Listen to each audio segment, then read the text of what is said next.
子供たちは今頃どうしているだろうか。ま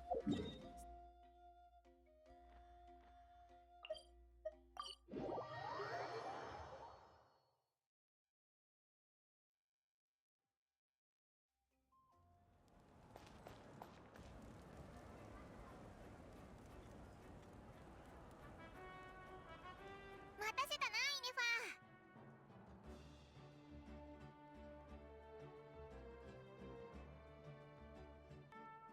こんにちは。気象を分析したところ、これから数日は晴天が続きます。船旅には最適の天候と言えるでしょう。今回もこれまでみたいに誰にも挨拶せずに行っちゃうのか？ひひ実はここに来る途中ちょうど知り合いに会ってさ。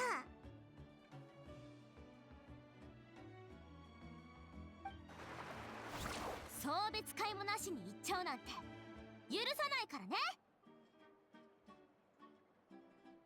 そうだよ、もう師匠のために準備だってできてるんだから。まだこの偉大なる清流に供物を捧げてねえだろ。このお前がもうすぐナドくらいに行くと聞いてな。ま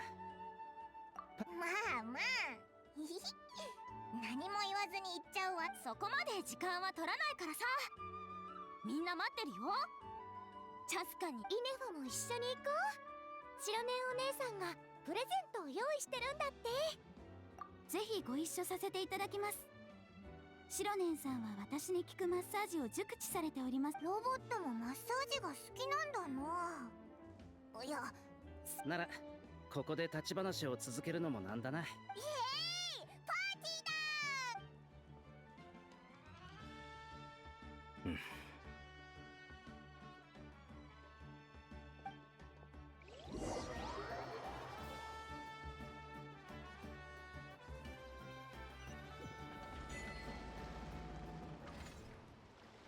どうしたの？あの者たちが出発したようです。私の演算通りね。今回は私自らこの変数と会うことに。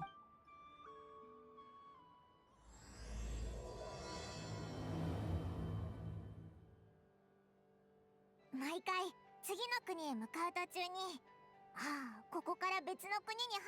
今回のその瞬間はバッグにある最後のチビリオビスケット。つまりパイモンさんは2分40秒前のあの座標をナドクライとナタの境界線と定義したということ。気持ちの話だぞ。お前はどうだ？いつ境界線？おお、確かにそれもあるな。イネファはどうだ？イネファはナドクライから来てるから逆。そうですね。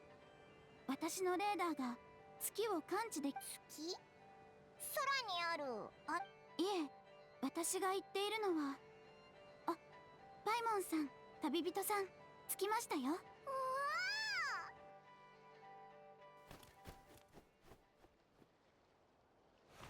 ナドクライへようこそいらっしゃいました。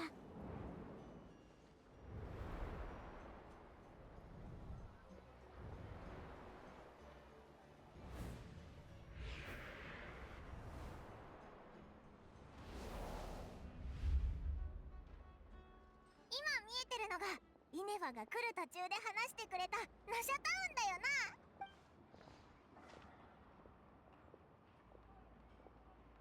そうです。ナドクライで最も賑やかな商業地でもあります。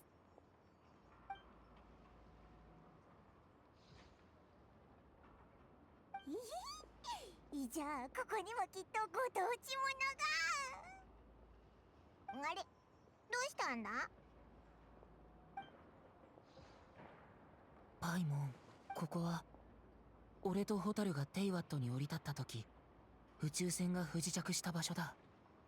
本当か？そんな大事なこと。あの時の記憶はぼんやりしてて、ホタルが俺を起こして宇宙船から出たことしか覚えてないんだ。でもこの土地に足を踏み入れた瞬間。空気ですか？なんだそれ。あなたの感じた力はこの地の人々に空気と呼ばれる。はい、私のデータベースの中に現在空にある月ははるか現代のナドクライの地質研究と隕石。さっき言ってた月を感知っていうのもその空爆のことを指してたのか？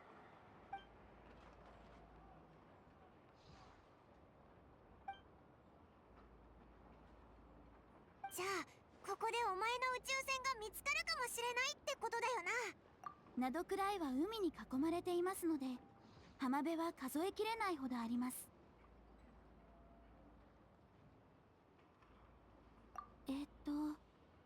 これでは正確に特定できそうにありません。まあ思い出せないのも無理ないよな。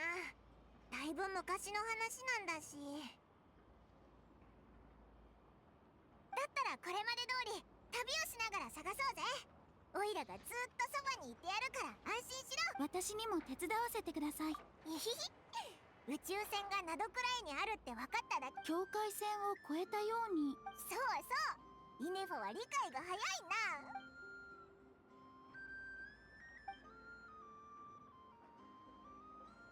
ほほん、じゃあ最高のナドクライに到着。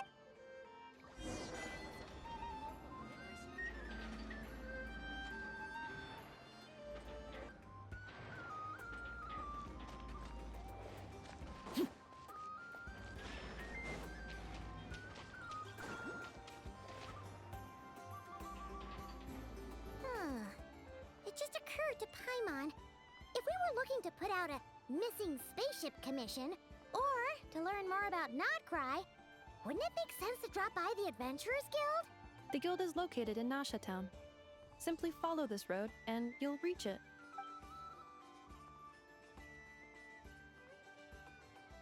Huh? What in Teyvat is that?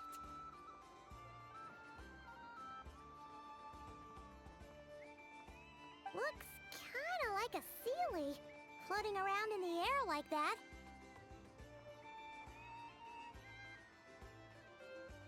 That is a Kuhanki, a species unique to the land of Notcry. A Kuhenki? Does she have something to do with the moon, too? Indeed it does. According to the Frost Moon Scions, the indigenous inhabitants of this land, the Kuhenki, are said to be familiars of the moon goddess, leading those who walk in the moonlight's glow to things of great importance.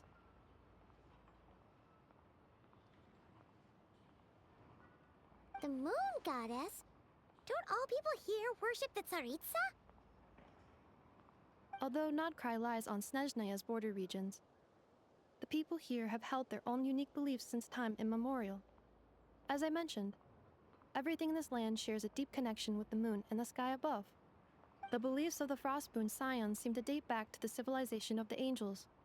According to the documents in my database, even the 7 Archons did not exist at that time. Wow!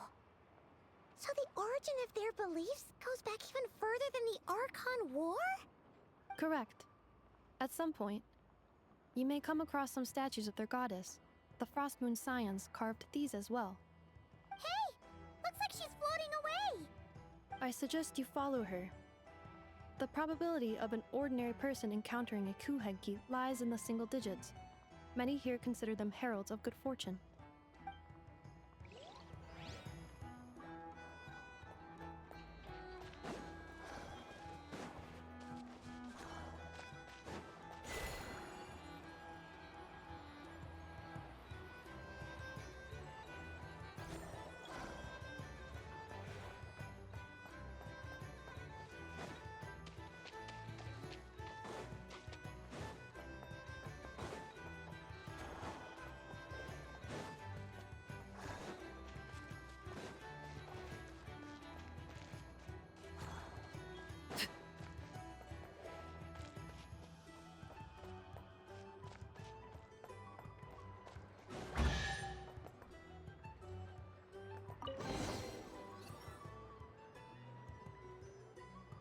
Is this a travel guide?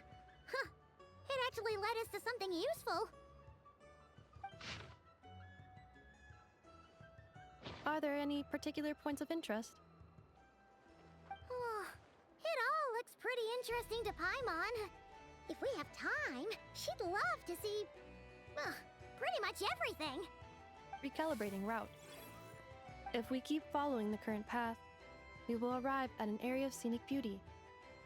From there, we will be able to identify both the Adventurers Guild and several must-visit specialty stores. Yikes. Why is Paimon suddenly getting the feeling that if she doesn't step it up soon, enough is gonna put her out of a job?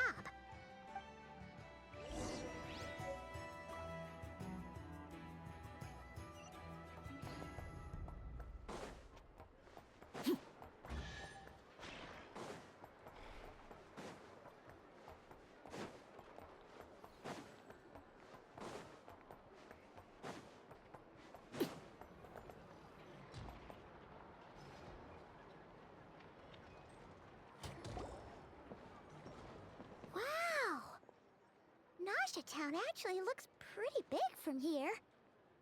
Feels a bit different than Paimon imagined, though. Which aspects in particular deviated from your expectations?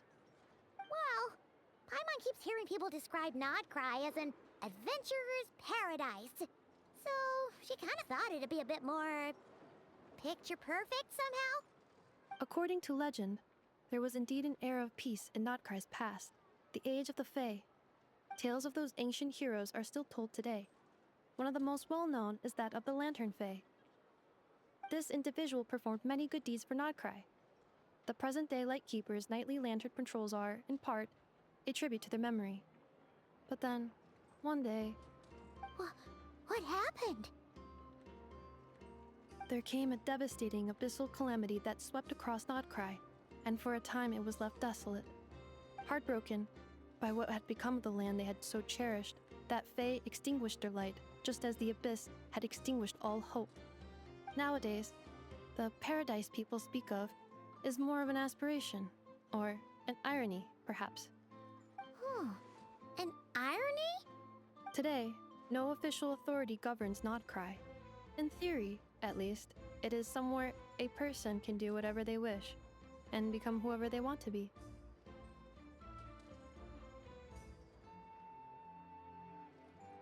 The Adventurers Guild is just over there, in Nasha Town's Central Plaza, and the flagship tavern is over that way. Hey, what's that building over there? You know, the biggest, tallest one. That is Aino's Boom and Blast Kuvaki energy cannon. It gets activated when the wild hunt threat level outside Nasha Town reaches a certain threshold.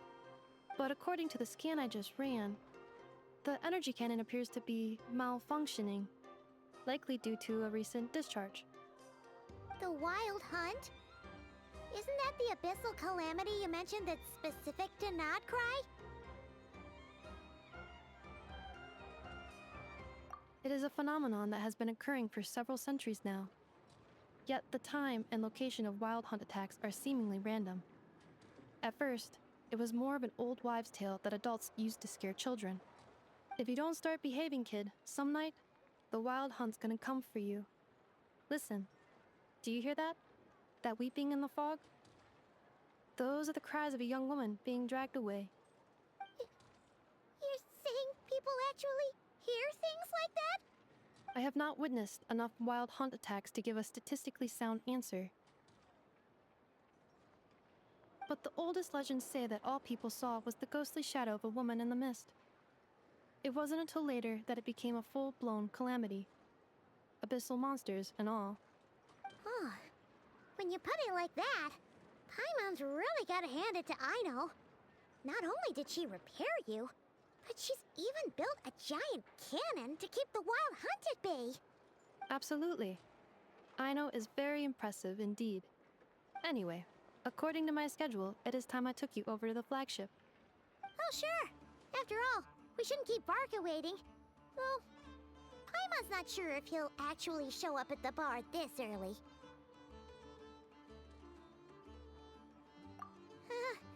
You're right about that.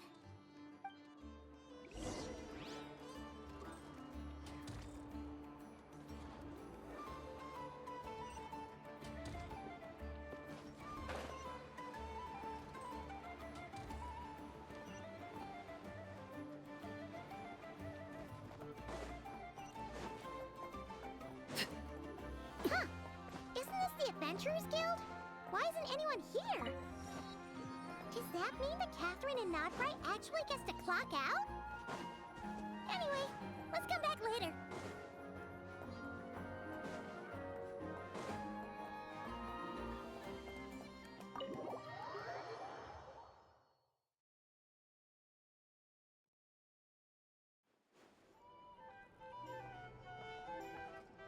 Here we are, the flagship.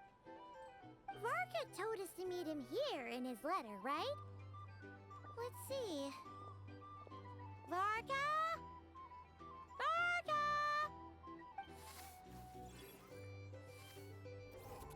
No matches, I identified. Huh. So he isn't here after all. Oh, guess we never did actually say we'd be arriving today. Hey, why don't we go ask the owner? If what they say is true, Varka's drinking prowess must have left quite the impression.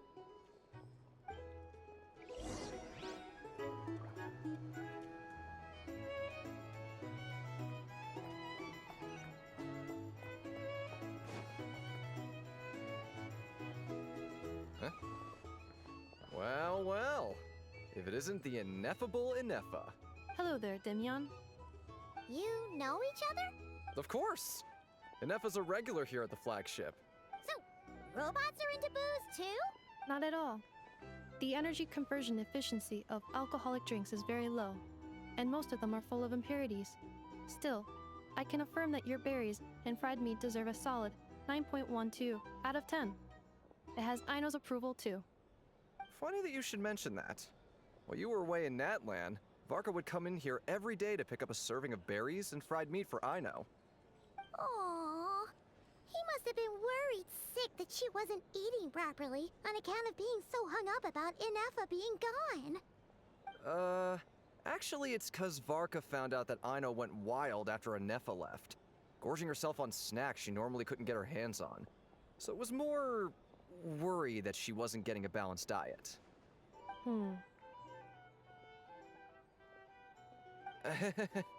Think I might have just put my foot in it. Anyway, since you're back from Natlan, these two must be the ones Varka mentioned. The Traveler and Paimon, yes? Yep, that's us.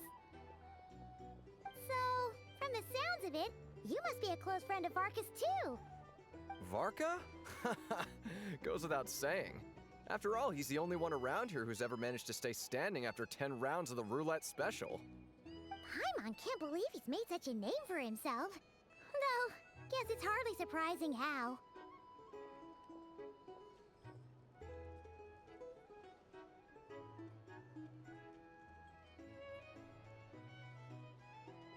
Right now? Must be somewhere near Anvan Tinyarvi. That's quite far from here. Huh? Where's that? It's a lake in the northern part of Nodcry. Word reached him of trouble brewing around those parts, so he took his knights to check it out. Oh. So, we missed him?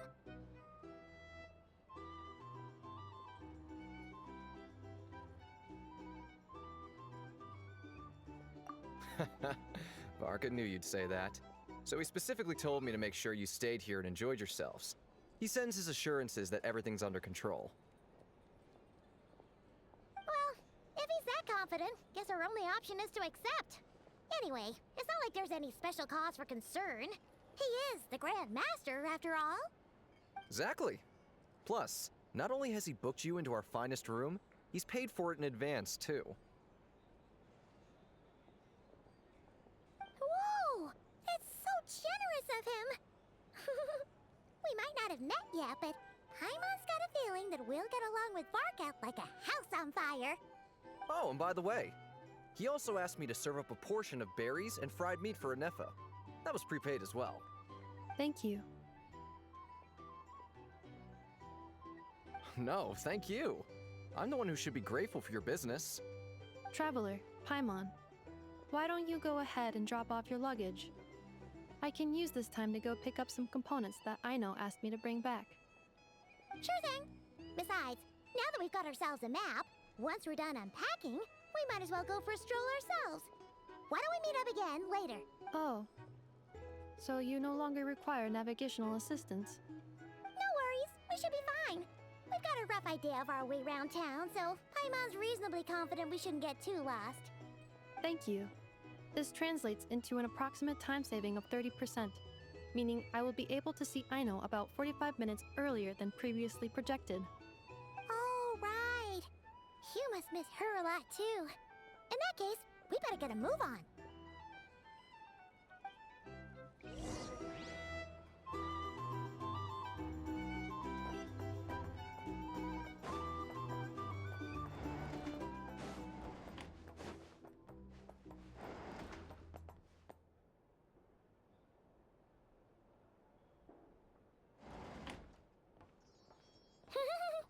Feels pretty nice having someone sort out our food and lodging for us, huh? But is this really the flagship's best room? It's pretty big, make no mistake, but it looks a little worn out, right? Though, to be perfectly honest, that feels right at home with everything else we've seen of Nasha Town. You mean it's got something to do with Nodcry's history? Oh, that makes sense. But what exactly was this calamity?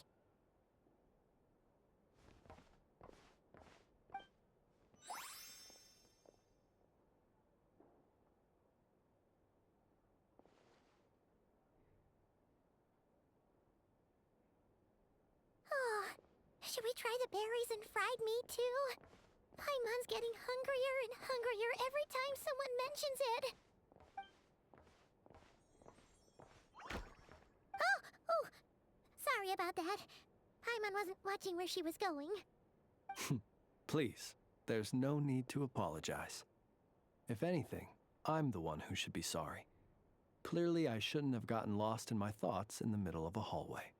Wait a sec. Are you staying in the room next to ours?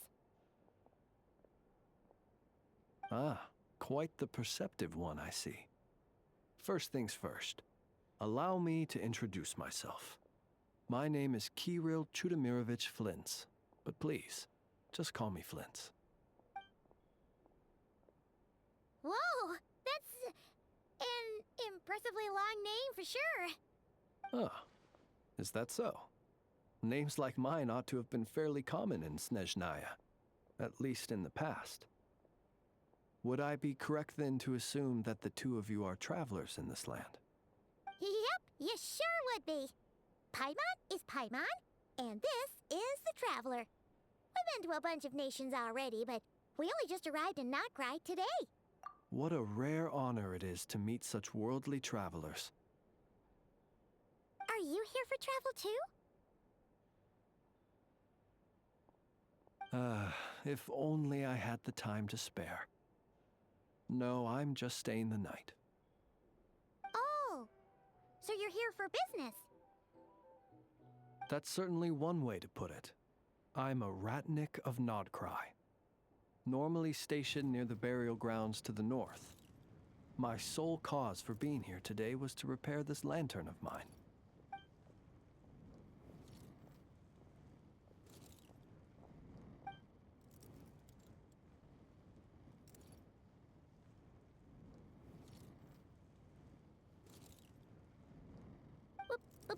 Burial grounds?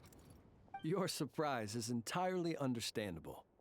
Most people cannot even begin to fathom the idea of a life surrounded by tombstones and decay. But if you've heard of the calamitous abomination that is the Wild Hunt, you'll know that in their wake they bring a host of souls tainted by abyssal filth. That then is why we are stationed by the burial grounds, to hold the line where it is most vulnerable. Oh, so it's all about fighting against the abyss. Oh, sounds like a tough job. I thank you for your concern. But in truth, I've long since grown used to it. In fact, I like to think it rather suits me. If anything, I'd say I prefer the peace and quiet of a graveyard to the hustle and bustle of urban life. Paimon sort of gets it now. But even so, she's still pretty sure she could never get used to living in a graveyard herself. For one thing, she'd be too scared to fall asleep at night. Oh, I assure you, There's no need to worry on that account. The kind of ghosts you find in cemeteries aren't too big on talking. But even when they do, they're usually far more discreet than the living.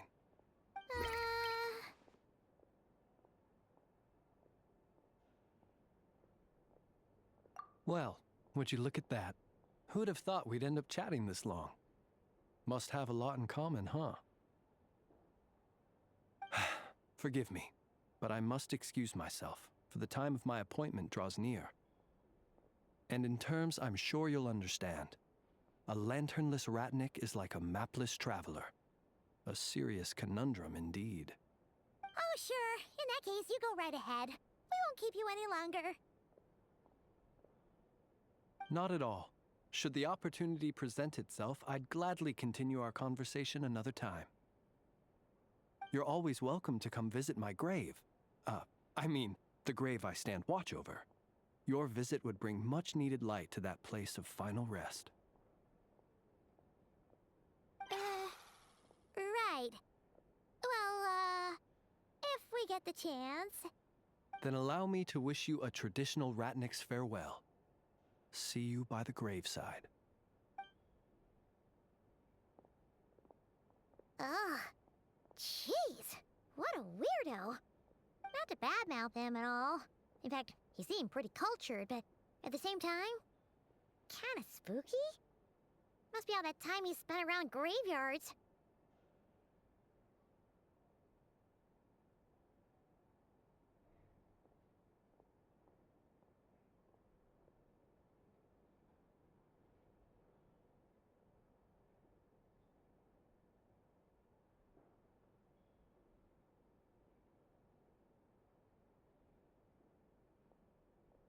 His lantern?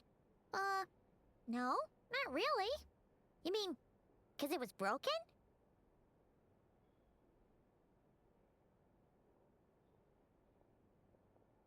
Huh. Guess you've always had a nose for stuff like this. If you're worried, you can always ask him the next time we cross paths. Hey, don't you start spouting all that weird stuff too. It's so noisy here. Back in my day, we'd...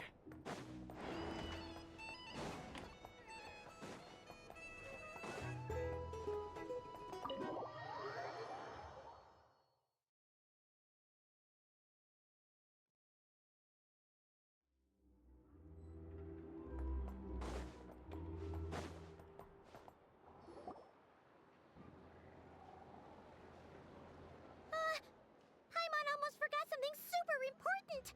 Were we gonna go try out the berries and fried meat? But now, heading all the way back to the flagship feels like such a waste. Please, accept today's boon. Come night or day, may the blessings of the moon goddess shine down upon you. Huh?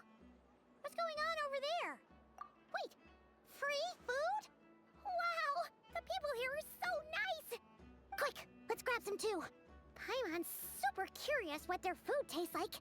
Moonlight illuminates the path before you, travelers from afar. Huh? How'd you know we were travelers?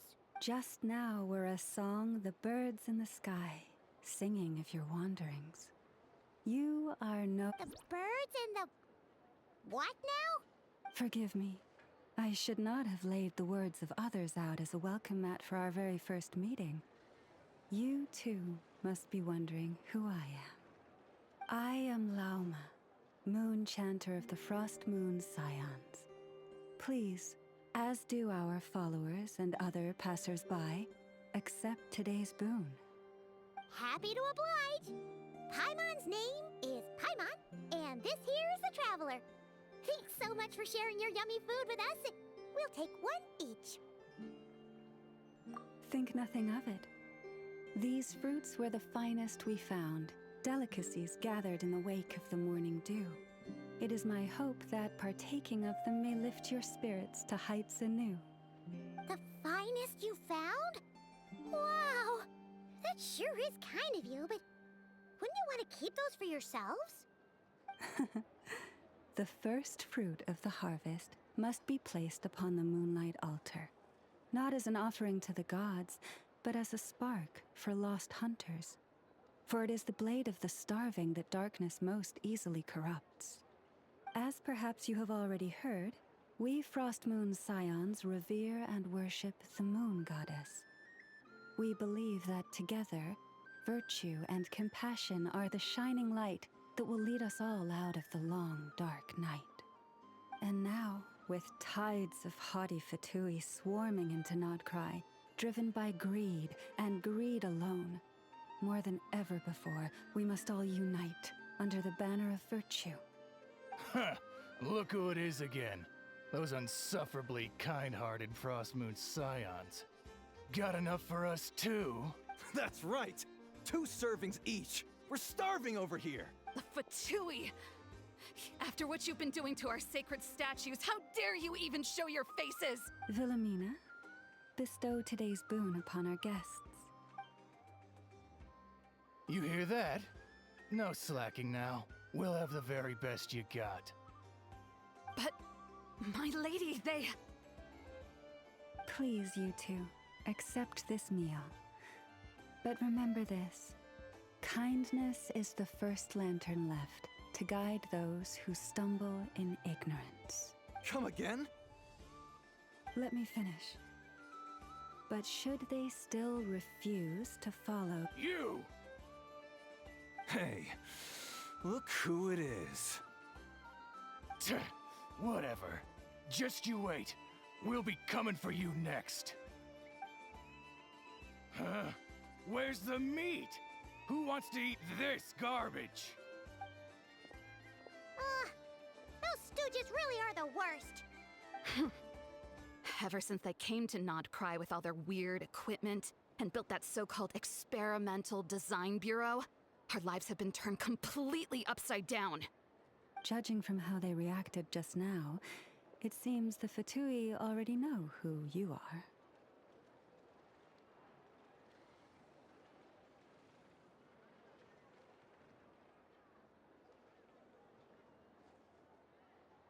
Well, we have gotten in their way in pretty much every nation we visited, so we're probably at the top of their blacklist by now. I see. Then, on behalf of the Frostmoon Scions, I thank you for the goodwill you have shown us. Because if they had gotten ahead of themselves just now, I'm sure you would have stepped in to help. Just as the birds and beasts put it, your arrival heralds joy to us all. Besides, for a weary traveler far from home, what better respite than to bathe in the moonlight? You will always be welcome at the Frostmoon Enclave, the place we call our home. May we meet again in the moon's gentle glow. These are delicious! So refreshingly fresh! Those 2 Fatui wouldn't know a good thing if it came up and bit them on the shoulder. Looks like Anefa isn't done with her shopping yet, and the Adventurers Guild is still empty. Where should we head next?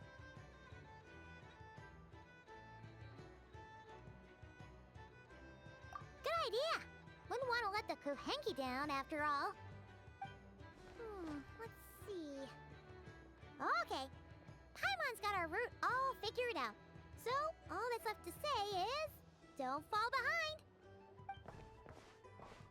This is Nuts and Nuts. It's mostly a fruit shop, but there's a crafting bench too.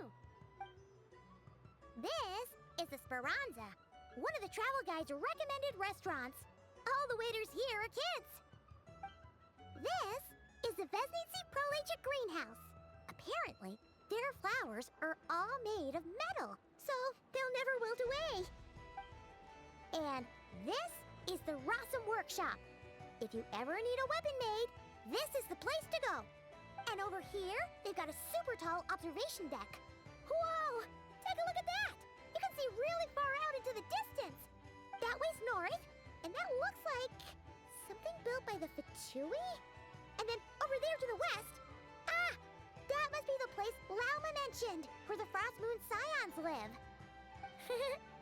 So, What'd you think? Even if Enefa kinda stole her limelight earlier, this just goes to prove that Paimon's own tour guiding skills aren't too shabby either, right? Hey, come on! Would it kill you to compliment Paimon? Huh?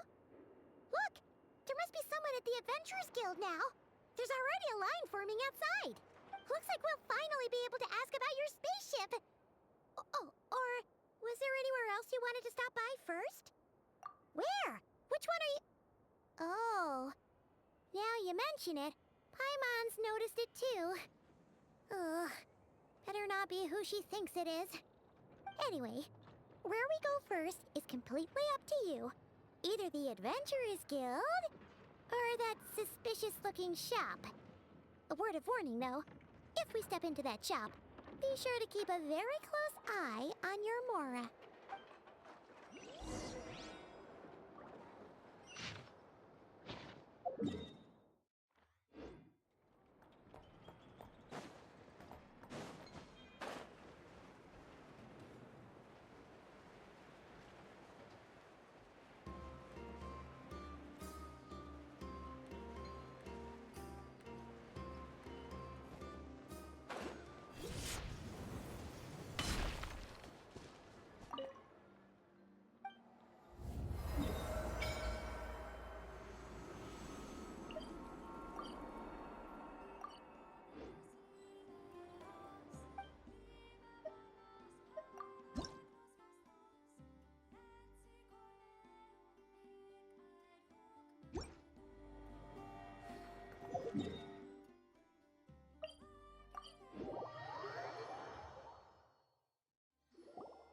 Lucky us!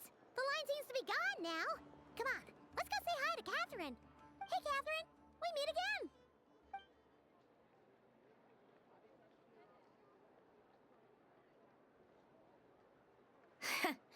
How ridiculous. Huh? They often say that mortals, shackled by their own flesh and blood, may fail to perceive the truth of this world, even when it is right beneath their very noses. Yet I had not expected to have the pleasure to witness such heights of absurdity firsthand. But Paimon must have gotten the wrong person? At second glance, you do seem a bit younger than Catherine, and you certainly sound a lot less friendly. A creator might forgive ignorance, but being mistaken for one of my own creations is beyond all pardon. Look very closely, for standing before you is none other than Marionette, 7th of the Fatui Harbingers. A Harbinger?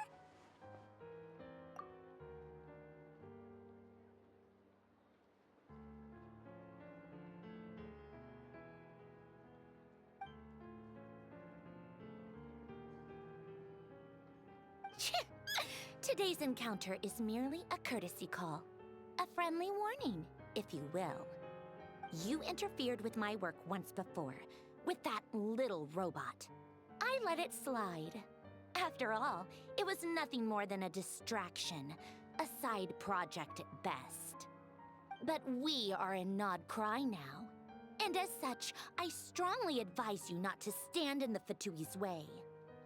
Otherwise, the next time we meet, I might just have to drop all this meaningless etiquette. Oh, please. You've got some nerve coming out with barely veiled threats like that.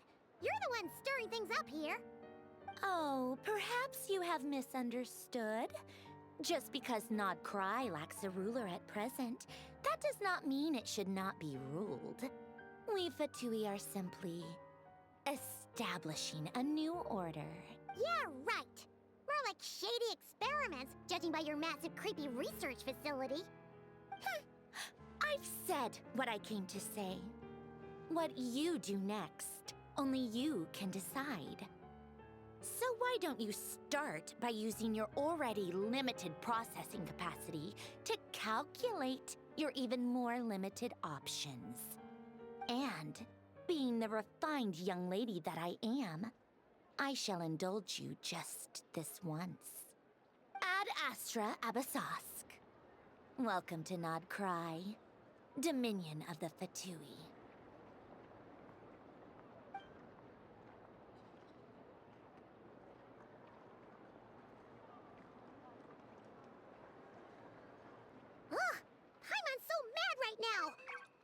anyone so obviously evil be so annoyingly self-righteous? But if a Fatui Harbinger is here to greet us in person, that can only mean one thing. We'll have to be extra careful from here on out. Paimon hates feeling like she's being watched. Hey! The real Catherine's back! Ad Astra Abyssosk. Welcome to the Adventurers Guild. How may I help? I will do everything I can to assist you. You're so much nicer to talk to, Catherine. Please don't leave us again, okay? Hmm?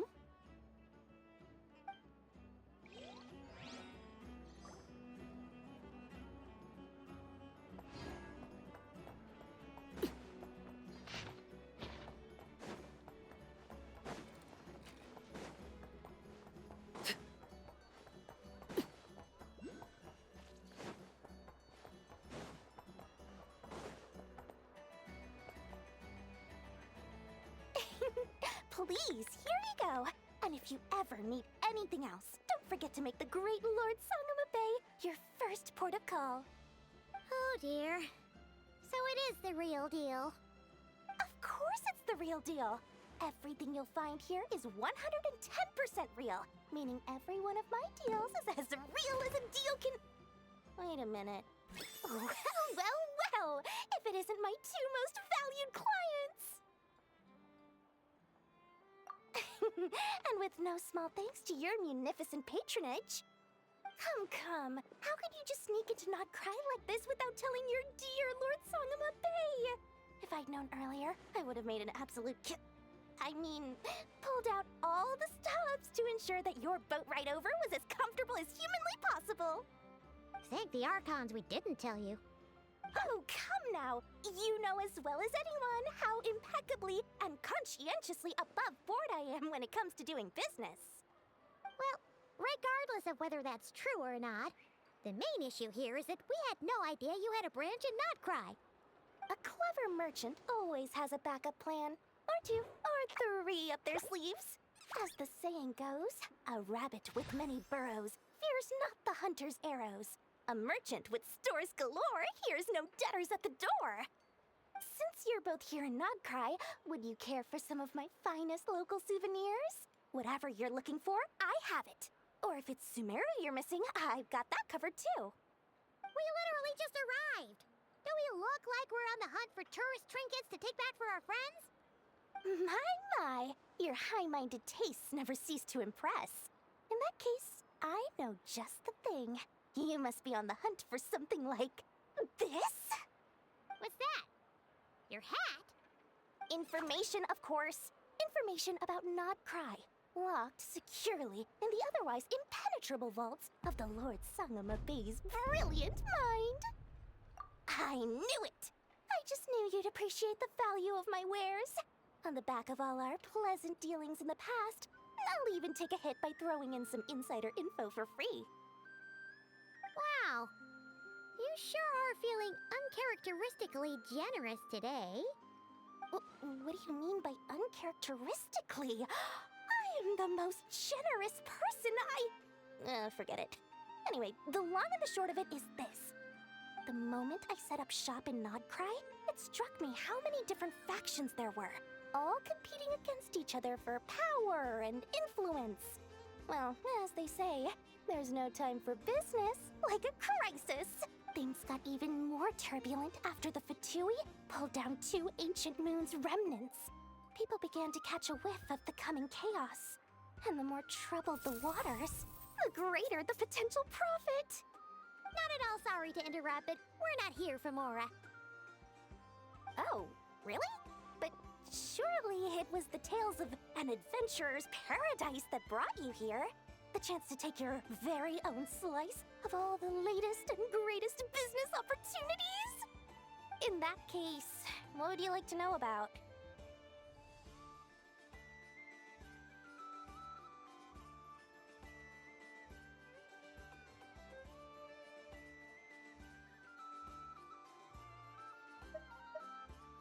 Everyone knows they're here for the Ancient Moon's remnants, but no one's sure why they pulled them down in Nodcry of all places.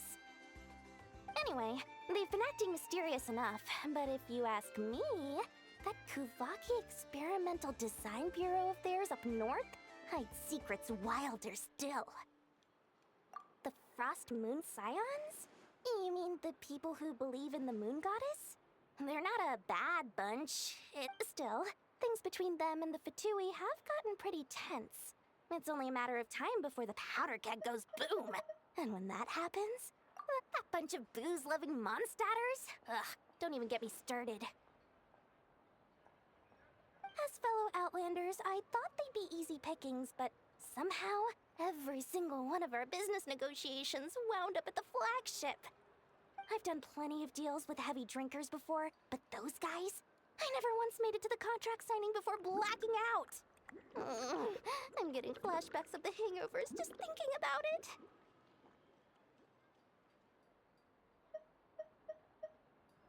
Oh, I almost forgot to mention. Sooner or later, you'll no doubt end up doing business with some other merchants in Nodcry. And someone's bound to mention a place called the Curatorium of Secrets.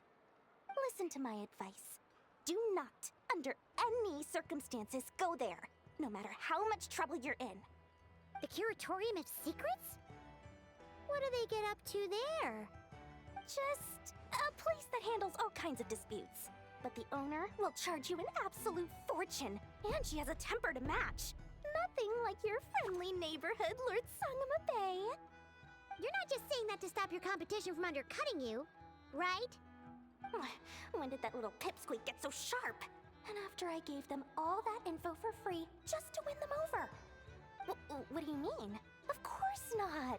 I'm only thinking about your wallets. I mean, on behalf of your wallets. You're really not convincing anyone, you know. All right. Business is a cutthroat business. I won't argue with that. But I'm not lying about that boss lady. Not only did she make it into my top 3 people not to mess with in Nodcry, she's also in my top 3 people most eager to trade in favors. Seriously? It feels like you're just bad-mouthing your rival now. Fine. If you don't believe me, go see for yourselves. We might both be from Sumeru, but compared to hers, my conscience is so large, why, you could fill 3 whole palaces of Alcazar's array. But when you realize what I'm saying is true, don't say that good old Lord Sangama Bay didn't warn you.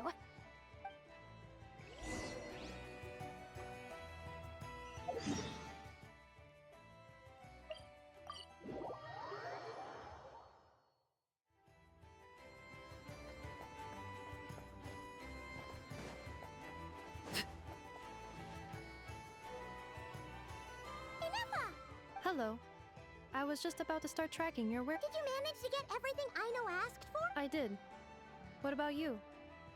Do you need me to navigate or introduce any more places around town? Not for now. We've seen most of it already. We probably need some time to process everything we've learned, though. Any progress with the spaceship? No. Catherine came back just now, so we asked her, but even she hasn't heard a thing. One possible explanation is the vast stretch of time that has elapsed. Additionally, given the limited resources available in Nodcry, it is entirely plausible that the wreck was scrapped for parts, or even mistaken for a pile of broken machinery. Aww. Understood. In that case, why don't we go ask Aino together? After all, she was the one who salvaged me. Ancient dragon technology and all. If there really are any unusual parts floating around Nodcry, there's a high chance they've passed through her hands at some point or another. Good point. And since you keep mentioning her, we're curious to meet this whiz-kid mechanic too. Understood. Then I'll handle navigation as before. ETA at the Clink Clank Krumkake craft shop. 34 minutes ahead of schedule.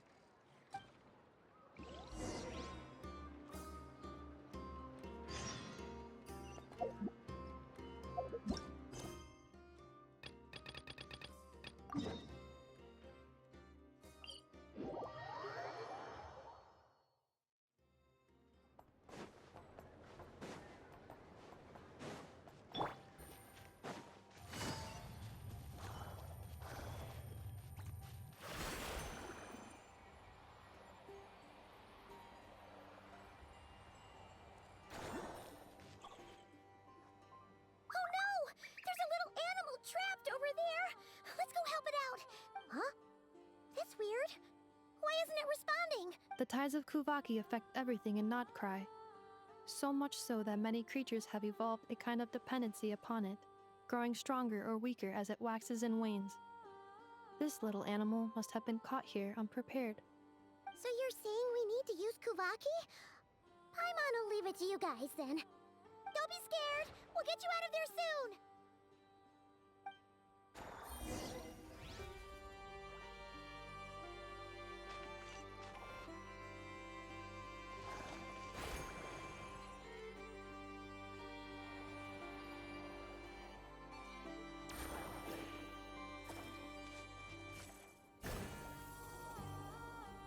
Oh, it worked! Off you go now, little one. Don't go getting yourself caught again.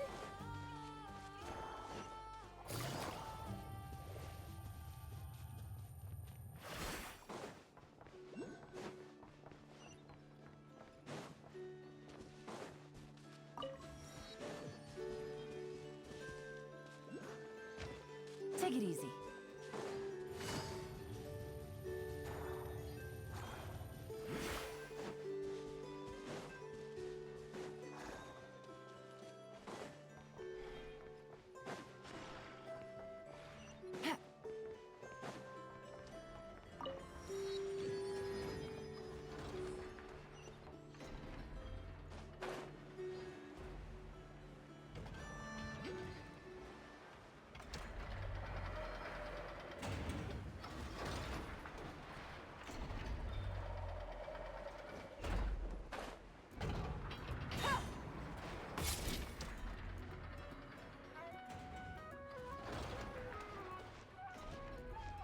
Here we are.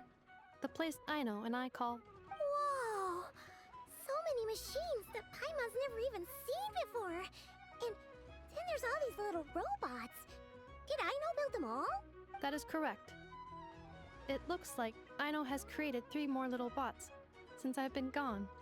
Aww. Well, you were gone for quite a bit. She must have missed you.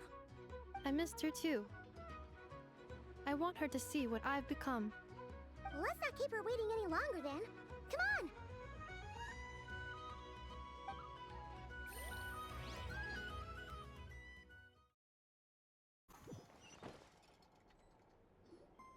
on! Aino, I'm back.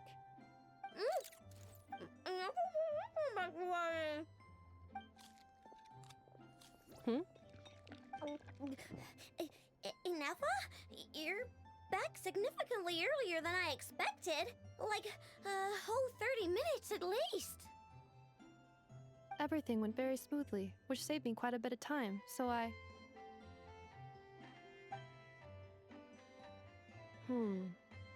know.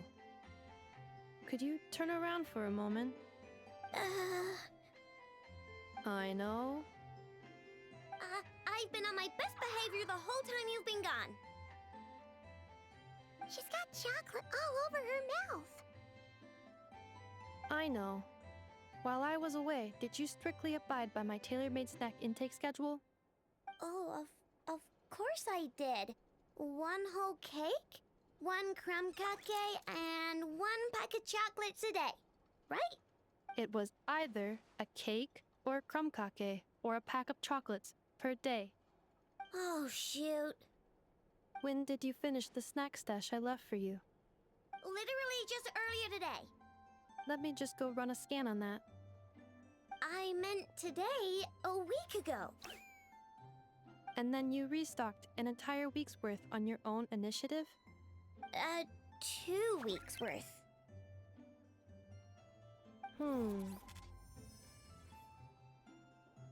Why does Paimon feel like the roles in this household are pretty much the opposite of what she imagined? Calculation complete. Aino's recommended snack calorie intake for the next 4 weeks. 0. No fair! You're a meanie, Ineffa. This is what happens when you break an agreement. Oh, come on! Don't do this to me! I only ate a teeny bit extra every day. Just a teensy-incy-wincy bit extra. That is objectively not a teensy bit extra. Seriously? If you'd only arrived half an hour later, I would have had everything cleaned up and you wouldn't have noticed a thing. But now that I think about it, you even said you'd come back a bit earlier than you did, so I wouldn't have to worry. But then, you were away so long, and I was so worried about you. And that's the only reason I even... Oh. I know. I'm very sorry to have kept you waiting. I'm back now.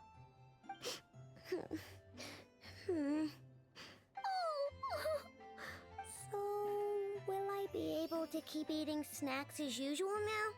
Negative. Okay. Well, given that I am later than I initially projected, I'll let it slide. But just this once. Thanks, Inefa! You're the best! I know. Allow me to introduce. It's the honorary knight and Paimon! I know. Uncle Varka talks about you guys all the time. Nice to meet you, I know. Inefa's told us all about you, too. Huh? Really? She actually said that about me? Well, she's not wrong. Oh yeah, so, you're here to see Uncle Varka, right? A couple of days ago, he suddenly said he had to head out on business, and that he might not be back for a while. He asked me to let you know if I saw you. Yeah, we heard about that at the flagship. Did he say what he was doing? Nope. Just told me to take good care of you guys and make sure you feel right at home. Oh, shoot.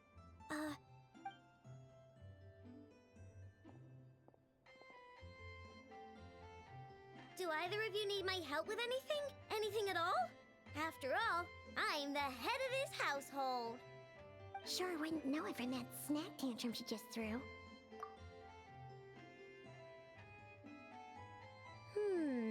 A spaceship, huh? Exactly. So, ring any bells? No. Oh, you sure? Nope means nope. Never seen the slightest trace of it.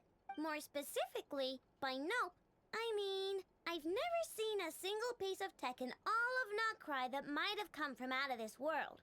Not in any new machines or in any old ones either. Huh. What I know means is that your spaceship almost certainly has not been disassembled nor repurposed as parts for other machines. Oh, so that's what she was getting at. Yep. I've taken apart pretty much all the fun stuff in this city at one point or another, but I don't recall ever seeing any components that were anywhere near that special.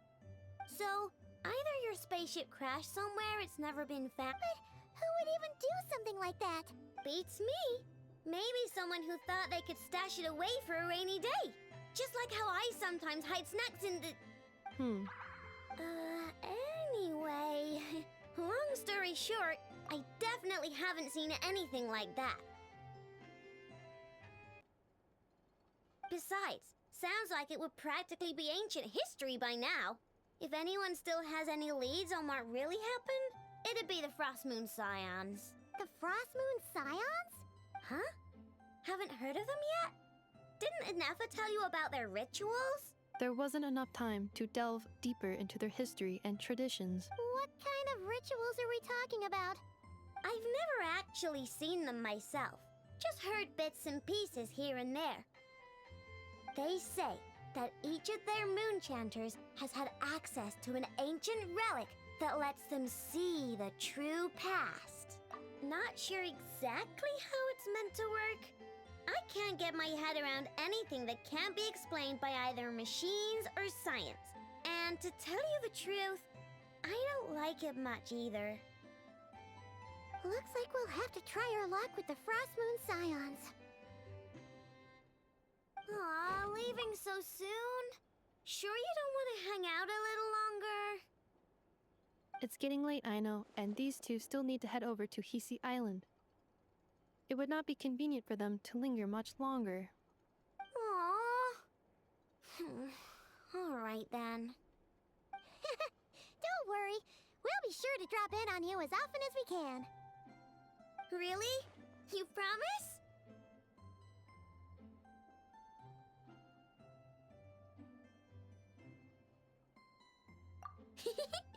Sounds like my type of visitors. You're welcome anytime. I'll be staying to look after Aino today, so I won't be going with you. Hey, don't sweat it. We'll find our way just fine. I'm glad to hear that. Also, I must admit, I have very much missed the charging bed that Aino made for me. Oh, are you here to play with me?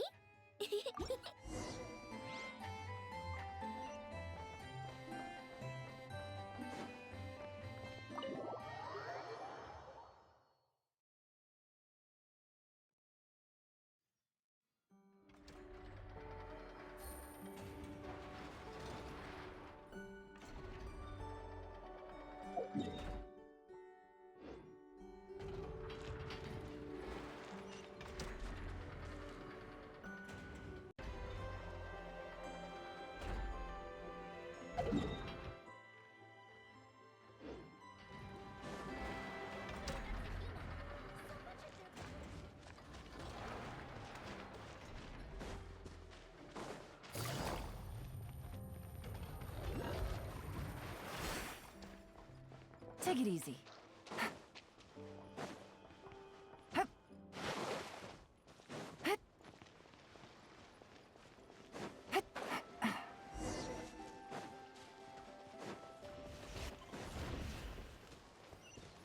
I stand against the long night and purge Quiet the now. darkness!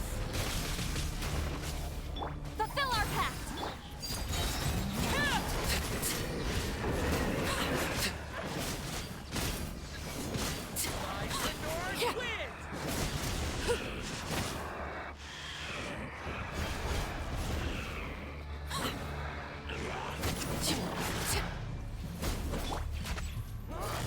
Busted! Show no mercy! I stand against the long night and purge the darkness!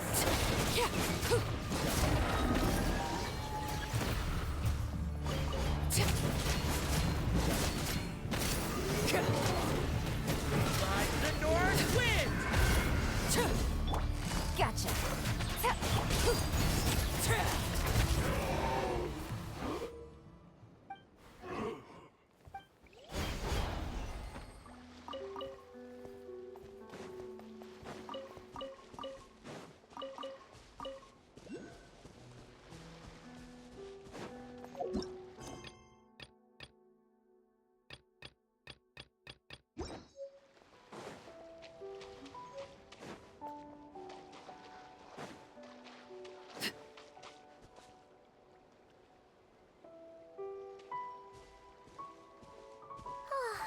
Seeing Anafa and Aino reunited like that sure was heartwarming.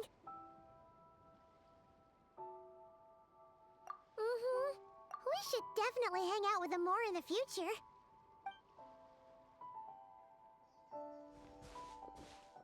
Speaking of homes, we must already be close to where the Frost Moon Scions live. The vibe here feels different, just like the scenery.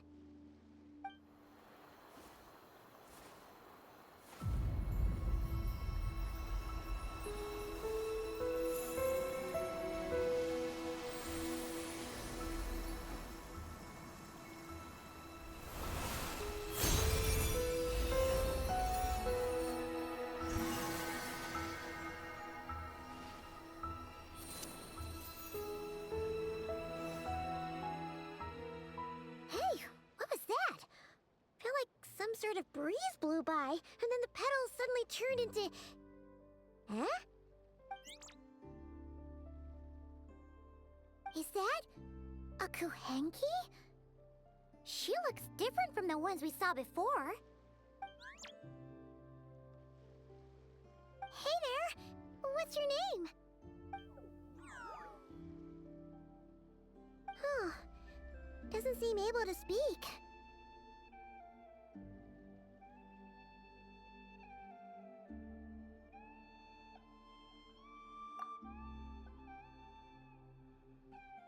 No idea what she wants. Unless you want to stop, maybe we should just keep moving?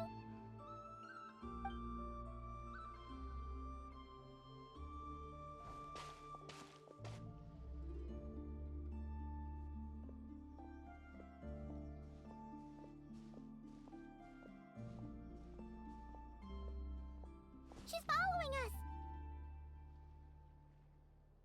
Go on. Go on now.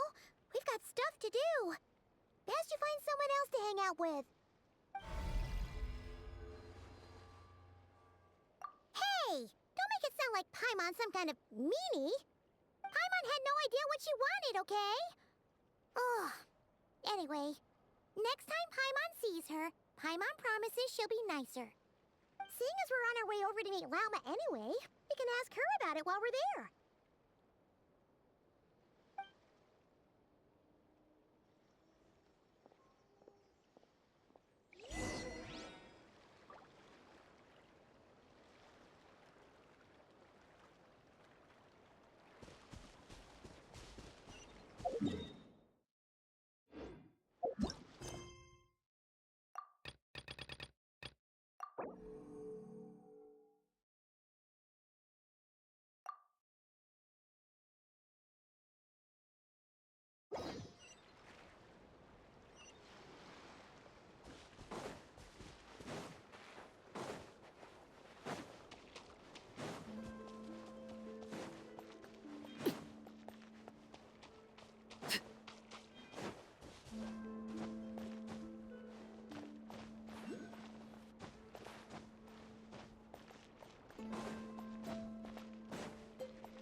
Huh?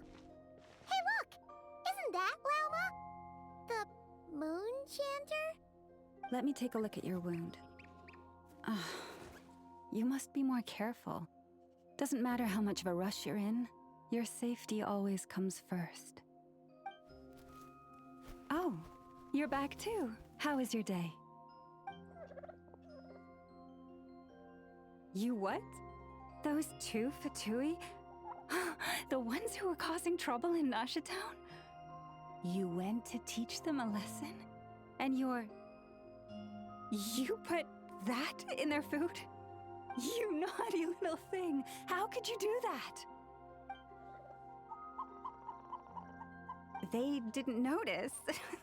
That's not the point. You mustn't do that again, okay? Next time, at the very least, bring a few of your friends along too. You'll be an easy target if it's just you on your own. Hey, Lauma! Still remember us? Oh, it's the Traveler and Paimon, isn't it? Welcome to Hisi Island. Not at all. Those who come with kindness in their hearts are always welcome with the Frost Moon Scions. Were you just talking to those animals? I was indeed. The Frost Moon Scion's bloodline is unique, for throughout our history, there have been many among us who could communicate with all living things. What was that? Oh, is that so? She says she was trapped in a plant earlier, and that you are the ones who rescued her. She wants me to thank you on her behalf. Oh, it was nothing. Barely lifted a finger. If you both are free, why don't you join us at the Frost Moon Enclave for dinner? Consider it a small token of thanks for your kindness. We'd love to! And actually, we had something we wanted to ask you anyway.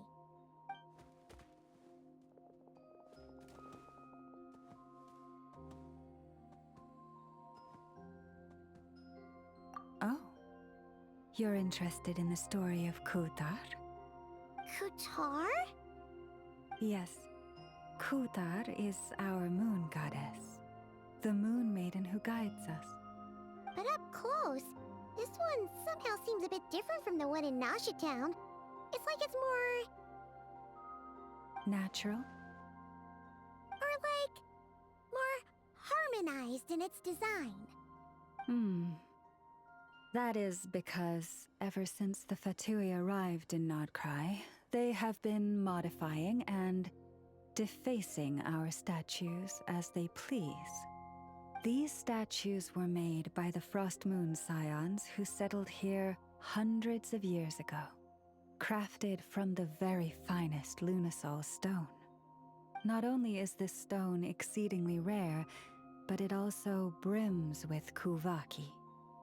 I suppose the latter must be what caught the Fatui's eye. For a time, we put up fierce resistance. But now, this is the only one left that still retains her original form. We heard they even pulled some ancient moon's remnants down from the sky. That's right. The two largest remnants landed in Nodcry. One here on Hisi Island, and the other on Paha Isle.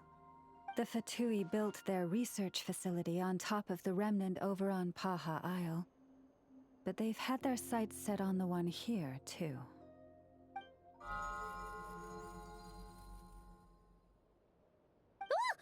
Oh! It's that little Kuhenki again! Surely that can't be. Hey! We've been wondering what was up with it, too. It just appeared out of some petals and hasn't stopped following us since. No, that is no ordinary Kuhenki. These we name Luonnotar, beings born from the moon goddess's blessing. Can you understand what it's saying? We honestly haven't got the slightest idea why it's been following us. I'm afraid not. I cannot fathom its thinking any better than you can. Sometimes a long time must elapse before the moon goddess's blessings turn into Luonnotar. Perhaps you two were simply there to witness that transformation. Oh, maybe. Legend has it that the Luonnotar bring good fortune. Given that it seems to have taken a liking to you both, why don't you let it come along with you? Really? Then you can start by helping us find some more treasure chests along the way. Capiche?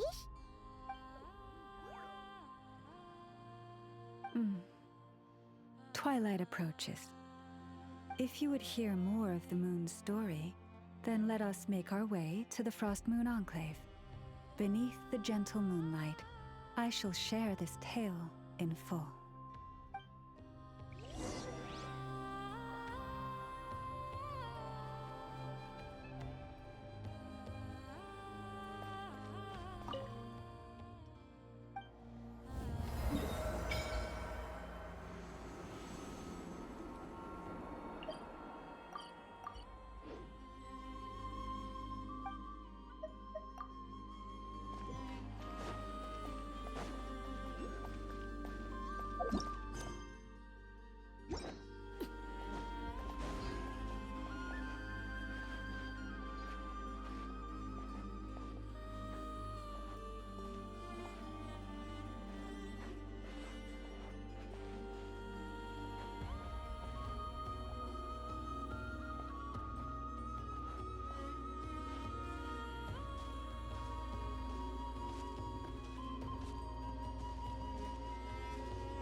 Laid bare.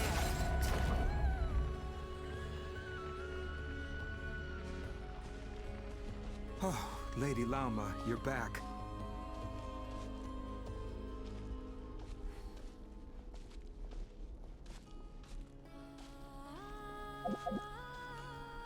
Come day or night, may the blessings of the moon goddess shine down upon you.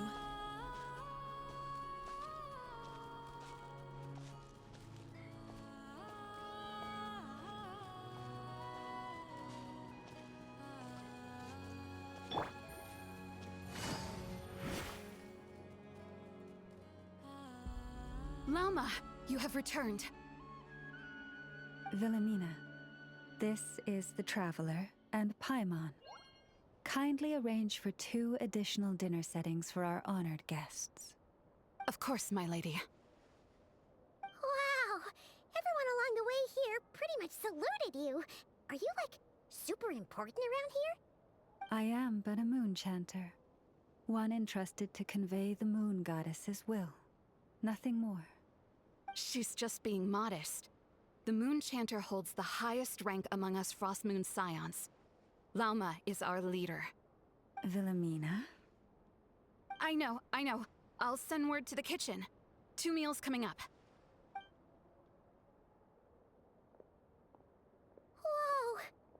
Paimon had no idea you were such a big shot. It is merely that the unique traits of our bloodline have manifested themselves especially strongly in my person. That is no accomplishment of my own. Please, follow me this way.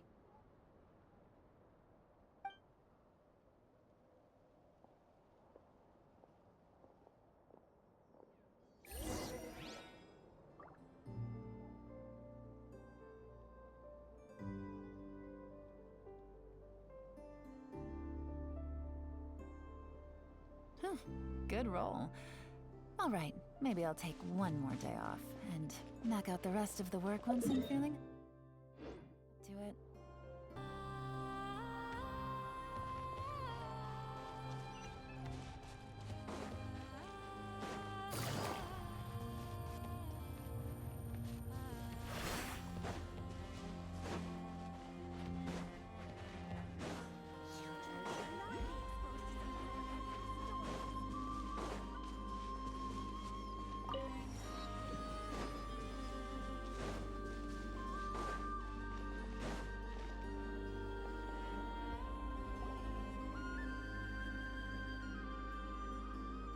Even to this day, I am still trying to piece together the many fragments of our past. It is a story not only of the Frost Moon Scions, but also of the moons themselves. A story of the moons? Yes. We Frost Moon Scions are the last descendants of the ancient golden realm of Hyperborea. Its former glory may have faded, but what remains is a memory uniquely ours. In the distant past, Tevat had not just one moon, but 3. It is said that they were created by the primordial master of this world, cast into the firmament to keep peace in the land below. Firstborn was the eternal moon, largest of the 3. Legend has it that it was her immense Kuvaki that gave rise to the ocean tides. Next was the Frost Moon. Smaller than her big sister, yet brightest in radiance. Her glow became the cold, undying lantern of the night. Finally came the iridescent moon, smallest of the sisters. Most of the time, her light was barely visible to the naked eye. Yet when she shone, her fleeting halos were all the more mysterious for it. Wow! Sounds like it all happened so long ago. So, what happened to them afterwards?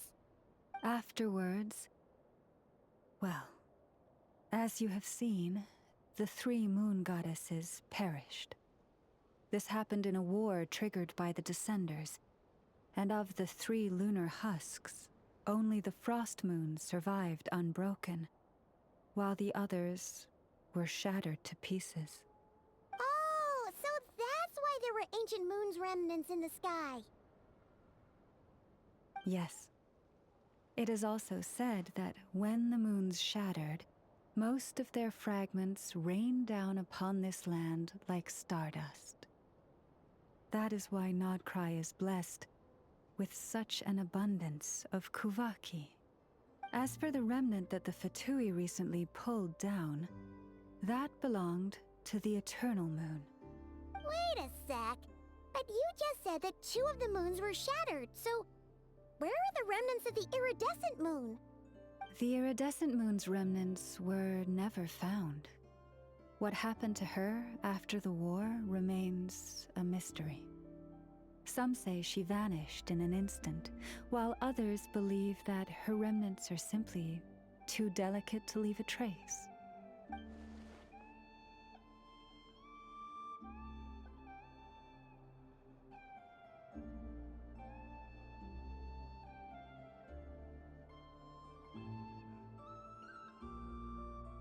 Yet, though the era of the 3 moons has long since faded into legend, successive generations of Frost Moon Scions have always passed down a prophecy that one day the moon goddess would return. And in the end, that prophecy did indeed come to pass. though not quite. Lady Lauma! Lady Lauma, are you there? Cappy, what is the matter? Lady Lauma, it's my daughter, Karina. Her illness.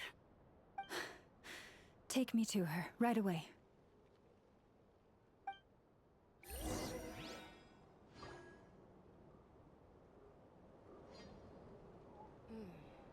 Now where in the world did I put that book?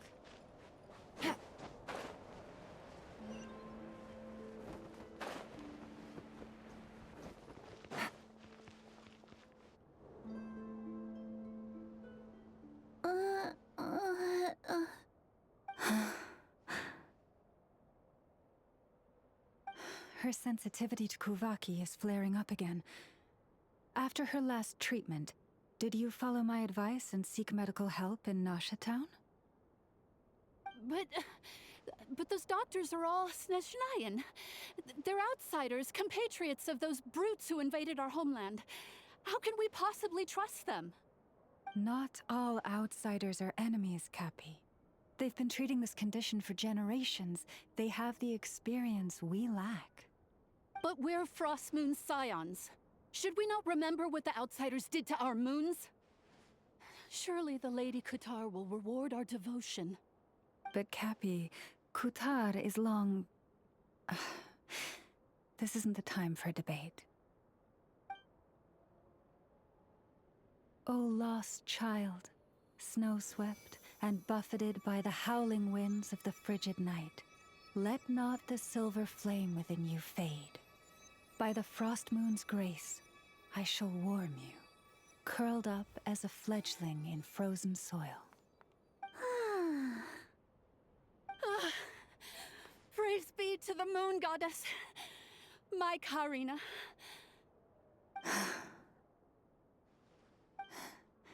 Remember, she must take powdered laka berries daily. It will ease her symptoms.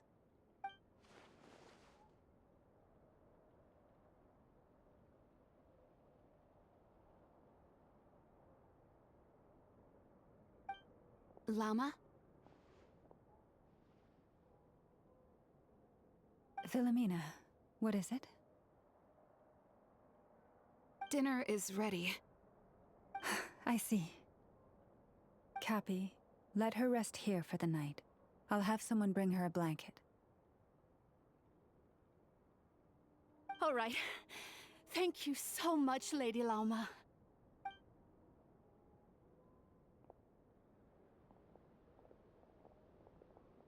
Will she be all right?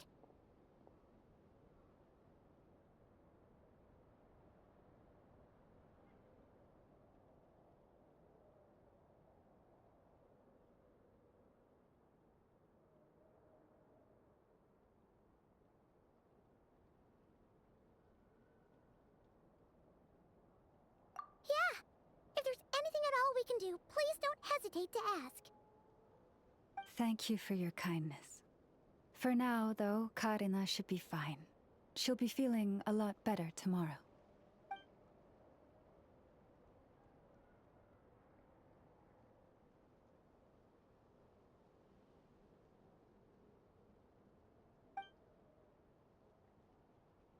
Please do not be worried.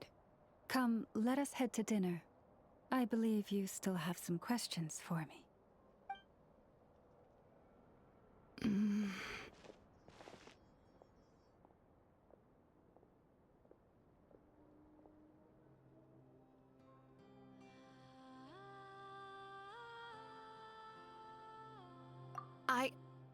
Oh, sorry. Yes, I'll be coming too.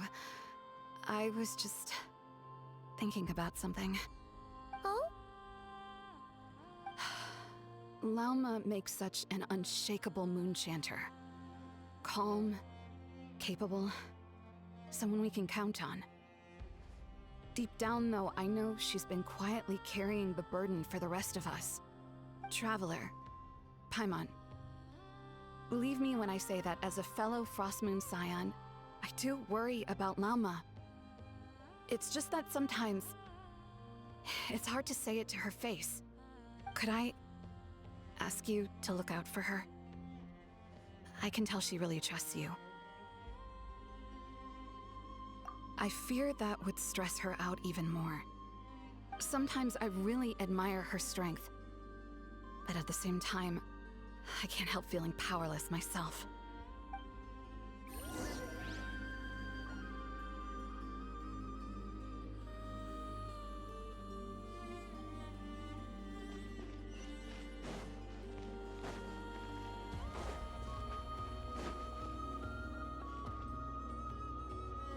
Phew. Paimon's so full. That was even better than the stuff you gave us before. I'm glad to hear it. Thank you for accepting such simple hospitality. Hey, we should be the ones thanking you. Seriously, that was seriously scrumptious. How did you even manage to finish it? This slop's barely edible. Then again, I guess that's what you'd expect from savages. It's you! Those rude Alphatui we just met back in Nasha Town! My sincerest apologies. If you found the food we gave you earlier difficult to swallow, may I suggest taking a deep breath and joining us? These delicacies might change your mind. After all, I suspect that your previous meal may have been tainted with something most unpalatable. Huh? What do you mean? Tainted with what exactly? With the bitter snobbery of those who call themselves civilized. Why, you? Looking for a fight? Sure, I'd be more than... Hold it! We're not here to brawl. Yet. We're here on official business. Orders from above. We're here to deliver the Frostmoon Scions a warning. Or rather, a final ultimatum. You have 3 days to hand over the relic and reveal the whereabouts of your so-called Kutar.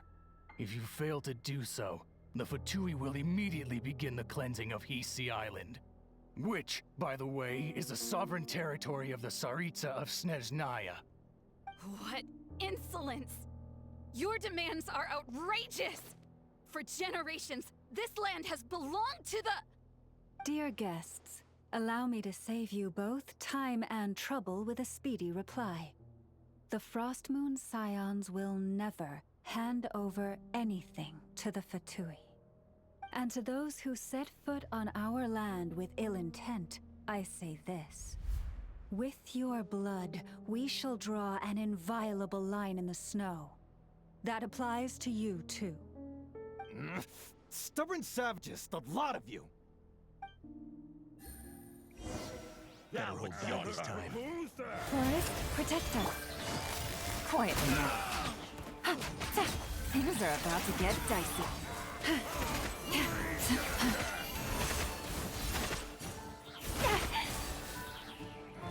You're pretty sharp. You'll pay for this. Mark my words. Hey, if you're so tough, get back here and put him up! Huh. Guess all they're good for is running away. I'm so sorry. You've had to put up with far too much unpleasantness today. Come on, it's not your fault. We don't like bullies like them either. But still, they mention a relic and Kutar.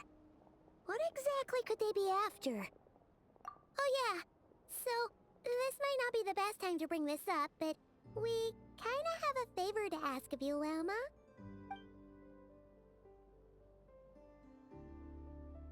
I see. So your questions concern the sacred relic too. Please, do not hesitate to speak your mind.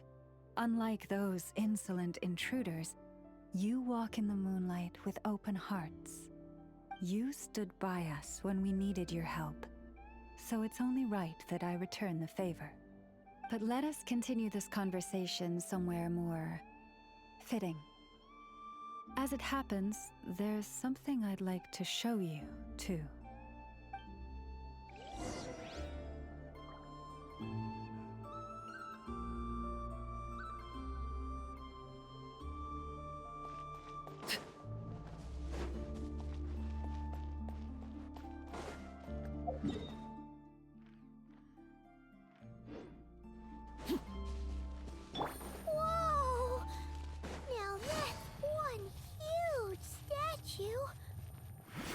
This is a statue of our goddess, the Moon Maiden Kuthar.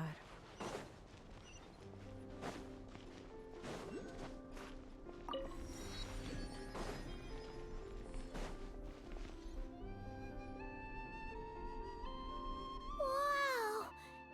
It's spectacular! Kuthar was born here on Hisi Island around 500 years ago. As it just so happened, a priestess of the Frost Moon Scions witnessed the moment of her birth. Instantly realizing that this was the prophesied rebirth, she quietly recorded the event and carved this statue to honor that miracle.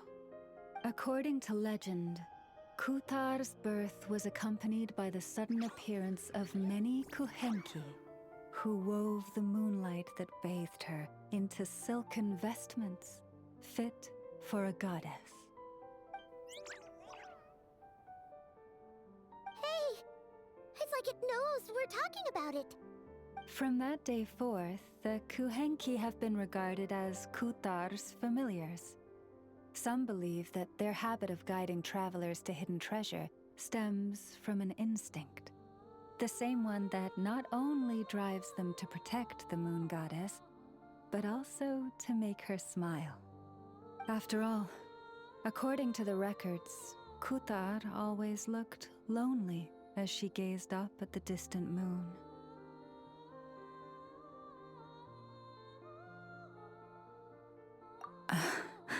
Kuthar left Hisi Island before I was even born. According to the previous moon chanter, the goddess was angered by our people's greed, and that is why she left us. Where did she go? No one knows what happened after she left. But just a few months ago, after those 2 ancient moon's remnants fell from the sky, she was spotted on Hisi Island once more. And the Fatui have been harassing and threatening us ever since. Judging from what they've said, our moon goddess is actually their missing harbinger, Columbina, the damselette. The damselette? But isn't she number 3 amongst the Fatui harbingers? So she's actually the moon goddess. Why would she join the Fatui then? That too is a question I've struggled with. But even at the best of times, understanding other people's choices is difficult, let alone those of a goddess. Plus, forgive me, there I go again, rambling on about our history. But you came here to ask about the sacred relic, didn't you? Honestly, Paimon's not sure which part she's more curious about now. Since ancient times, the Frost Moon Scions have had in our possession a special fragment of the ancient moon's remnants. A piece in which I sense a power unlike any other. Successive generations of moon chanters have all detected a divine presence within it. We call this unique remnant the Moon Marrow. We heard you can use it to see what happened in the past. What is it in particular that you seek from the past? Well, basically, to cut a long story short, the traveler here is actually from outside of Tibet. Oh.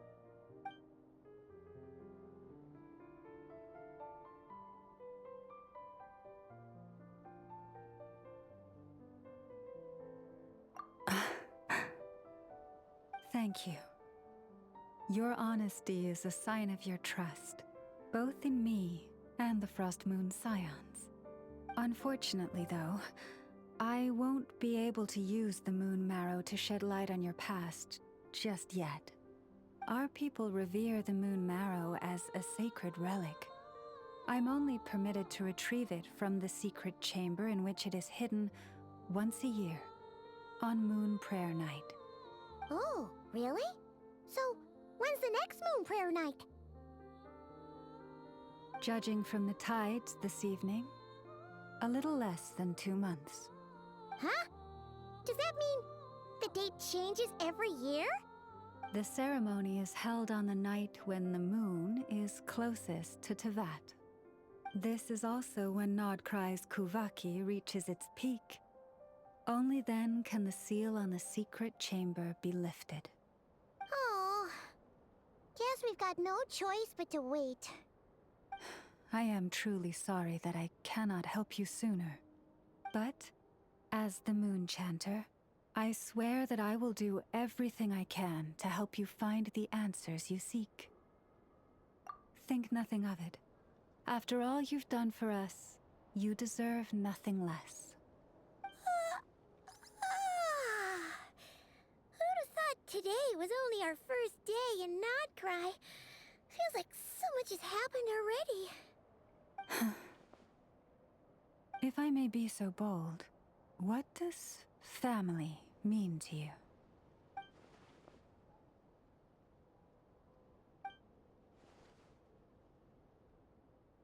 If you are aware of something, a secret that could hurt your family, would you be honest with them? Or try to hide it?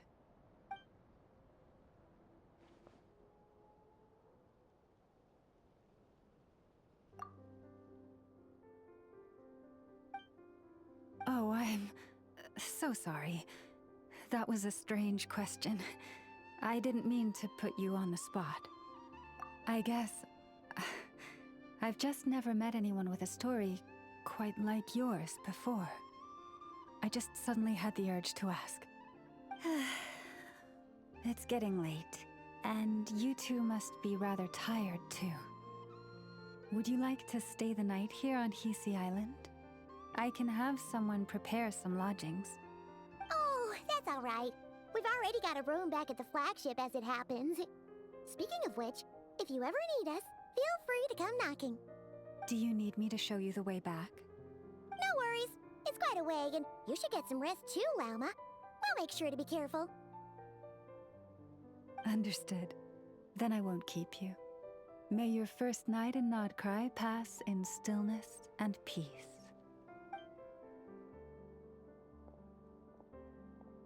So, what you thinking? Sure was an eventful day, huh? The good news is, we're not at a dead end in the search for your spaceship yet. We can always learn more about this place while we wait. The usual drill, huh? Paimon's really getting sleepy now. If she gets too tired to fly back, you carry her, okay?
Good roll.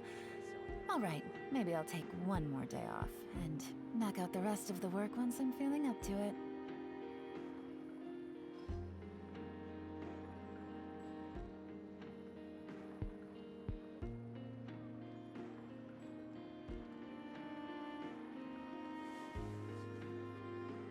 This land holds nothing but promise for adventurers from all walks of life. Would you agree?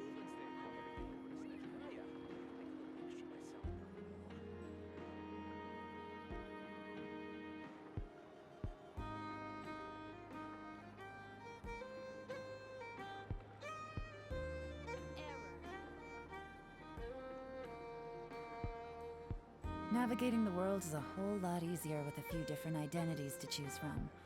Need me to come up with some for you?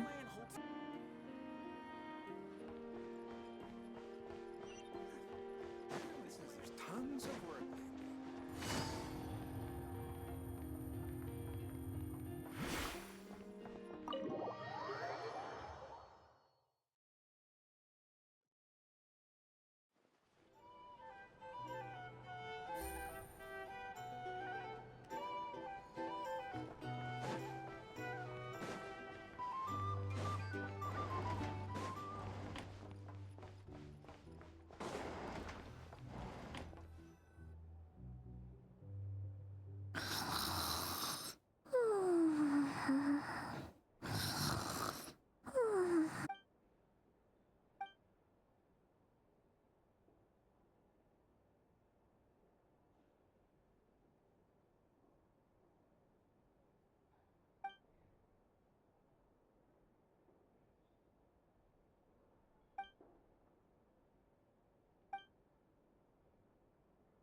Hey, what are you doing here?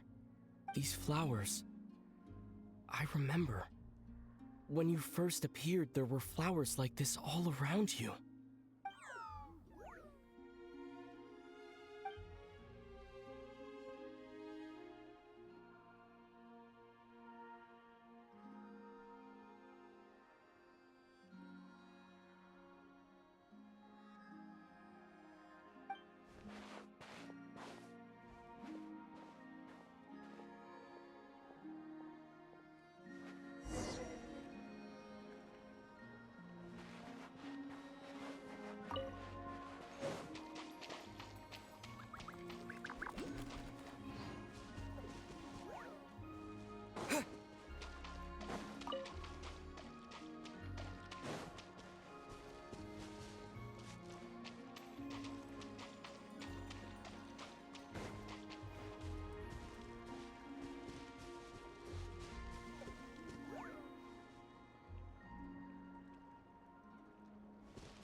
Who goes there? How did you get in here? I am but a passing traveler. I followed your song here. I'm very sorry if I've intruded. Akuhenki. She brought you here.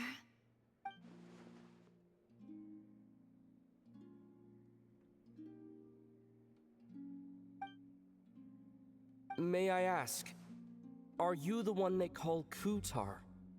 And the harbinger that the Fatui refer to as the Damselette? The Fatui? Are you here at their behest?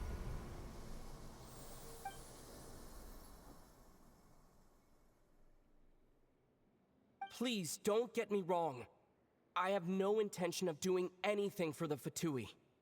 I just wanted to ask you about Nodcry and the moons. The moons? Do not believe in what you can see. What truly matters is what you cannot.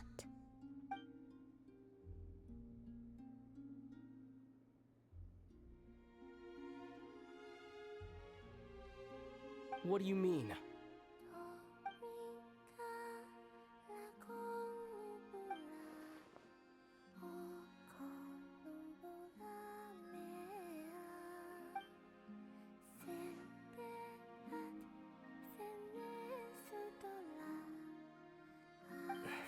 Listen, I'm the traveler.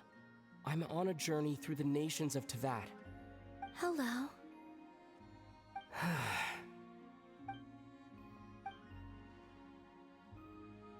Could you tell me your name? Columbina. Kutar. The damselette. The moon goddess. Pick whichever takes your fancy. I do not know my own name.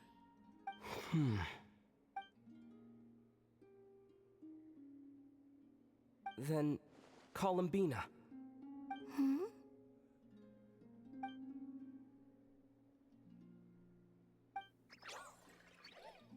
This Kuhenki, this Lanatar, did you bring her into being? Come here, little one.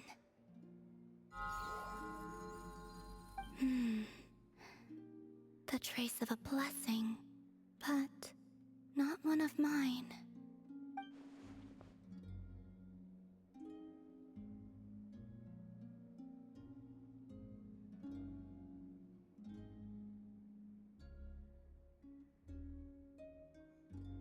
People always assume I can do many things. Assume I have done many things. But I haven't. All I ever wanted was to.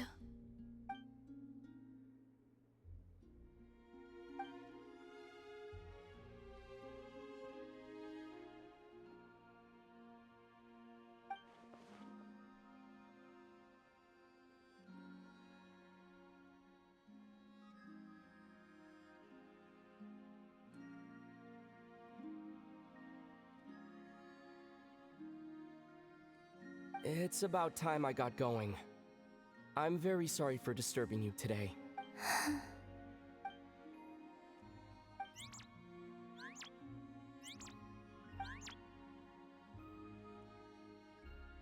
Columbina, that Kuhenki. Oh, you're leaving?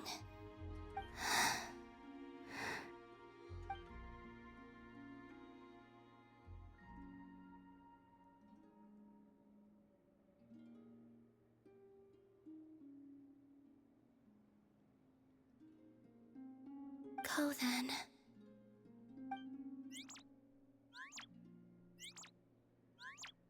Goodbye. Take care. The moon can be treacherous.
Wait, is that...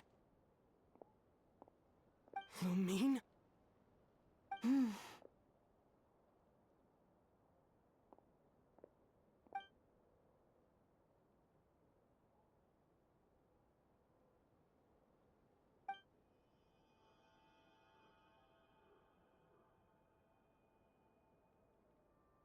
Lumine!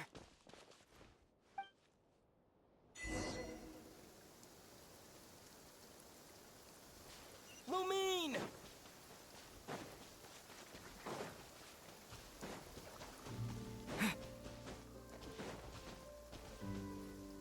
Lumine! Ether, it's you.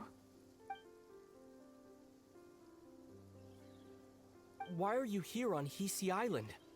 If I told you I was here in search of the Frost Moon Scion's sacred relic, what would you think?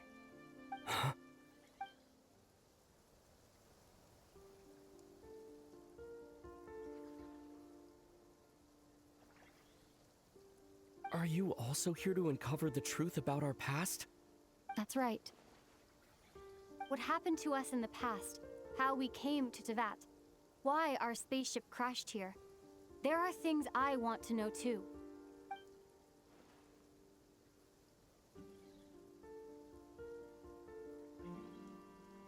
But I'm not about to sit around waiting for another 2 months to find out. Wait! Wait? But I still have unfinished business.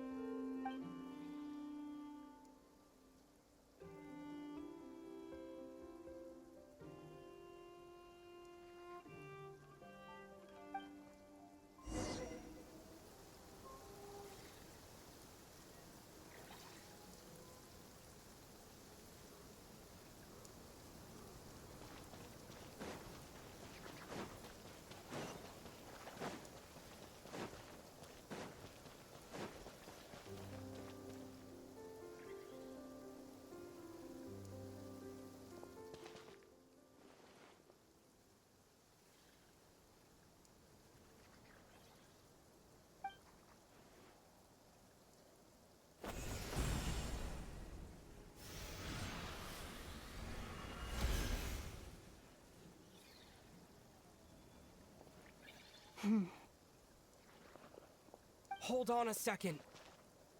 What's wrong? That's the Frost Moon Scion's sacred relic. We can't just... Use it to get to the bottom of all this?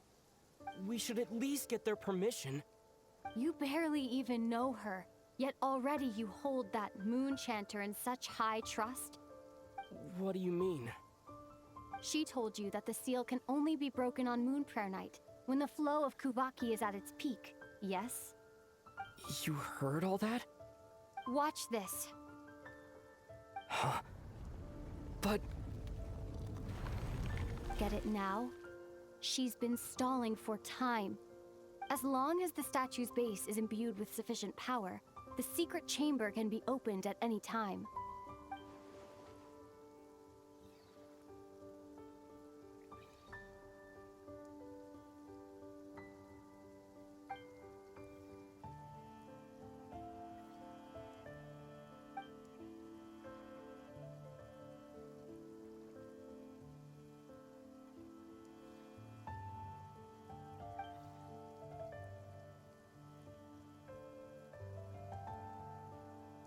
Is it such a sin when I don't put all my cards on the table for you, but not when someone else is doing it?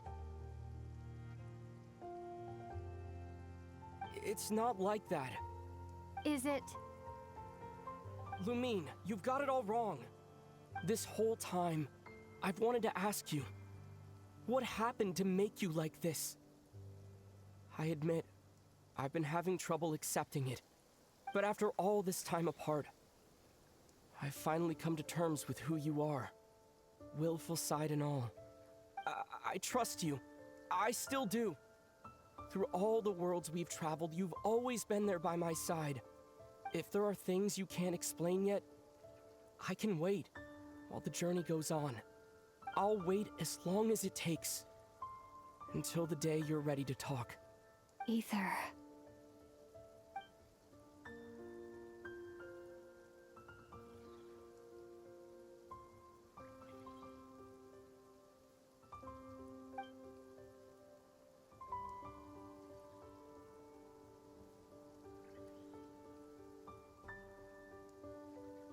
I'm not looking to borrow the Moon Marrow simply because of our past. It holds answers about the very origins of Tevat. I've always believed that if you want the truth, you have to see the whole story for yourself. I'm not asking you to trust me, Ether. Just don't try and stop me. If this choice weighs on your heart, then let me go in alone. Forget this meeting ever took place. Bit late for that now. But maybe this is the chance I've been waiting for all along, even if it fades with the morning light. I want to go with you. You sure? Yeah.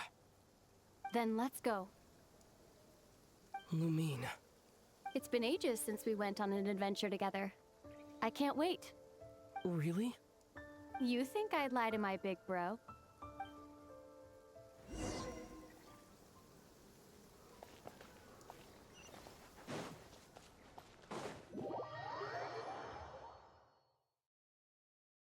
From what I understand, the path ahead is likely to be full of trials and challenges. A deterrence against intruders, and a test for those who truly seek entrance. I doubt the two of us will have any problems. I agree. Still, if we get separated, things could get tricky. Best we move together and watch each other's backs. Even the sound of your footsteps takes me right back. As a warrior, as a traveler, as my big brother. Looks like this is the first trial.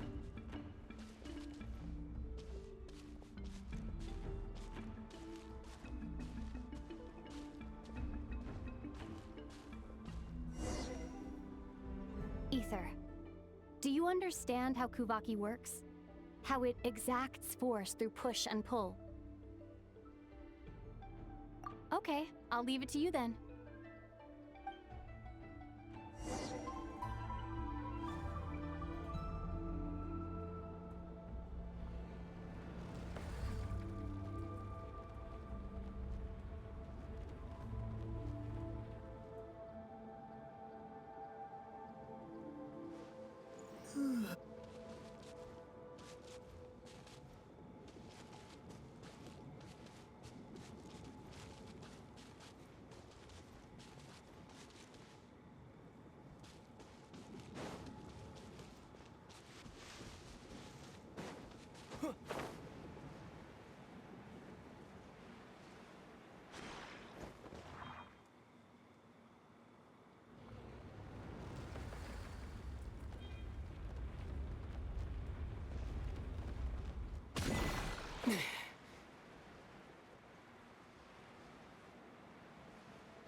This should help Lumine get across.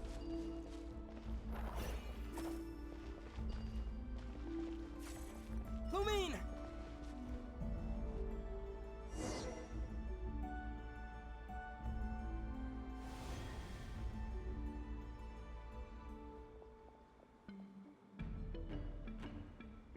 We make a pretty great team, huh? Just like the old days.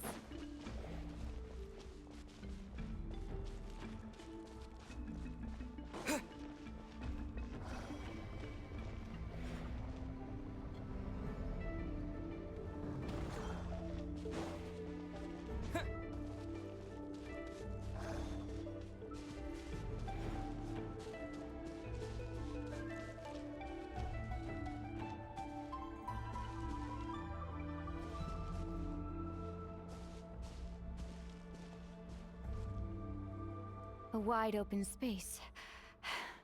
Must be in for a fight.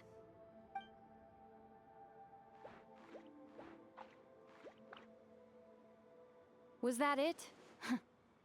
What a letdown.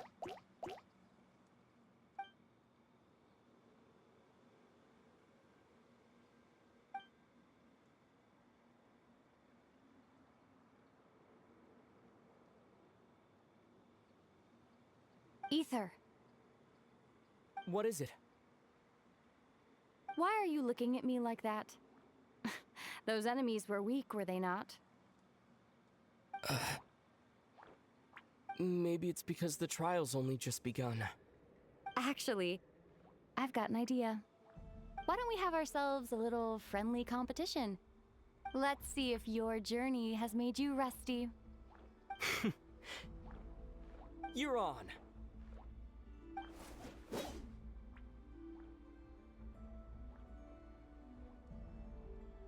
I won't lose to you, Lumine. If memory serves, I used to come out on top more often than not. You sure you're all right? Seems your memory's slipping, Lumine. Save it. We'll know who's stronger soon enough. Let's see what you've got.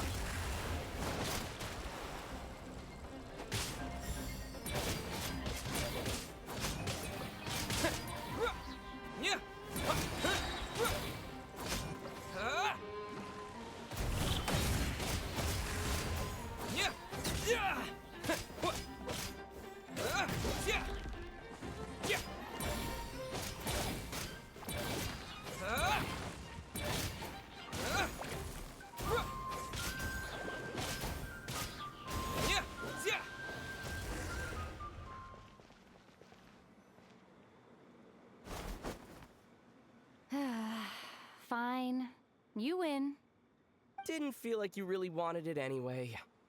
Going all out in a place like this sounds like overkill to me.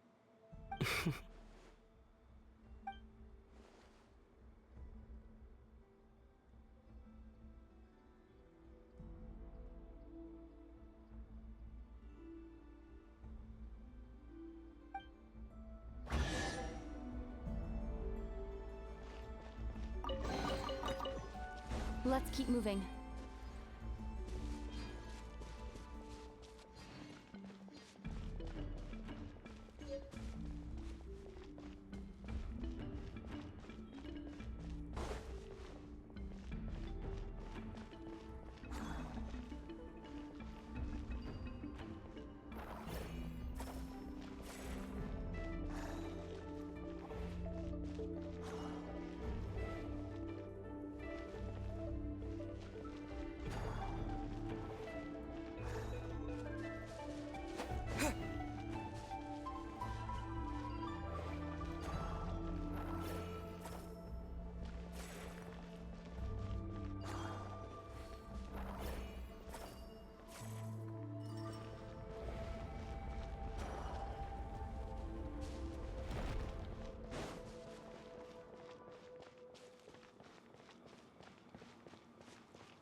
What is this place?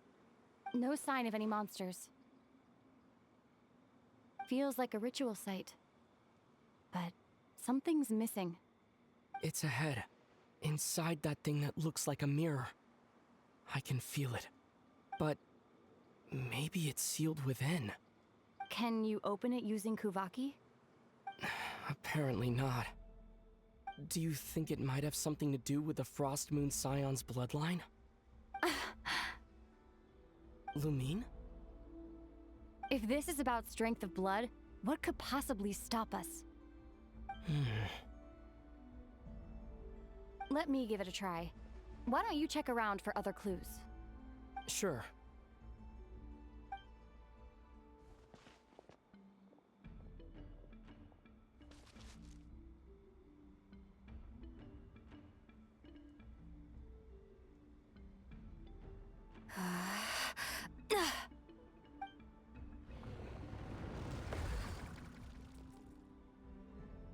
Found it.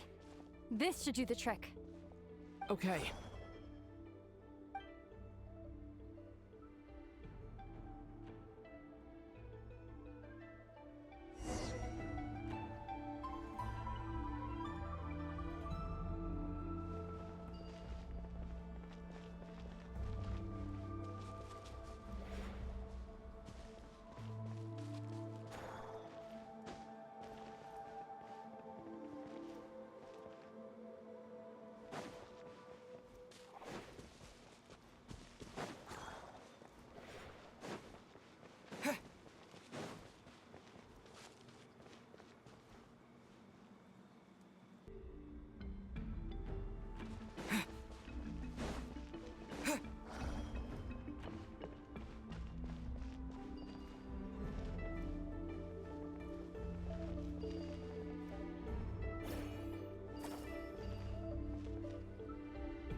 Yep, that got a reaction.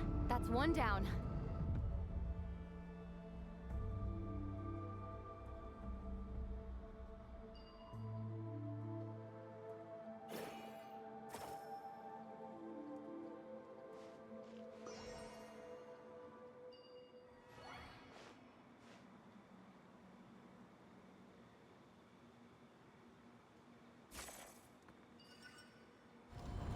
Nicely done.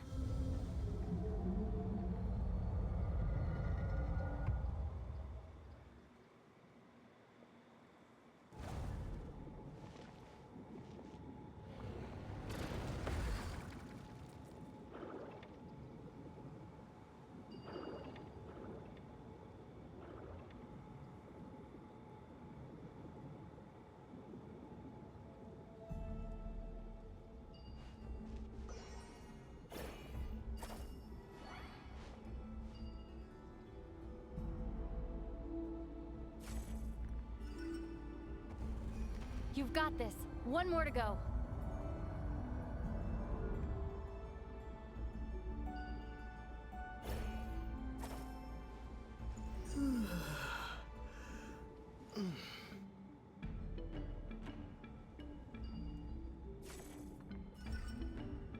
Good work, Ether.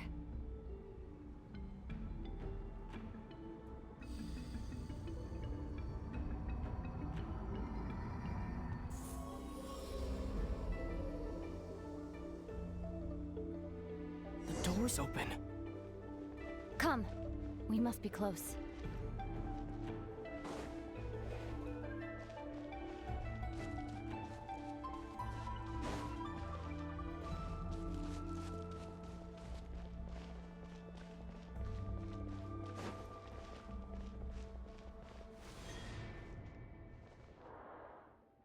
Stay on your toes now.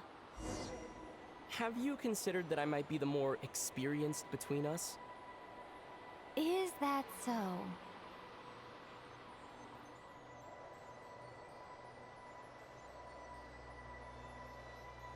So, will you be heading off again after we're done here? Maybe, maybe not. Another cryptic response. Don't worry about things that haven't happened yet.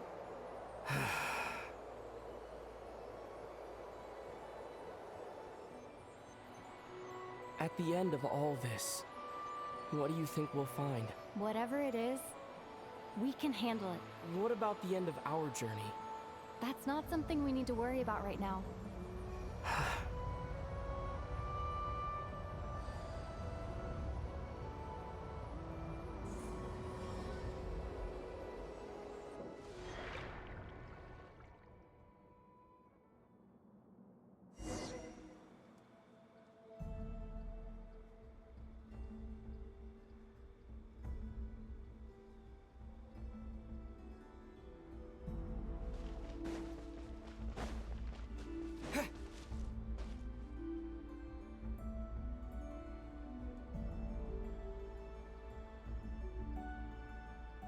Looks like the final trial is just up ahead. Ready for battle? When have I ever not been? What's wrong? Going on an adventure with you, side by side, it's been so exciting. But at the same time, it just feels surreal, I guess. Maybe because it's been so long.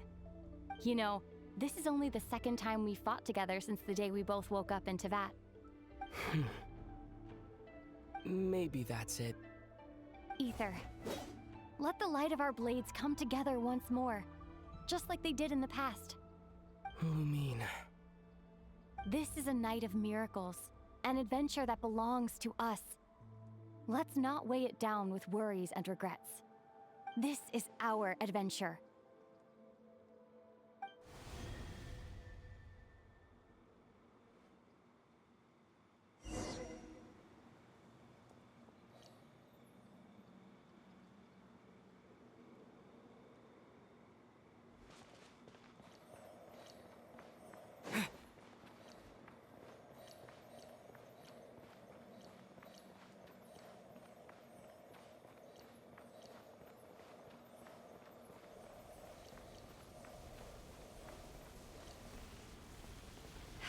Here goes nothing. Prepare for battle. Stay focused! Dodge its attack! Don't forget to heal yourself!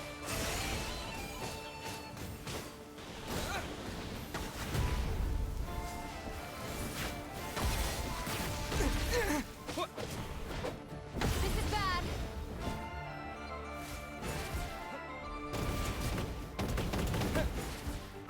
Maybe I wasn't.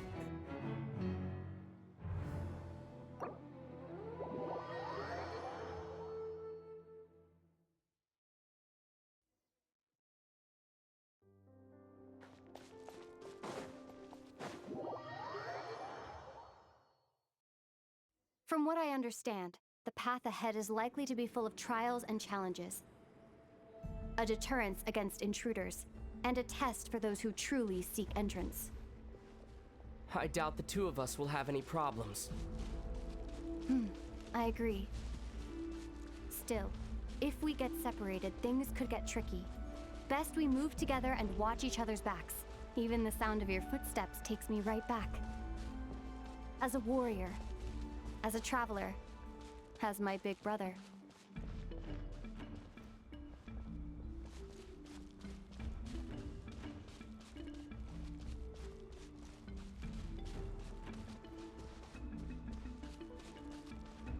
Looks like this is the first trial.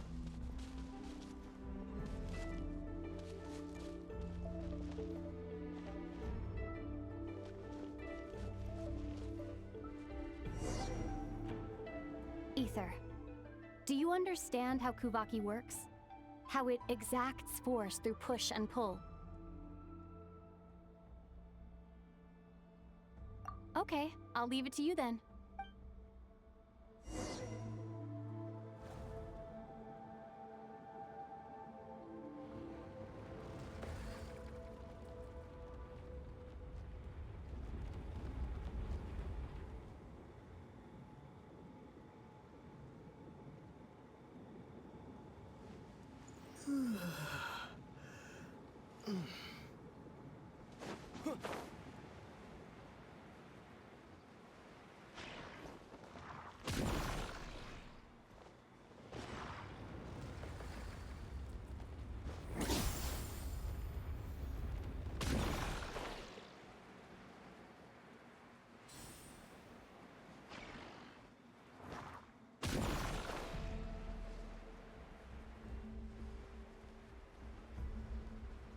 This should help Lumine get across.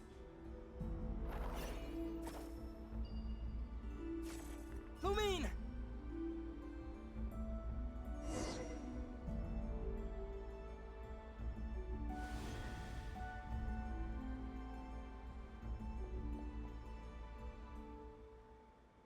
We make a pretty great team, huh?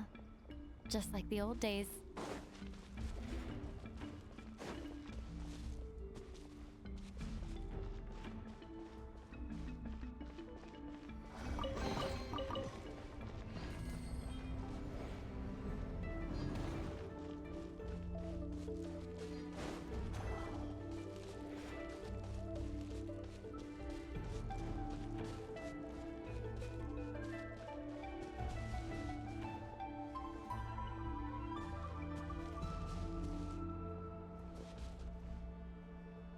A wide open space.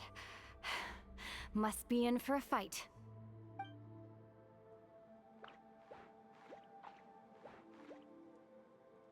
Was that it?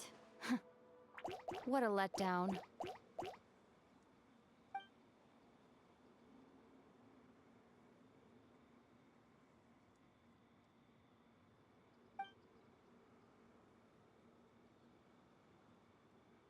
Ether.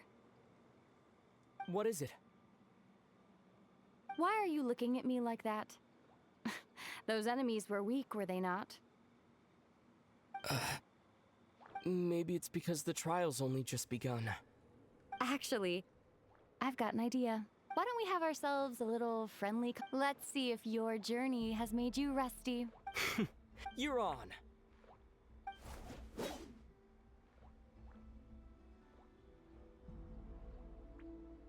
I won't lose to you, Lumine. If memory serves, I used to come out on top more often than not. You sure you're all right? Seems your memory's slipping, Lumine. Save it. We'll know who's stronger soon enough. Let's see what you've got.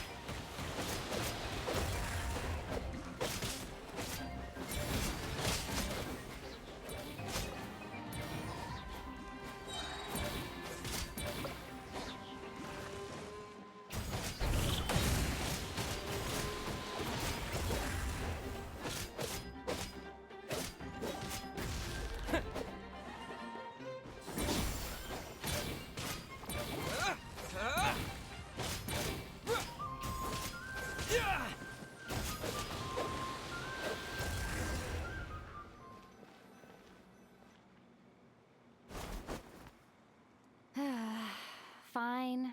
You win. Didn't feel like you really wanted it anyway.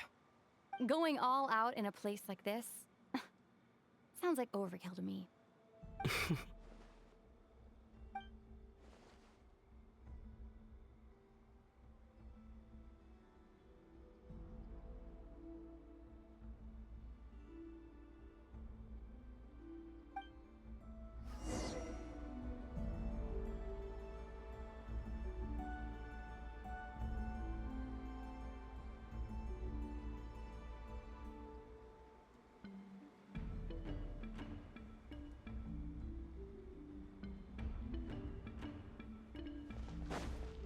Let's keep moving.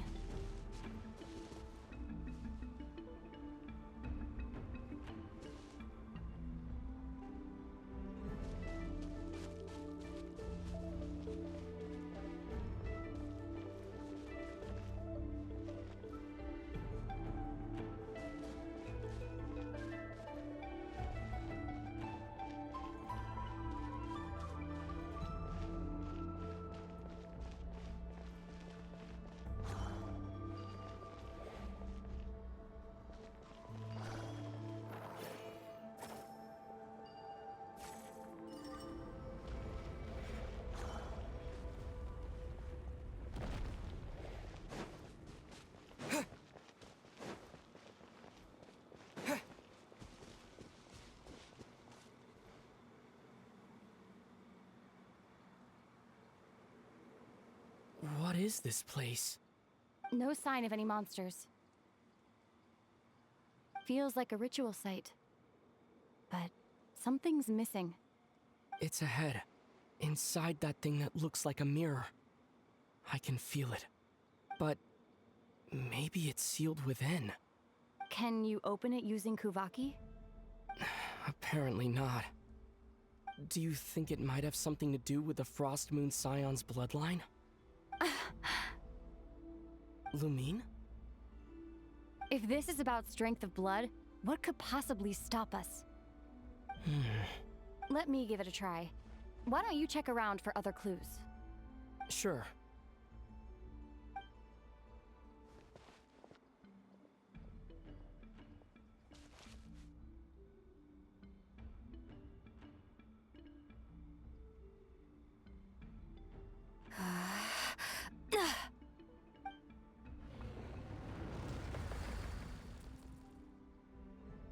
Found it.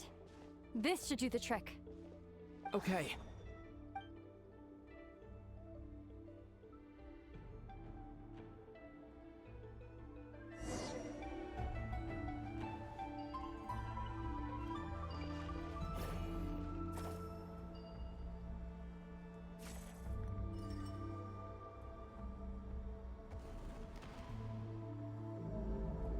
Yep, that got a reaction. That's one down.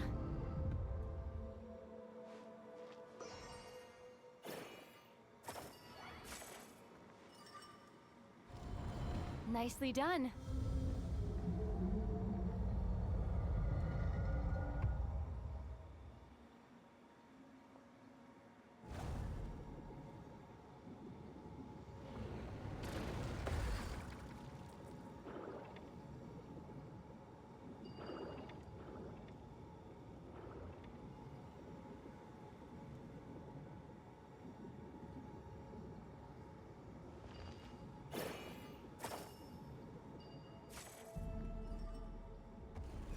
You've got this. One more to go.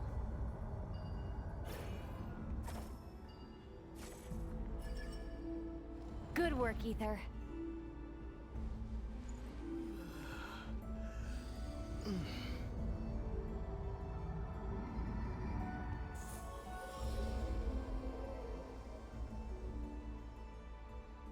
door's open. Come. We must be close.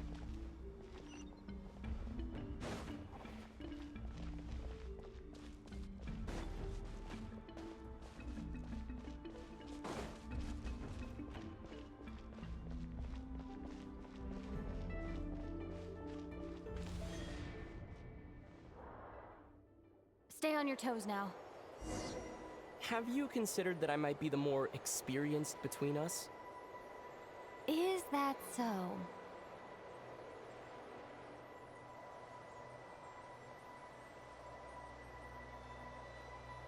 So, will you be heading off again after we're done here? Maybe, maybe not. Another cryptic response. Don't worry about things that haven't happened yet.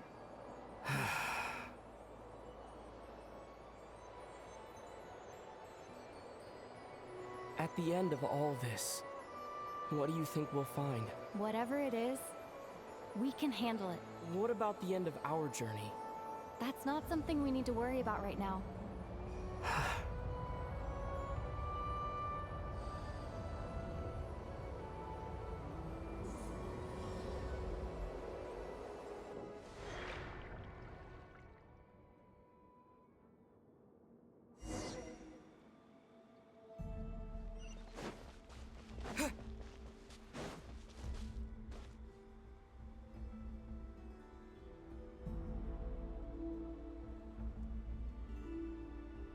Looks like the final trial is just up ahead. Ready for battle? When have I ever not been? What's wrong? Going on an adventure with you, side by side, it's been so exciting. But at the same time, it just feels surreal, I guess. Maybe because it's been so long. You know, this is only the second time we fought together since the day we both woke up in Tevat. Maybe that's it. Ether, let the light of our blades come together once more, just like they did in the past. Lumine. This is a night of miracles, an adventure that belongs to us. Let's not weigh it down with worries and regrets. This is our adventure.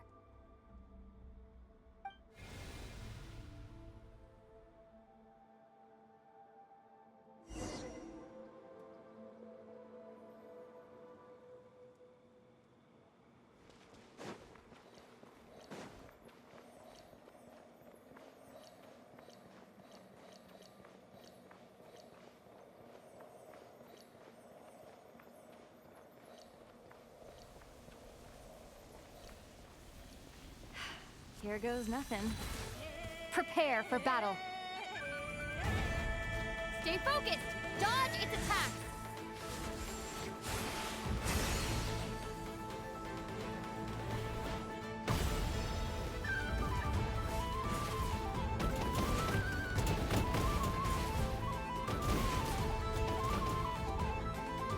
Watch out!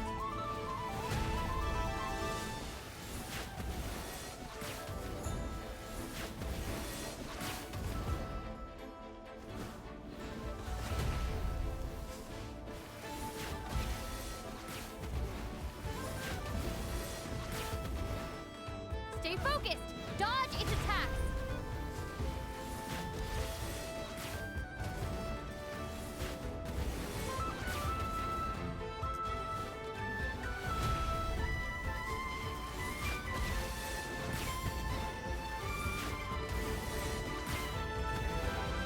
Watch out!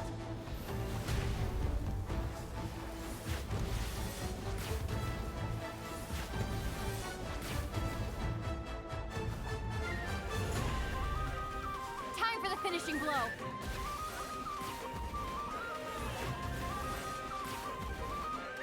Stay focused! Dodge its attacks!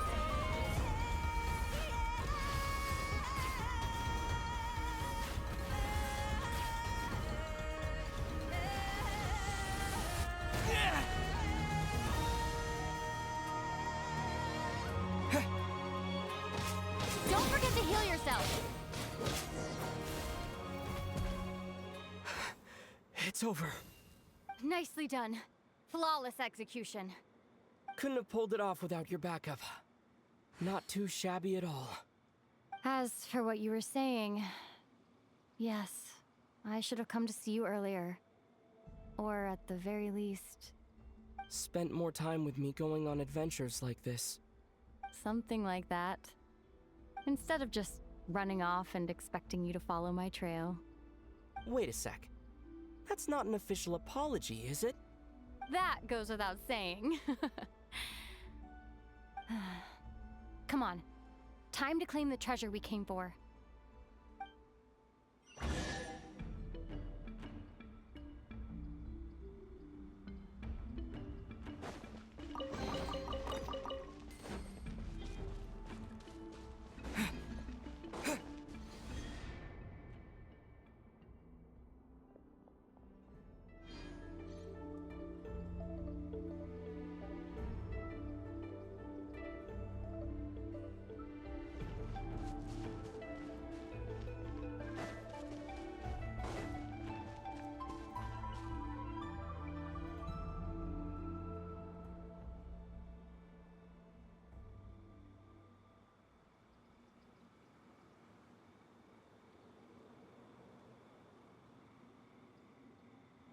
So this is the moon marrow. The treasure we've been after. All right. Go get it for me, Ether. It belongs to me.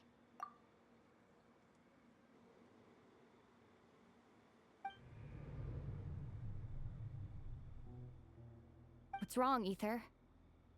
After everything we've just been through, you still don't trust me? Don't you want to know the truth too, just like I do? Rest assured, I'll share the truth with you afterwards. Now, go bring it to me.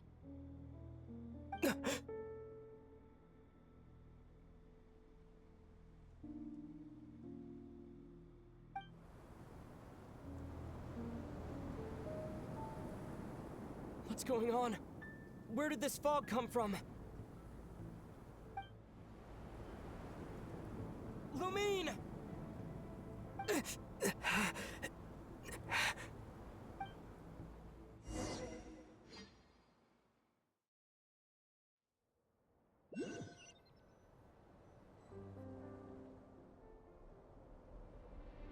Lumine!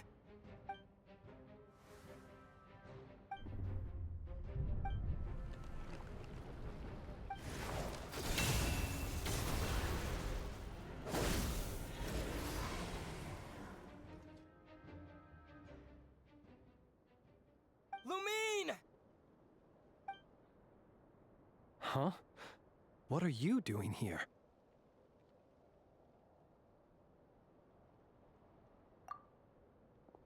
Yes, we ran into each other at the flagship this afternoon. I'm honored you still remember.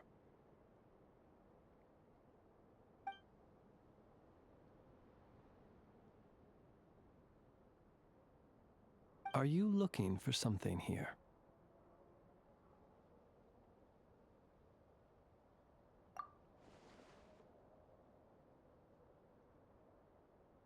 And you just happened to end up surrounded by the Wild Hunt.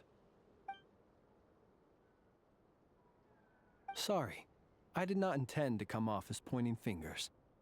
Indeed, perhaps our courses of action do not differ so greatly. Not exactly. We Lightkeepers are accustomed to patrolling at night. A long-held tradition, you understand. I was just passing by when I noticed that the Wild Hunt had struck. So I simply did what I am duty-bound to do. As a matter of fact, I just saw someone leaving in quite the hurry. Was that your companion?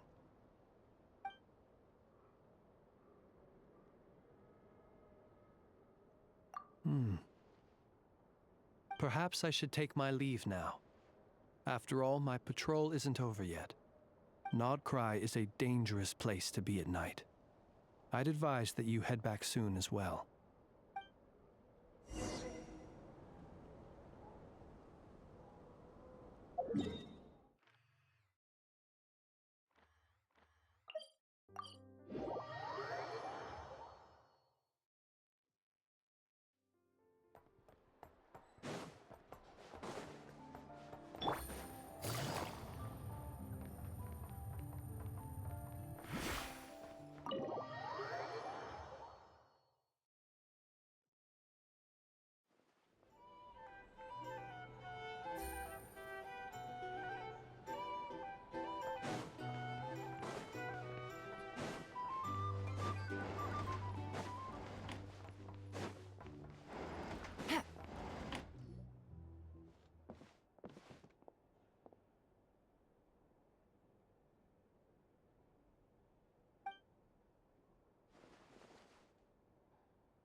Paimon woke up and saw you were gone, so she made you a cup of berry juice to help you sleep.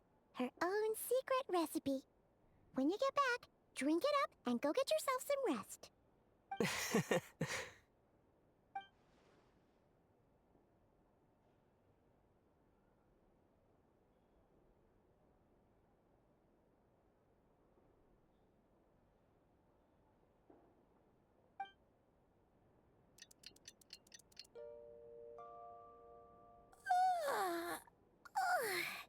Good morning? If now still still counts this morning. When did you get back last night? Did you sleep well?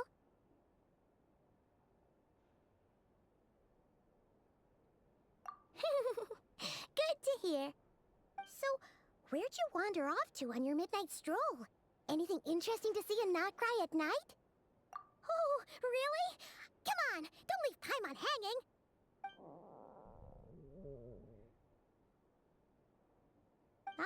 All right. Guess we'll have to feed your stomach before we feed Paimon's curiosity. Let's go grab something to eat while we talk.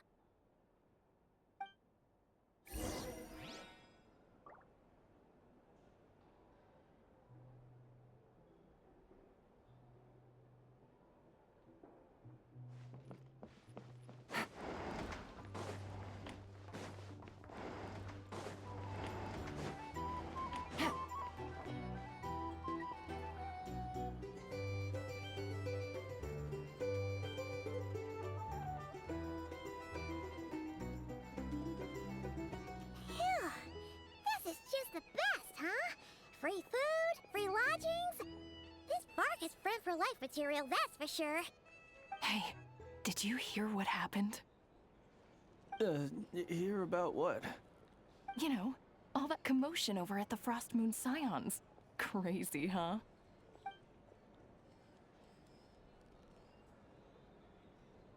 Huh? What happened? See what I mean? Completely oblivious to what's going on around you.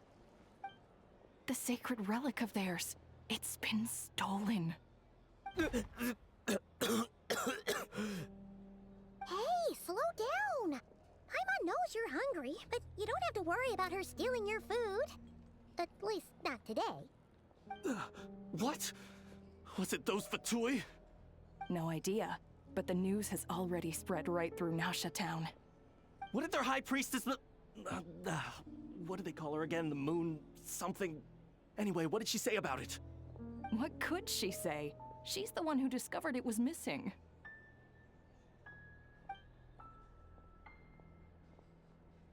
She was in Nasha Town first thing this morning, hoping to launch a joint investigation with the Voynich Guild. Whoa! Did you hear that? Laum and the others, their sacred relic's been stolen! Who in Tivat would even have the nerve?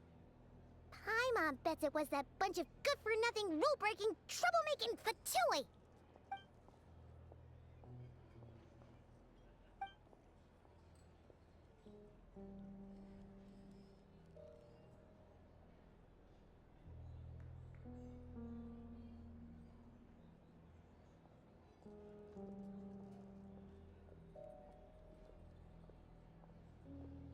Huh?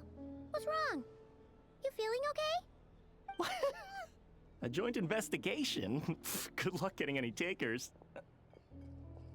Unless there's some reward or a business opportunity to sweeten the deal. Same thoughts here. So just a few minutes back, she switched gears and headed over to the one place that might actually be able to solve this. The Curatorium of Secrets. Ah! You scared, Paimon! What is it? Huh? Okay, just... Hey! Paimon's not a baby, you know! Quit pulling her arm!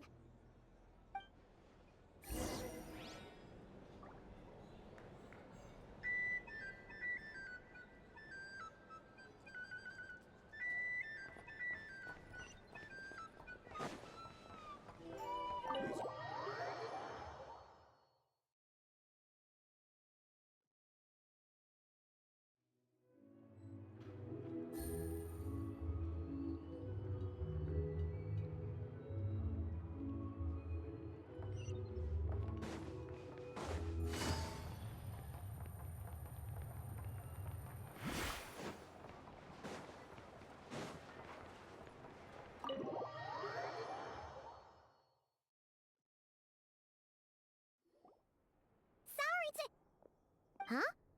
There's no one here. But didn't they just say Lauma came this way a few minutes ago?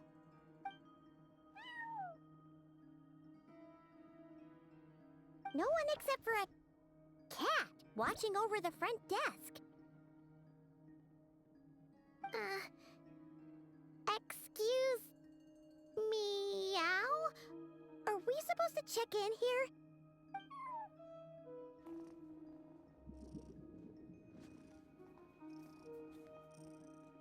No idea what that means. Is this Lauma's personal receptionist or something? Pretty sure she'd be the only person who could actually understand it.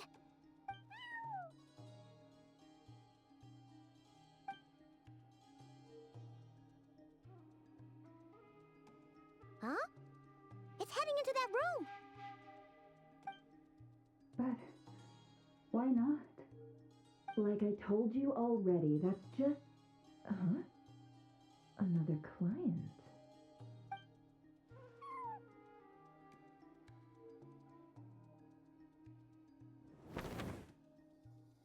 Ah! So, you were in this room the whole time? Something I can do for you? Traveler. Paimon. Oh, you're acquainted then? Yes. They visited Hisi Island yesterday. We had dinner together. Allow me to introduce you. Traveler, Paimon. This is Nefer, boss of the Curatorium of Secrets. Pleasure to meet you. They are travelers who arrived in Nodcry just yesterday. Greeted by the birds and beasts of this land, they are kind-hearted souls who walk in the moonlight's glow.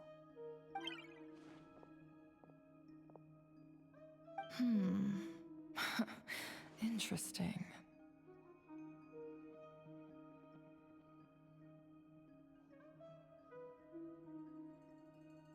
Thank you, Lauma, but you need not have introduced them. They are great heroes, renowned throughout the nations beyond our borders. Oh, really?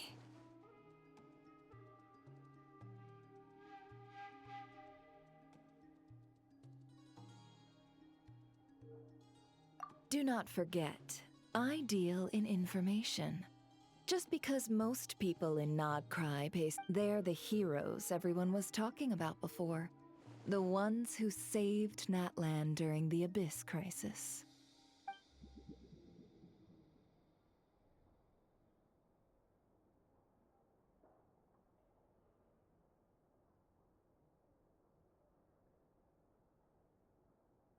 I see. We Frostmoon Scions seldom leave our domain, so I had not heard of your heroic deeds. Please, forgive my ignorance. It's no big deal. We were hoping to keep a low profile anyway. If we had to list all of our titles and good deeds, we'd be talking till sundown, and then some.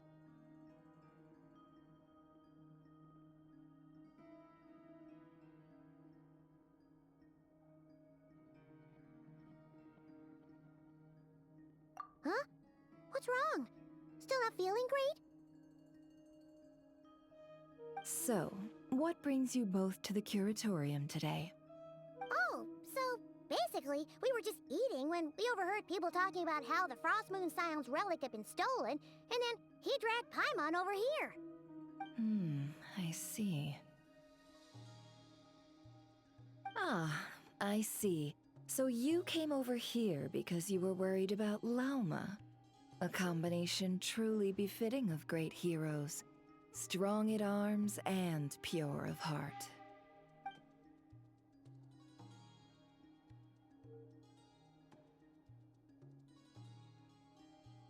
In that case, Lauma, I've got a suggestion. Why not ask these battle-hardened heroes to take the commission for you? Honestly, it's a little beyond the means of such a modest establishment as ours. Your modest establishment? Unable to handle a commission? You just don't want to take it, do you? You're right. I do not. What kind of commission is this? Surely it's not to recover your stolen relic? Yes, that is it. Recovering the relic is both my duty as a moon chanter and a step toward fulfilling the promise I made the traveler, to help uncover the truth of the past. But Nefer has already declined our commission multiple times. And yet, just as it always has, the moon will continue to illuminate the sky above the curatorium. Come night or day, may the moon goddess keep you. Enough of that.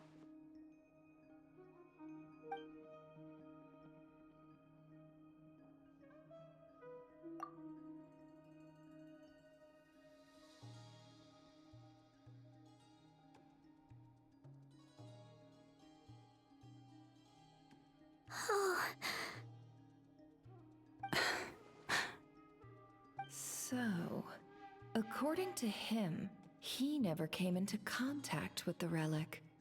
So he suspects his sister may have taken it. I understand.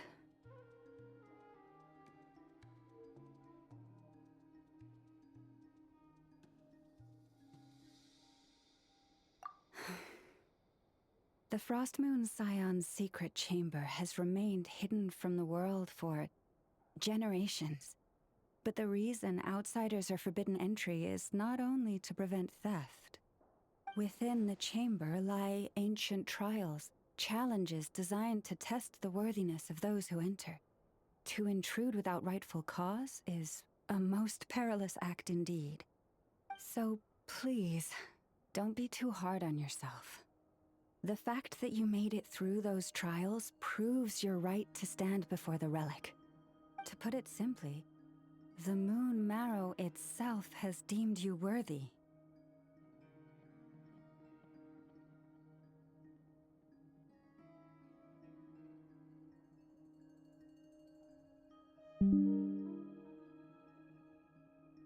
No. Your honesty tells me everything. You never sought to take the Moon Marrow for yourself. As for what happened at the end, I suspect the Chamber's protection mechanism may have been activated. Among those who entered the final chamber, there was either someone with impure intent, or else an abyssal presence. The Abyss?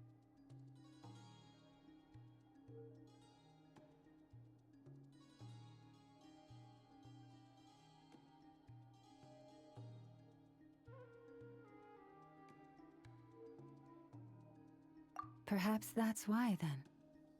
Either way, the Moon Marrow was taken. And I believe you. So the problem remains the same. I need to recover our relic.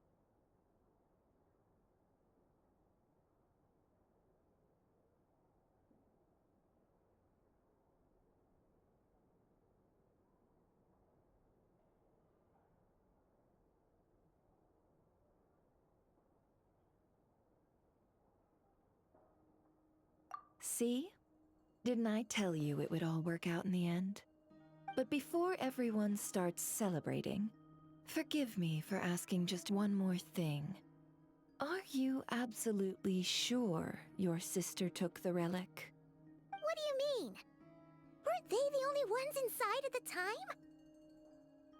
Who knows? Think about it.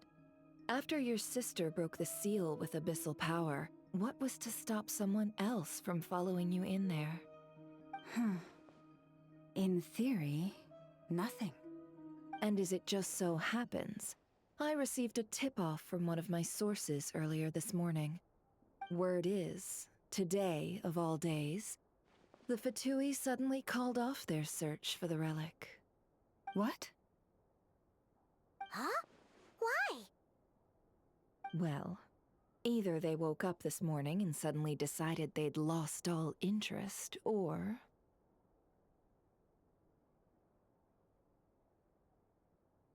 Exactly.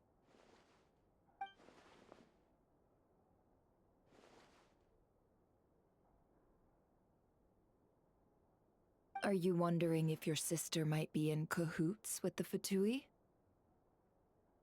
Which is why I asked, Are you absolutely sure your sister took the relic? Or to put it another way, do you really know your sister?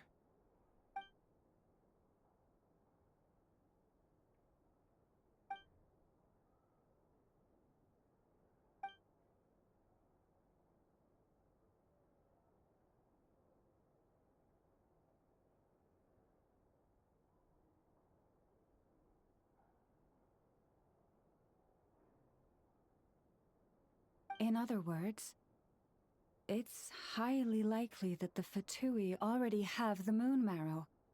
So, basically, all we need to do is find our way into that Fatui research facility, and we should be able to get to the bottom of this, right? Congratulations, you've found your answer. Looks like the curatorium won't need to lift a finger this time.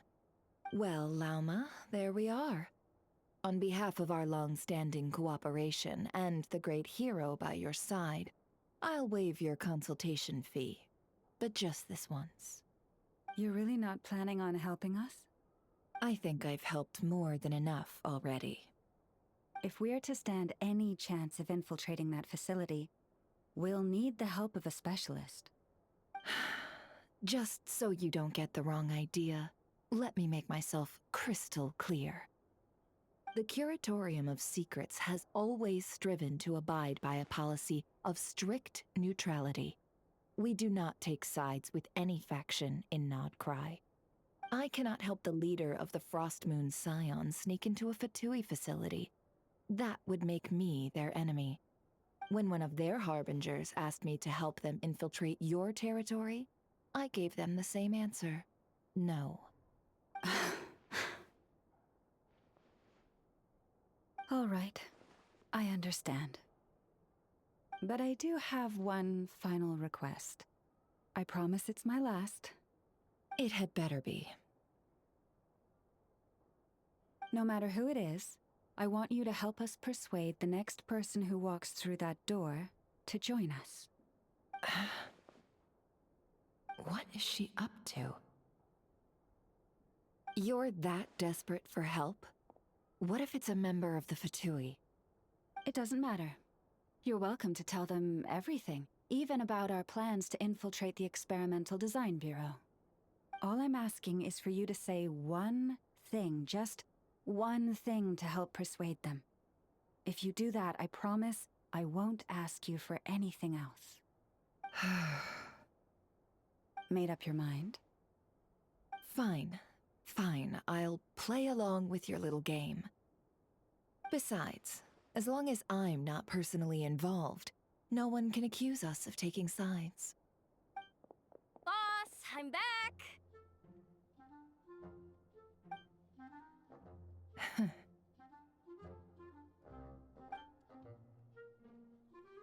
You won't believe the luck I've been having today. Remember you sent me to find that runaway cat, yeah?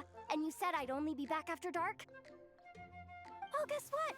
Right after I left the house, this big ibis flew over and the missing cat was right in its claws. And once it got close, it loosened its grip and...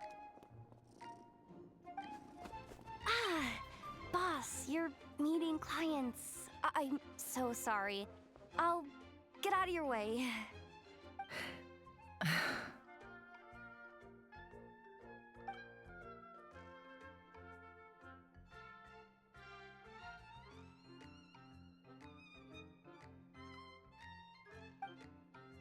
Yehoda, dear, come here. Huh? Me? Is something the matter? Oh, hi there. My dear Yehoda, I have a request. Yikes! Why does the boss sound so scary? Did I do something wrong? Would you be so kind as to accompany these 3 delightful clients of ours and help them infiltrate the Fatui's Kuvaki Experimental Design Bureau? What is going on here? Boss usually just says things like, hey, go do this, or you, go take care of that. Why is she being so scarily polite? And wait a sec, the Fatui's research facility? That's basically a death sentence. Made your mind up yet, my dear?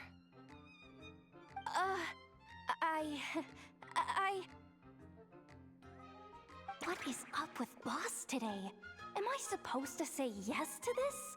Or maybe it's because the mission's too risky, so she's actually looking out for me?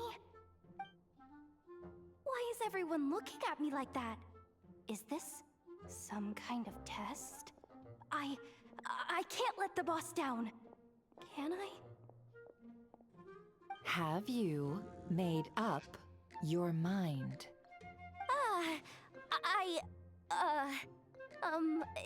That's... Sure, why not? Really? You really don't mind helping us? Huh? Oh, yes. I mean, no. Of course, I guess I do. Oh, thanks so much! We owe you big time! On behalf of the Frost Moon Scions, too, thank you, Yehoda, for your help. What the? Seriously, what just happened? Why does the boss look so fed up? Oh no, was I supposed to turn them down? All that mentoring, time spent teaching her how to deal with different factions. In one ear and out the other. Never. You got what you wanted. You promised that was it. I know this goes against your principles. I won't forget the favor. Trying to get me to change my mind now? Of course not.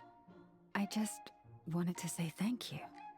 So, thank you. Oh. Yehoda, we'll leave the planning to you.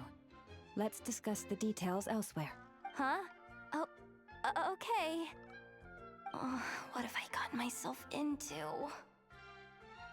Oh, by the way, Yehoda, before you go... What is it, boss? You're fired. Huh? Effective immediately. As in, this exact moment. The Curatorium will take you back, of course, but only once you've completed this commission for our 3 clients. What? Is there some issue? Well, here's the upside. Without me taking a cut from your commission, you'll earn more.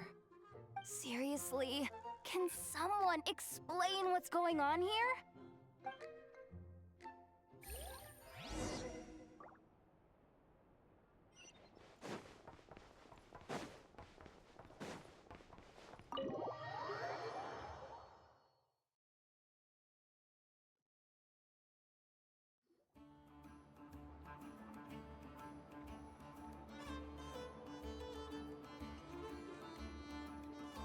Are we sure Yehoda's alright? She looked totally crushed just now. She'll be fine. She's just in shock. But one thing's for sure. The Curatorium's professional standards are beyond question. The fact that she only requested 1 day to prepare says it all. As an apology, I'll ask my animal friends to help her out more often in the future. Also, thank you for being honest with me. It means a lot.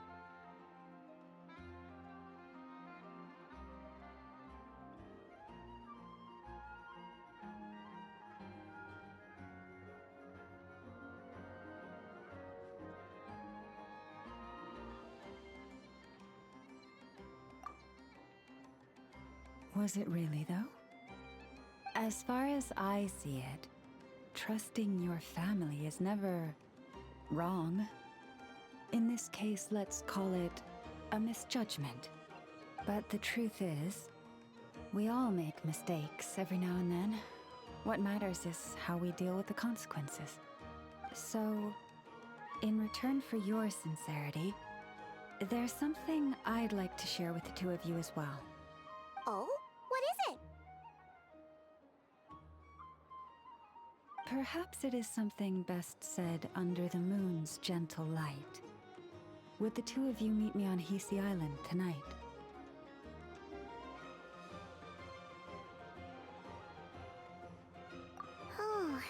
does sound important.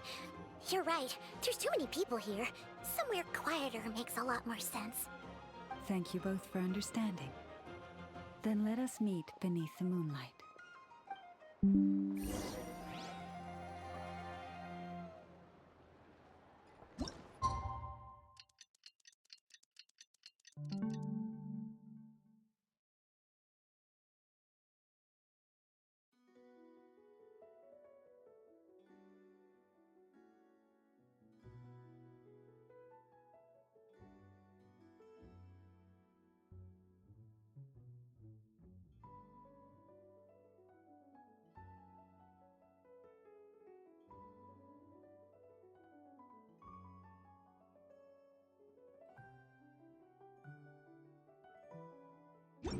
It's about time, and the moon's already up. Let's head over to the place we agreed to meet Lauma.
Take it easy.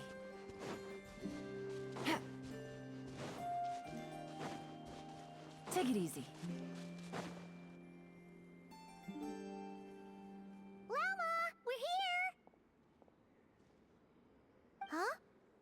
Lauma, are you praying? I am indeed. For the moment I was born, my people exclaimed, "Behold, eyes like the moonlit tide, antlers like the crescent moon, and blood that glimmers silver as the moon's reflection." From as far back as I can remember, I was revered as the Frost Moon's emissary and the Moontide Maiden. The first words I ever learned were prayers to the Frost Moon. The first gestures, those of our sacred rites. Wow, that must have been tough. Back then, I didn't know any better. It all just seemed so natural. The Frost Moon Scion's bloodline has long since begun to run thin. Nowadays, even those of us with antlers are few and far between, let alone those attuned to the power of Kuvaki. But I...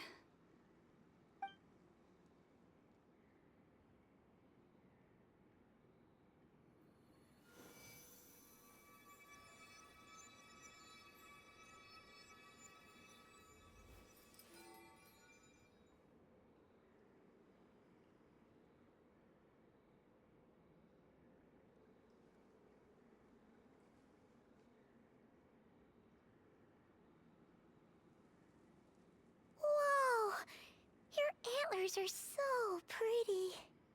They say it's an extraordinarily rare condition. Once in a century, if that. I am unusually sensitive to the moonlight, as well as to the Kuvaki's ebb and flow. As a child, I could barely sleep because of it. Oh no! It was that serious? To others, fluctuations in Kuvaki are something you easily get used to. Like a gentle... But to me, that same tide is a towering tsunami a surging swell crashing against me. Of course, as the years went by, I learned how to suppress my senses and my power, enough to keep it all from overwhelming me. But because of that, I also had to walk the path of concealment. Concealment? From the moment I was first taught to pray, my kin would point up to the night sky telling me, "That, Lauma, is the frost moon, the last of the moons, the sole surviving truth." But I would ask them in response, why? Why can't I feel anything from it at all? Later, I came to understand that they simply could not tell where the real tide was coming from. They couldn't sense it. The true moon beyond the sky's veil.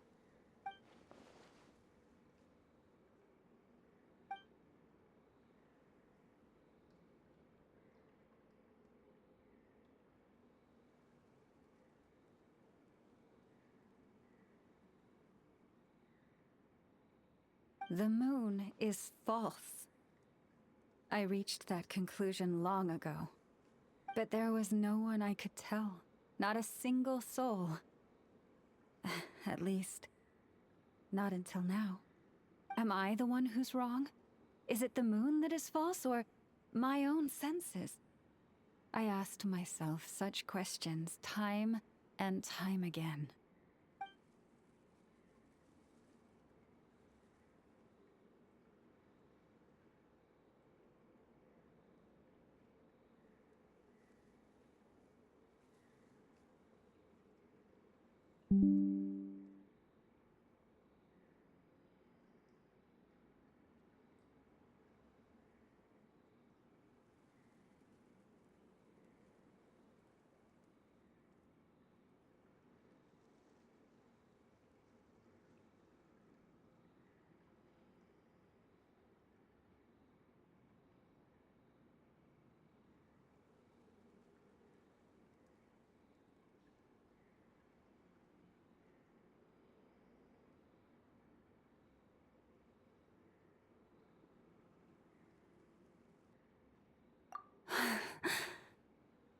Thank you.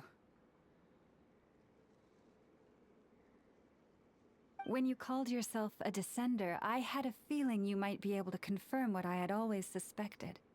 And now that you have, it's exactly as I imagined. I feel relieved. Oh, Paimon kinda gets why you couldn't tell anyone now. It's not easy to change people's minds on something they've believed for hundreds of years. That's what I meant by concealment. I knew too much, so I had no choice but to keep my people in the dark. Every prayer I offer feels like a lie to keep myself going.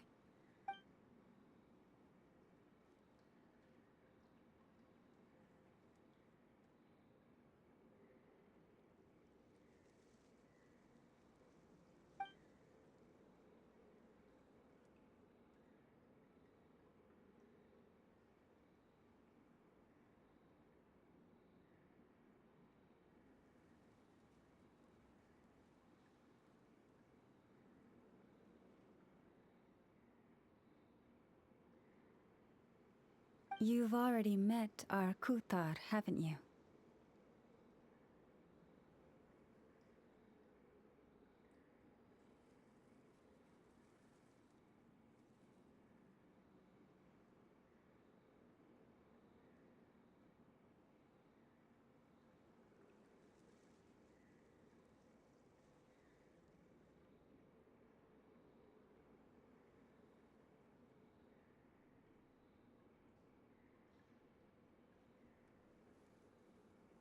Huh? When was that? And, more importantly, when were you planning on telling Paimon?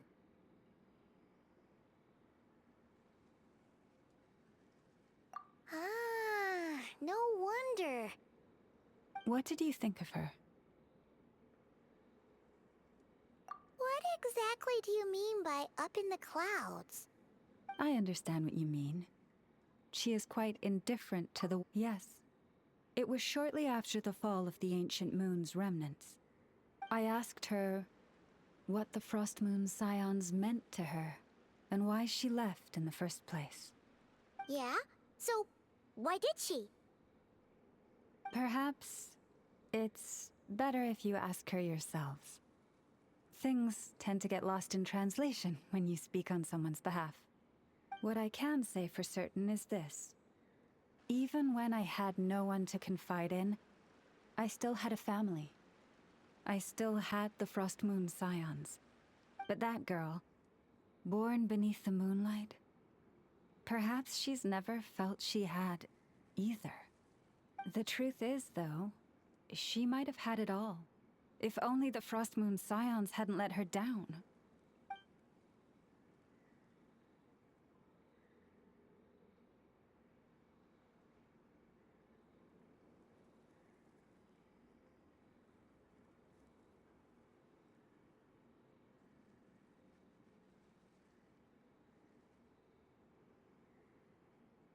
The Frost Moon scions now walk a path of error. They offer their prayers to a false moon, and to a goddess who can no longer answer them. I want to change all that. But with the Fatui closing in on us day by day, the Frost Moon scions must stand united, now more than ever. I just need to wait for the right moment. Lady Lauma! Lady Lauma! Cappy? Has Cardina's condition deteriorated again? Traveler, Paimon, we'll have to continue this conversation later. We'll come too!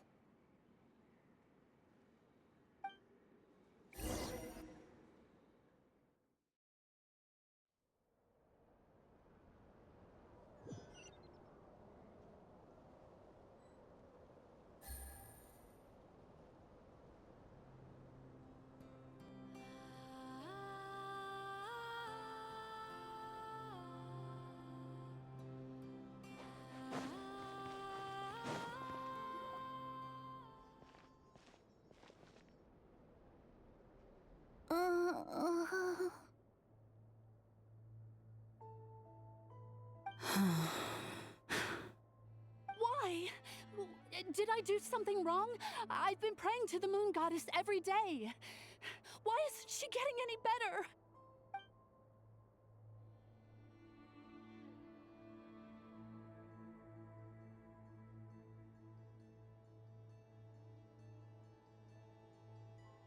Cappy, I need you to wait outside. I'm about to start her treatment.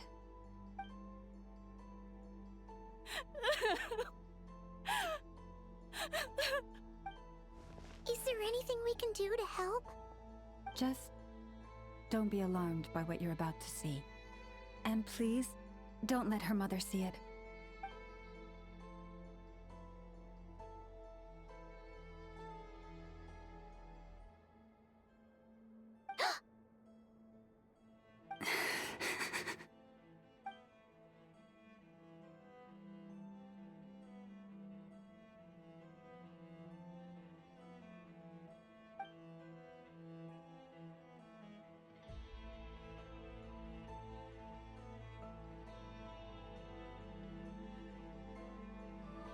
Shh. Please. Help me keep this a secret. She looks much better now. But, Lauma, was that... A medicine prescribed by a local doctor. For ordinary people, my blood has the power to counteract any adverse reactions to Kuvaki.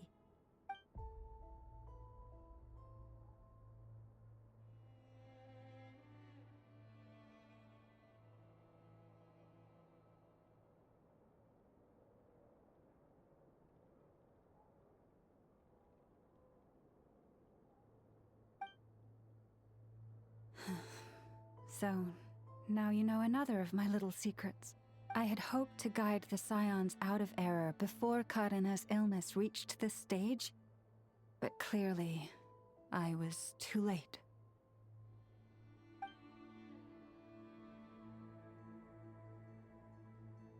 My life is as hidden from sight as the far side of the moon.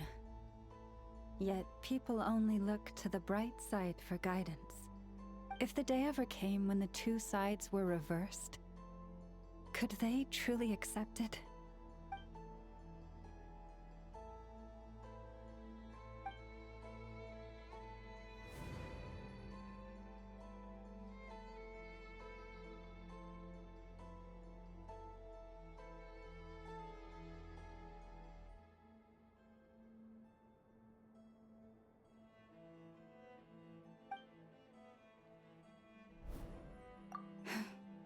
Hearing you say that puts my heart at ease.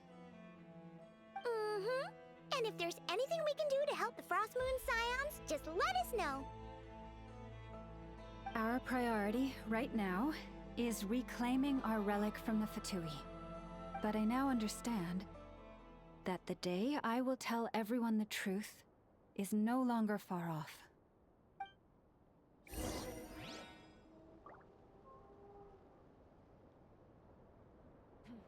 This is more than a fair price already. Prices like these are just outrageous. Wow!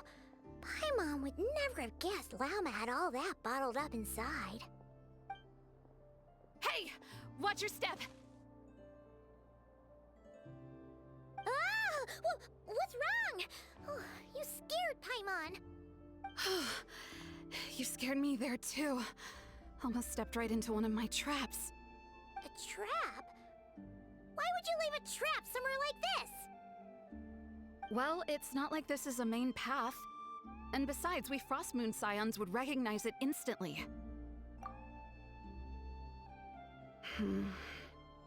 Alright. You don't seem like you're with the Fatui, so I guess there's no harm telling you. Lauma asked me to set up these traps to keep the Fatui at bay. Oh! Come to think of it, their 3-day ultimatum is almost up now. Yes. Hopefully they'll back off when they realize we won't go down without a fight. Oh, you've done a lot for the Frostmoon Scions too, just like Lauma.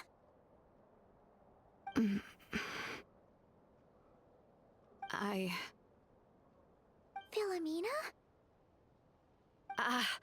It's nothing. I was just wondering if any of this is really worth it.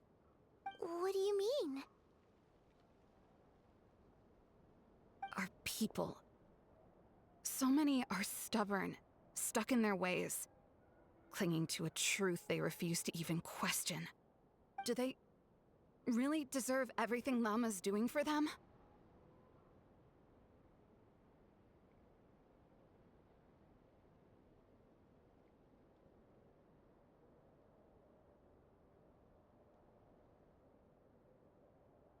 Well, yes, but even so, no. I shouldn't be saying this. Just forget it, okay? Bye. Huh? Why did I say all that? Or really, why am I still doing any of this? Either way, this will be my final night with the Frostmoon Scions. Wow, she sure took off fast. So, are we heading back to the flagship for a break or what? Wait, you're not thinking of visiting that damsel light up in Cloud Cuckoo Land, are you? Huh, given who she is, pushing her won't get us anywhere. Hey, why don't we...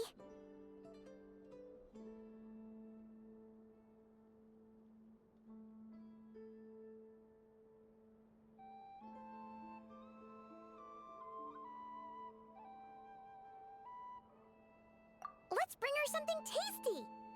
If she doesn't want to talk, we'll have to win her over with food. Hey, no harm in trying. At the very least, it shows we're trying to be friendly. Let's see. How about Ineffa's 9.12 out of 10 berries and fried meat, the Frostmoon Scion's boon of the day, and one of your signature dishes. Your choice. Should be a good mix of meat and veggies. There's bound to be something she likes.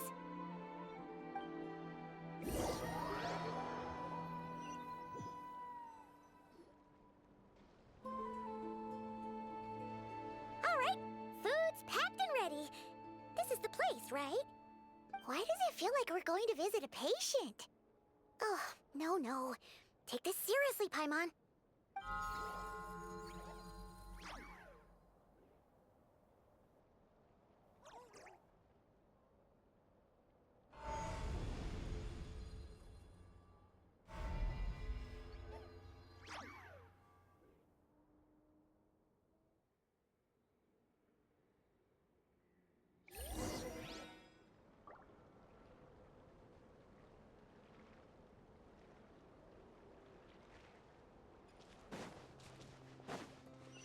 Take it easy.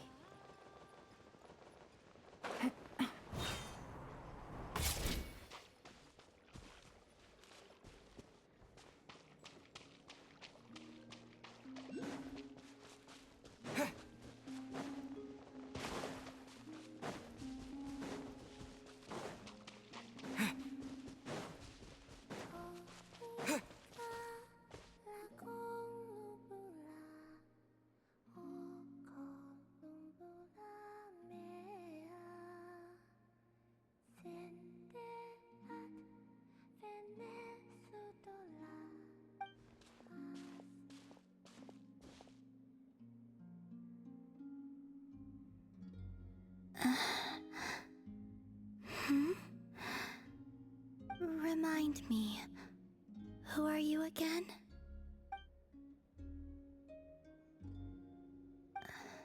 A different one floats by your side today. A different one? What's that even supposed to mean? Oh, there goes Paimon's perfect conversation starter. Hi there! Paimon is Paimon, and this is the Traveler.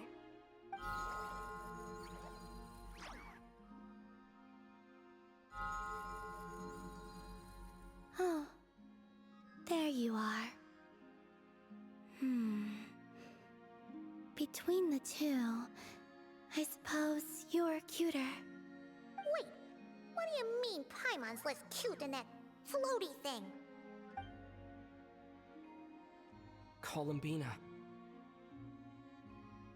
What is it? What's your favorite kind of food? Is this a treat? Or an offering? Let's go with treat. Anyway, this is all the Traveler's cooking, so please, help yourself.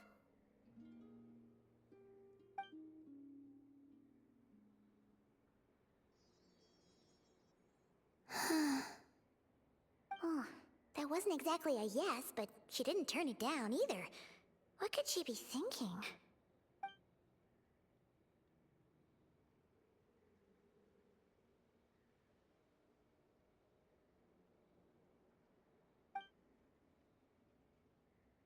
So, what do you want to ask? Hey, she's actually playing along! Quick, now's our shot. You know the moon in the sky isn't real, don't you? I know there is only one moon in the What does it mean? The missing prologue. What? Huh? What does that mean? Isn't she going to explain herself? Can you tell me more about that melody? You were humming it last time, too. It must be important to you.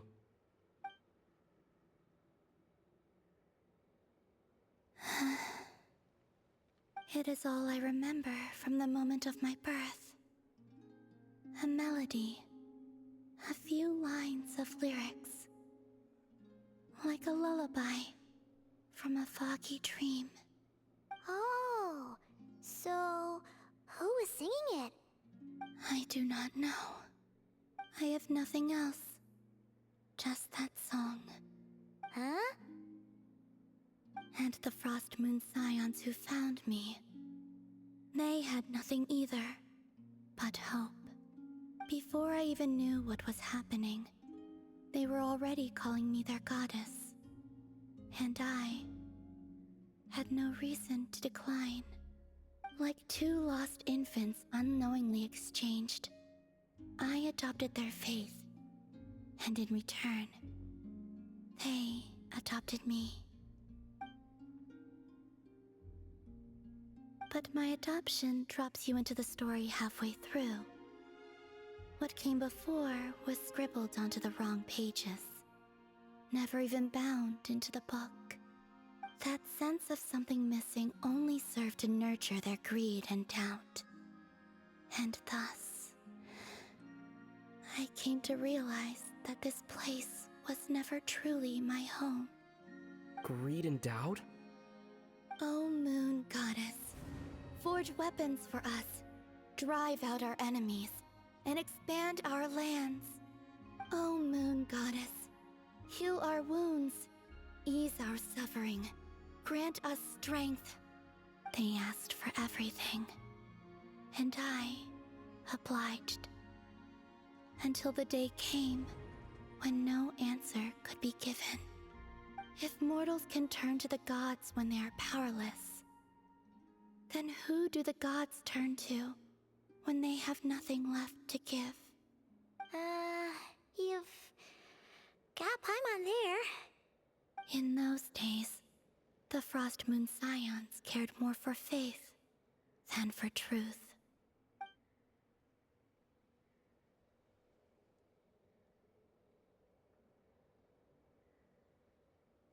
Reality rewrote the sky in words I could not understand.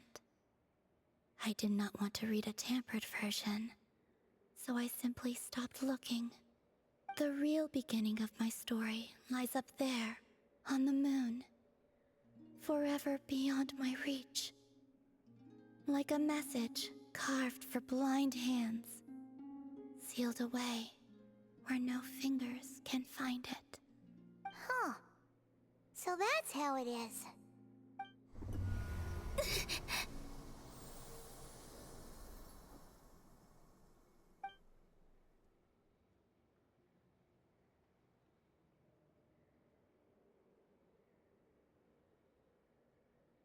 What's wrong?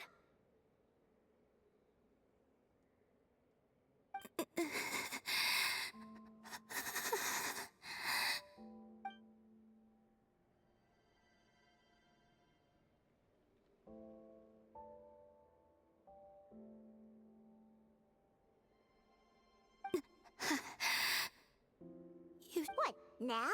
But you really don't look well. Did something just happen? Is there anything we can do to help? No. Aside from answers, I have nothing else to give you in return. This is the price of running away from home a second time.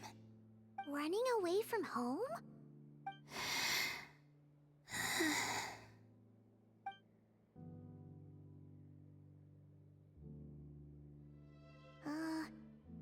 Is she heading towards the food? Did all of Paimon's questions make her hungry? Do you still have many questions? I know I should offer more in return for your kindness, but I'm feeling a little worn out. Oh, we're so sorry about that. The Tsaritsa was right. Freedom always comes with a price. She said I could treat the Fatui as a second family, a second home. But in the end, they were no different. All they wanted in truth was my power as the Moon Goddess. I'd rather not dwell on such unhappy memories.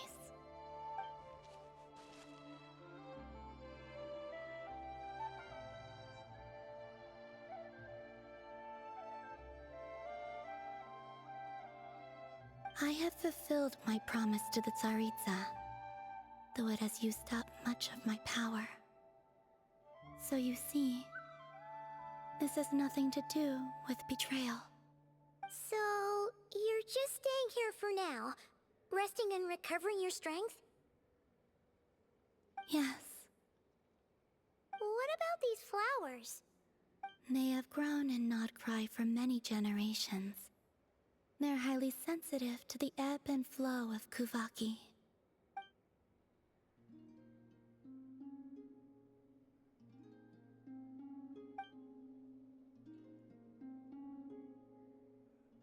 At times, I thought about using that relic the Frost Moon Scions had hidden away. I could sense the power within it. But going out is such a hassle. People might see me, and I promised Lauma I wouldn't show myself to anyone. Besides, I know it's gone now anyway. Really? Lauma asked you to stay in hiding? Uh-oh, she's looking back at the food again. Paimon still got some little crumb cookies here. You could have these for dessert if you wanted. Lauma said she wishes to change the Frost Moon Scions, which is why she asked me to stay out of sight. I don't really understand what she meant, and to be honest, it's not something that concerns me. But I wasn't planning to see anyone anyway. If they found their way here themselves, that's hardly my fault.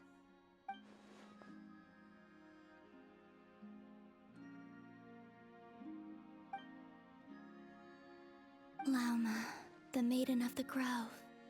She is quite unlike any Frost Moon Scion I have ever met before. After hearing my story, she actually apologized for how the Frost Moon Scions treated me back then. She told us she feels like she's been living on the far side of the moon. Is that so? I actually got the opposite impression. She's been keeping her true power hidden away, afraid that people might be dazzled by its brilliance, and that they'd no longer be willing to look her way.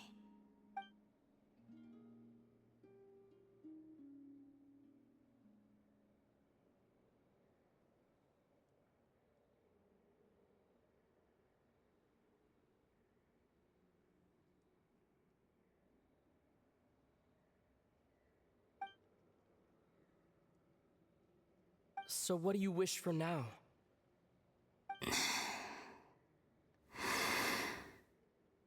I wish to return to the moon, to the home where my story is written. Right now, that is all I wish for.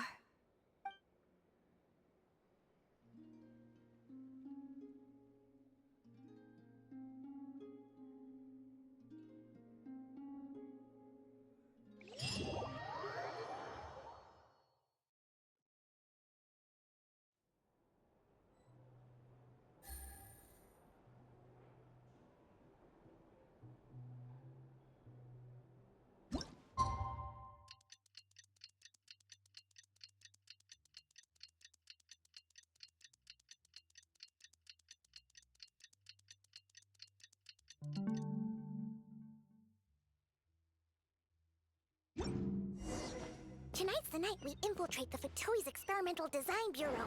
Come on, we better go meet up with the others.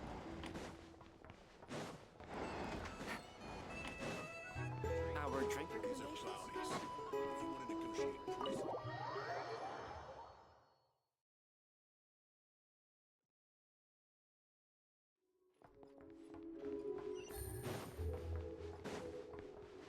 Take it easy.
Take it easy.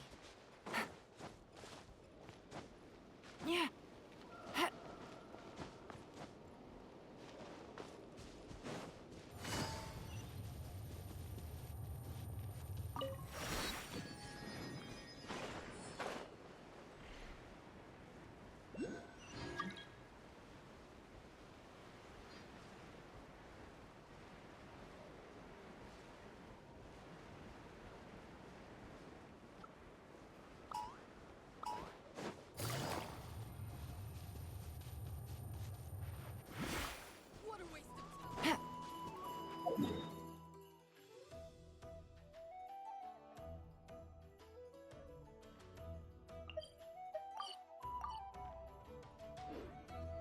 Take it easy.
Huh?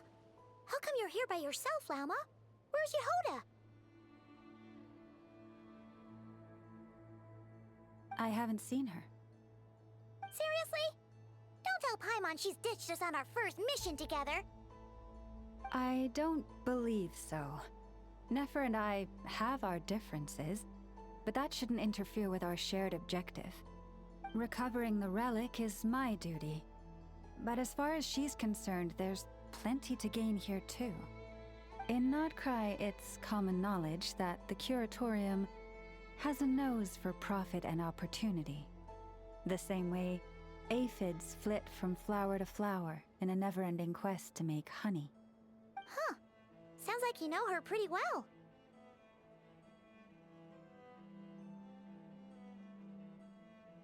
Still, Yehoda sure is taking her sweet time.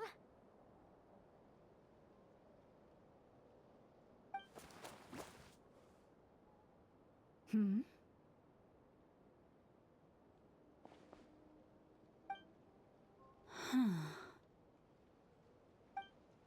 I believe we may have misjudged and underestimated Miss Yehoda. Huh? What do you mean? As a former employee of the Curatorium, I'm confident that she possesses both professionalism and integrity in ample measure. Huh? Huh? What was that noise? The sound of a wavering conscience, perhaps? Ah! Whoa! Something just fell down. Hello, everybody! What kind of an entrance is that? Wait a second. Have you been hiding nearby this whole time? Yeah. I was just, scouting things out from up high. Darn it. How did Jane Doe even notice me up there? I can't believe I'd only realized I'd run out of smoke bombs this morning. What if something goes wrong inside? How am I supposed to make a quick getaway now? Thought I could just hang back and wait for the clients to get cold feet. But nope. Turns out they're all completely fearless. Don't they know how scary the Fatui are? Really sorry, everyone. Truth is, just as I was heading out this morning, I discovered I'd run out of a super important, completely essential, absolutely indispensable piece of equipment. So,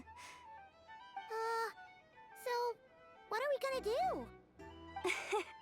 Well, as I see it, there are two options. Plan A is we take a detour to Nasha Town to restock, though who knows if any shops will still be open this late. Plan B is we call it quits right here, disband the team, and I'll go home. My place is only like a 10-minute walk from here, so... Personally, I vote Plan B. Bada bing, bada boom! Maximum efficiency, minimal effort. Don't try to solve your problems by running away.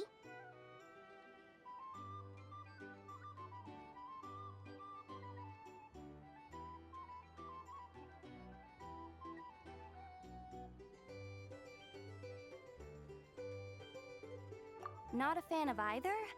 Then I guess our only option is to fall back on Plan J. That's J for Yehoda, by the way. Why didn't you just tell us that was an option in the first place? Come on, that would have totally ruined the surprise. Boss pulls this trick all the time, and it's always the clueless ones who end up praising her to the skies. Feels like you just threw shade at a whole lot of people. I have faith in your professionalism, Yehoda. You don't need those flashy tricks. Your abilities alone are more than enough to earn our respect. Huh. This Jane Doe sure has an eye for talent. Speaking of which, maybe it's time I started calling her something nicer? You really mean that, Jane? Lauma Doe? I do. I'll tell you what, it's not every day you get to work alongside such considerate clients. I have a feeling we're gonna make a great team. Plan J is this. We find our way in through the freight access on the facility's east side. It's tucked away from view, and security's lighter at night. I've prepared some special gadgets too, so we should be ready for anything. If we want this to go without a hitch, we'll need to work together every step of the way. So everyone, stick close behind me. Now that finally sounds like a real pro talking. Hey, you saying I didn't before? Kinda, yeah. You... Ugh, mind. A top-tier treasure hunter like me never lets the naysayers get to her. All right, let's go over what we agreed on yesterday. The goal of infiltrating the Kuvaki Experimental Design Bureau is to locate and, if possible, recover the relic that the Fatui stole. We also need to figure out why they built the facility in the first place. I'm worried that they've set their sights on the ancient moon's remnants on Hisi Island too. Well, now that we've got a plan, time to get this show on the road.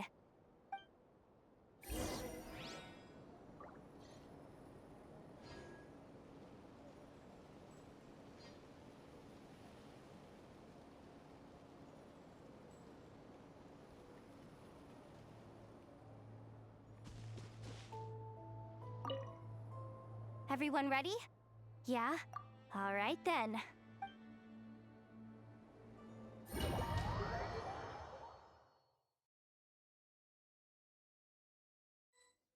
Go, go, go! But make sure you stick to the side.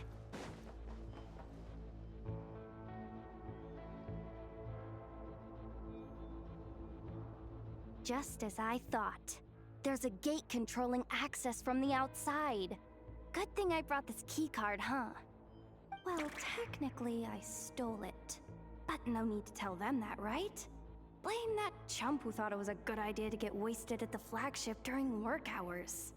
Ooh! Is it top-level clearance? Of course, that goes without saying. Let me read it out loud for you. Fatui Experimental Design Bureau number 183574, maximum clearance, maintenance intern. That doesn't sound very top-level to Paimon. Never underestimate interns. Even the most legendary of thieves started out as rookie pickpockets, you know? Besides, if it wasn't for this person's selfless generosity, we wouldn't be able to just waltz in like this, would we? Feels like you're trying really hard to change the subject. Allow me to teach you the first rule of treasure hunting. First and foremost, use every resource at your disposal.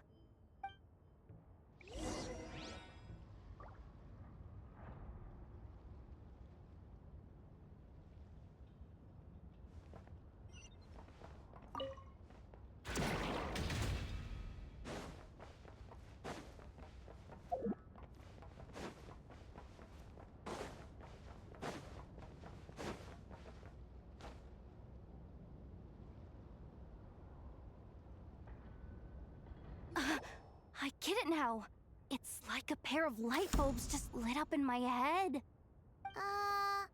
What did you just get? The blue light, aka Plan A, is telling me to take the path along the left side.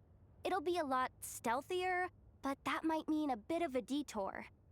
The red light, aka Plan B, is saying, just charge straight in. But that'll mean dealing with, like, a dozen sentry bots already powering up. Although, I might be able to switch them to training mode. Their attacks will be weaker, but we'll still be in for a fight. Can't you just put them in sleep mode? Hey, I told you, I'm just a maintenance intern. Give the new recruit some time and space to blossom, will ya? We're still pretty close to the entrance. Surely they'll call the whole thing off once they see what these bots can do. Anyway, I say we go with Plan B. Either way, I won't be doing any of the fighting, so the shorter route sounds good to me. If we can avoid fighting at this stage, we should.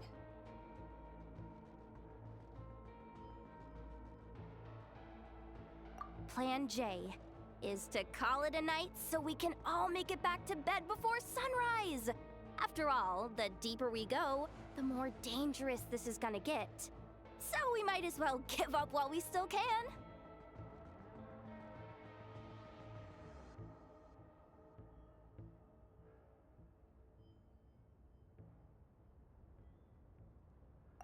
Okay, Here are the bosses.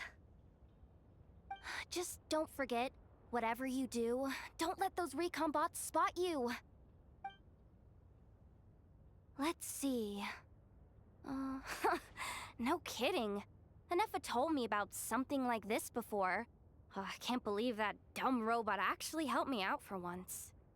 All you gotta do is this, and the recon bots will be reassigned to another position. That way, when it's time to move forward, the path will be clear. Which reminds me, it's about time I taught you the third rule of treasure hunting. Go with the flow. What about the second one? You skipped that one. Huh?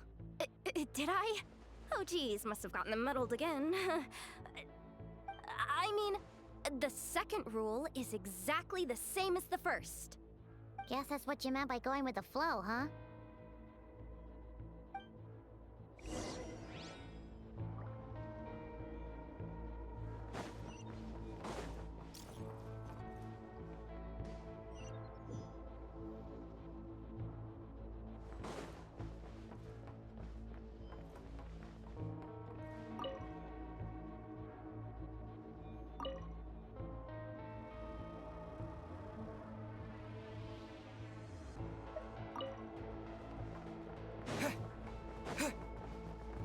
Wait, is this really the route we're going with? Oh well, too late to turn back now.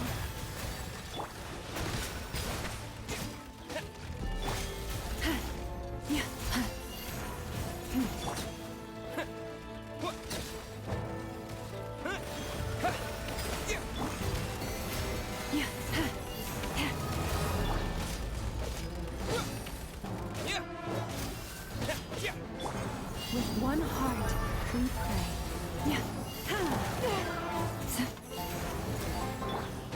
Go!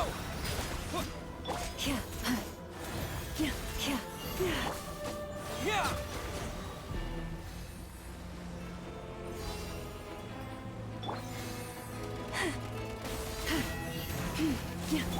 Water jet!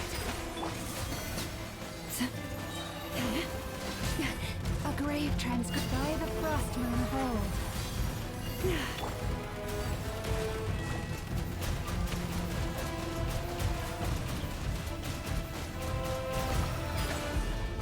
Leave this place.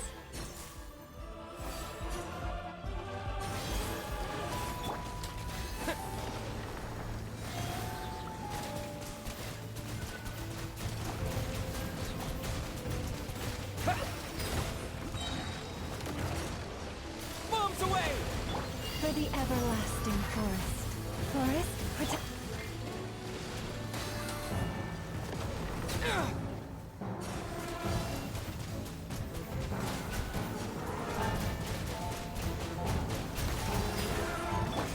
Lush as the moonlight.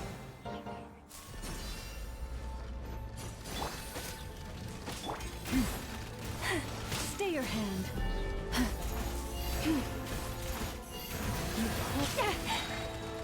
With one heart, we...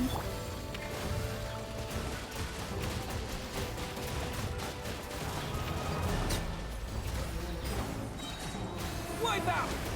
Yeah. Receive my blessing. Yeah.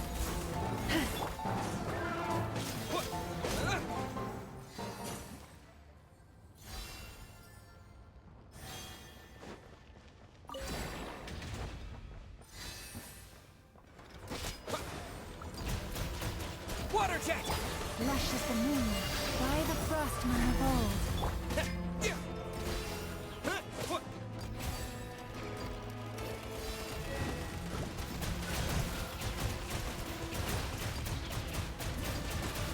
Water jet! Leave this place. Yeah!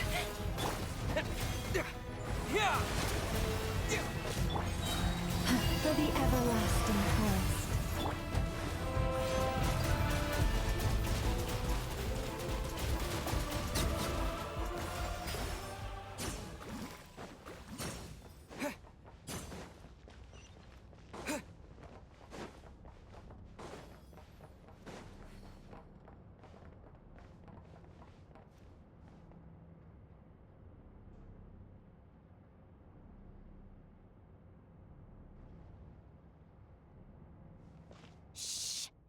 someone up ahead.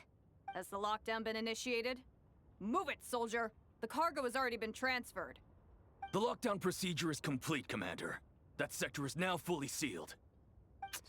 The night shift. Just our luck. Don't they usually handle deliveries during the daytime? There's not supposed to be anyone here. We've come this far already, and they're really trying their best. If I suggest backing out again, it's not gonna look good. Come on, brain. Think!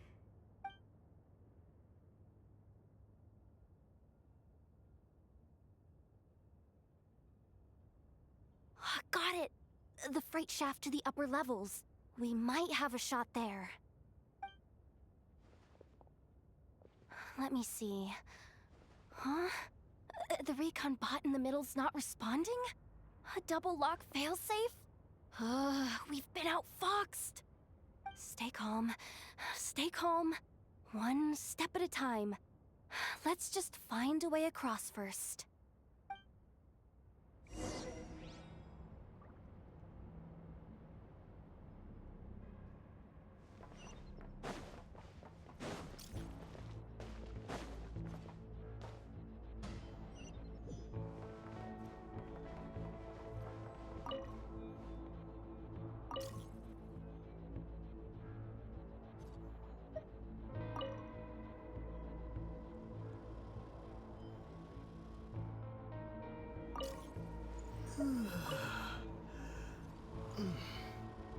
All set. Let's head down this way.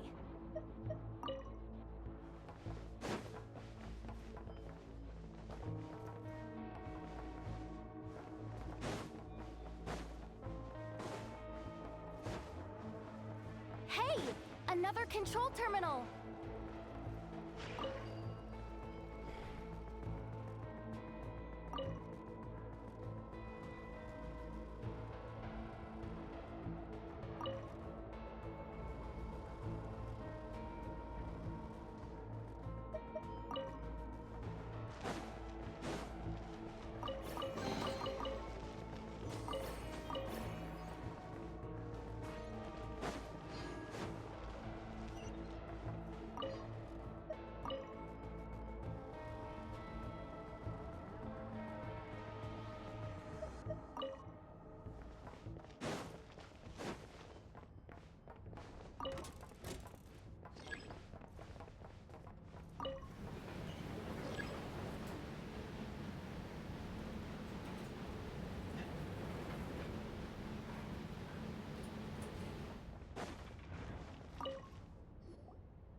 Here too. Don't worry. Bots are way easier to deal with than people. At least first, let's find a safe spot to land. Good. That spot shouldn't draw their attention. Let's go. Let me just try something. Maybe I can use the terminal to command them to move out of our way. Security verification? With 10 questions? Are you kidding me? You really trust me that much? Fine. I'll do my best. But just to be clear, if I can't answer a question, I'm backing straight out of the terminal. No way I'm risking triggering any sort of alarm.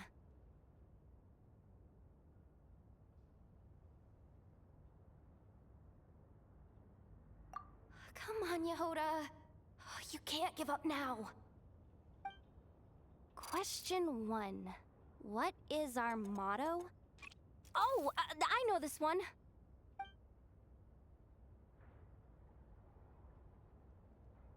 Question 5.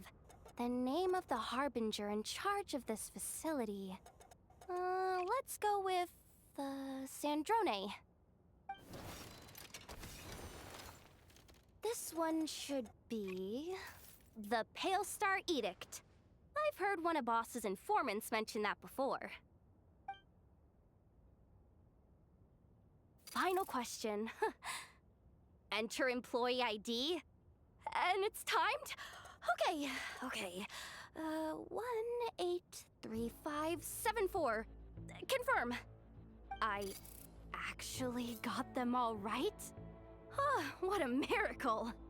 Not bad, Yehoda. Not bad at all. Guess you're an official maintenance intern now. Hey, that could be my personal plan B if I can't get my job back. Just kidding.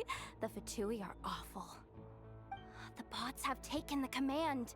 They're moving off. Let's get going while the coast is clear.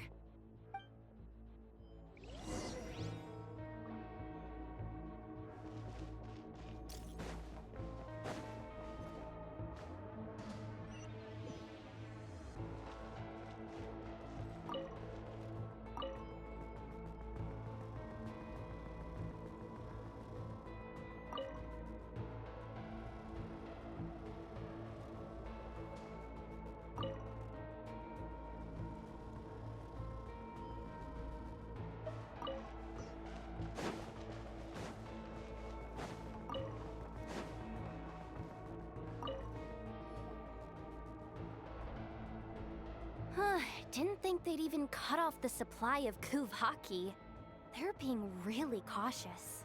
If we can somehow divert some emergency power into the system, we might be able to force boot this thing. What do you mean by force boot? How do I explain this? It's like dumping a whole bucket of water into an empty pool, so that the little ducky gets to swim around again.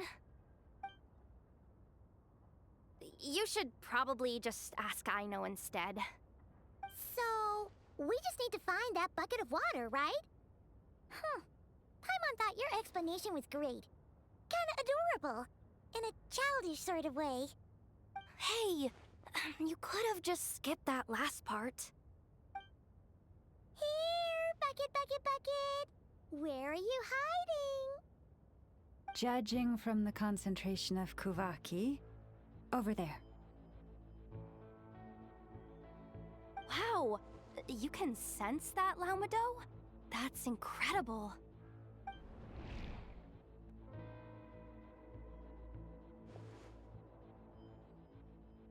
Let's move the recon bots above them out of the way first.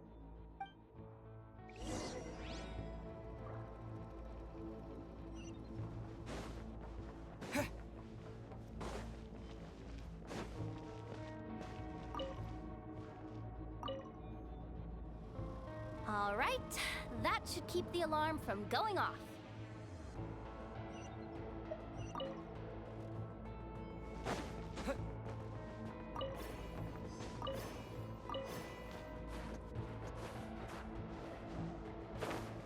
Time to plug in the charging component.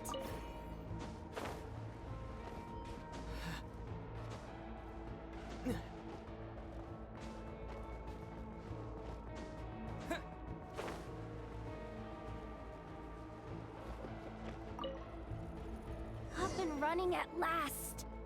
Let's hope nothing else goes wrong. Please, everyone, step inside.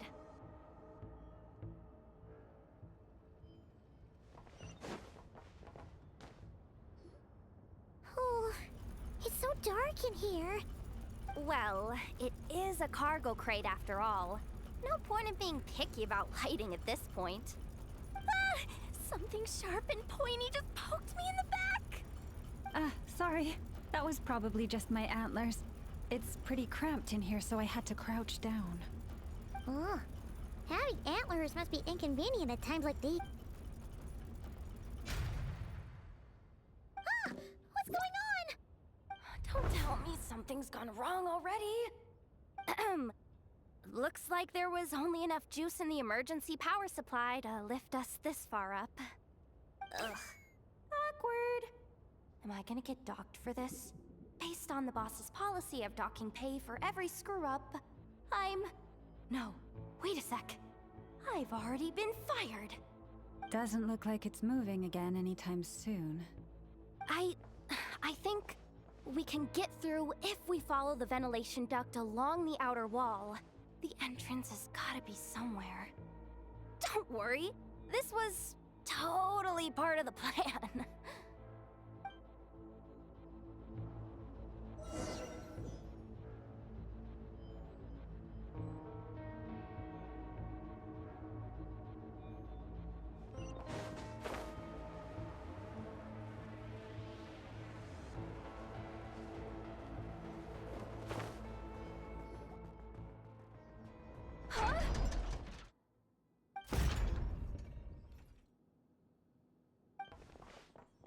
Yehoda, how'd you end up outside? Looks like she slipped out at the very last second, just before the gate shut. Impressive reflexes, I must say. Though I'd expect nothing less from a former employee of the Curatorium. I'm so sorry. That was pure survival instinct. I didn't mean to ditch you. Anyway, you guys just stay where you are. I'll figure something out.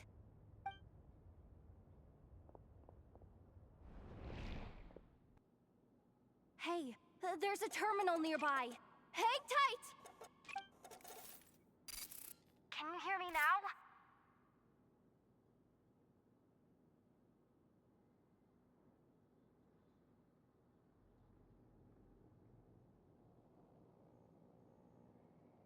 The duck security protocol has been triggered. The gate must have dropped when it detected a living presence. Wait, so we're trapped in here? I'm checking what I can do from this end. Watch out for the laser up ahead. What laser?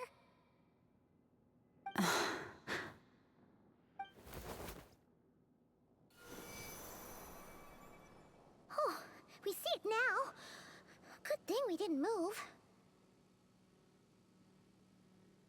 Got it. I think I understand the situation. Hang in there. Just one moment. This is killing me, but I think I've got it. I can try adjusting the direction of the Kuvaki flow inside the duct. If I've got this right, you might just be able to dodge the lasers by utilizing the Kuvaki's pull in reverse. Oh, Paimon thinks she gets what you mean. But I can't see where you are from here, so I'll need your constant input. Just tell me what to do. I'll follow your lead.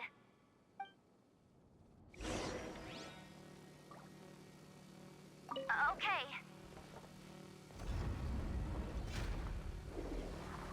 So, wanna grab dinner after our shift?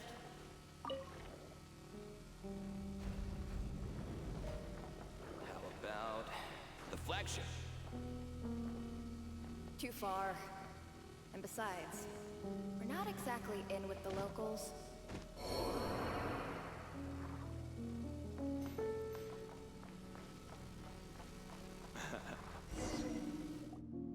Oh, we made it to the other side. And all thanks to Yehoda. But the gate hasn't opened. How's she gonna meet up with us? Yehoda! No irregularities detected in the duct. Confirm. Confirm. Confirm. Just confirm the command already, you useless excuse for a terminal. You piece of robo-junk, you mindless pile of scrap! What the? Insufficient clearance? Of course, I don't have the clearance! You oversized... Ow! Go with the flow, Yehoda. Go with the flow. If the others make progress, that's great. But you can't bank on it. You've never been one to depend on others. So it's about time you stepped up to the challenge. Deep breaths. Stay calm. My priority right now is getting my hands on a high-level access card. That way, I can override the security protocol. Senior maintenance staff. Only they can access the core sector. But hey, there's always someone careless enough to hide a spare key under the flower pot by the door.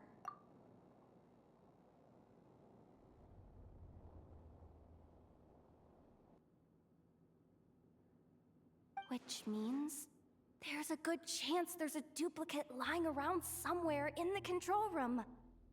Even if I can't get into the control room myself, doesn't mean I can't rely on some external help. If I can take control of one of those guard bots, maybe I can use it to search for the access card. This is crazy, Yehoda! You're all alone. You've got nothing. And yet, you're charging ahead like fear's a foreign concept. Maybe that's exactly why. 'Cause I've got nothing left to lose! Confirm! Am I a genius? Whoa, this feed's super clear. This is gonna be a piece of cake. Wait a second. This thing's not a guard bot. It's a janitor bot.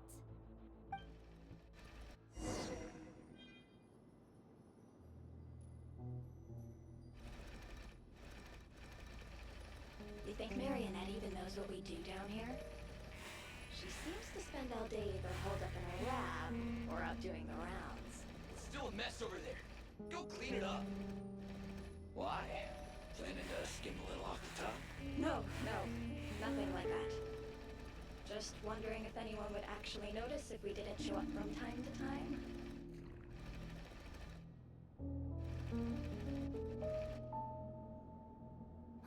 Let me see. There it is! Hey! Why'd you stop? You haven't finished sweeping that corner. But, I can see the card from here. Guess I have no choice but to swallow my pride and stay in character for now. Sweep up the crumbs by my feet. Yeah, good luck with that. What are you gonna do when they ask for a progress report?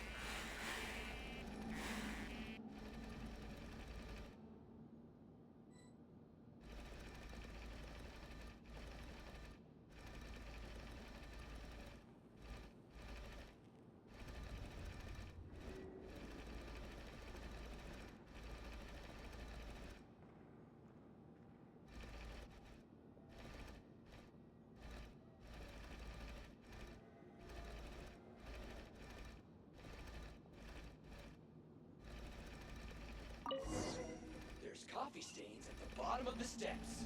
No slacking! Sucks though. Finally sent somewhere warmer than Snezhnaya, yet we barely get to see the outside world. Come on. Where's that bot passage when you need it? There! The terminal's just ahead.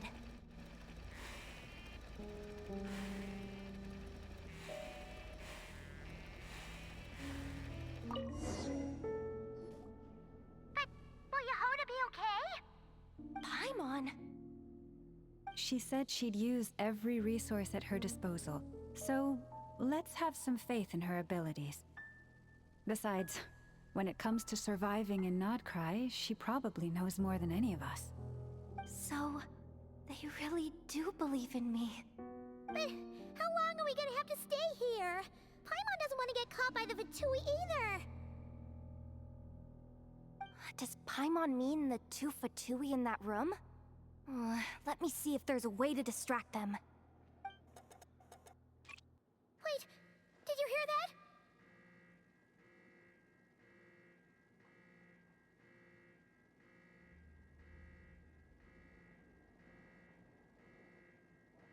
Huh?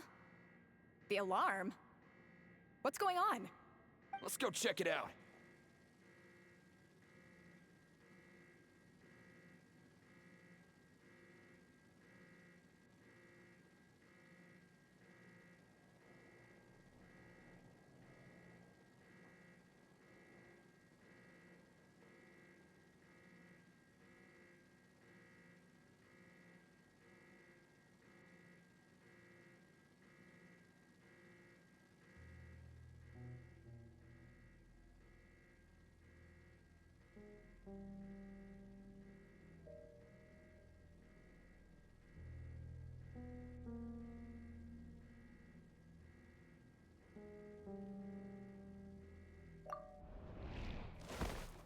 This looks like somewhere important, but there's nothing here. Hey guys! It's me! Yehoda, are you okay? I'm fine. I managed to swipe a high-level access card and triggered an alarm to draw the guards off. But we don't have much time.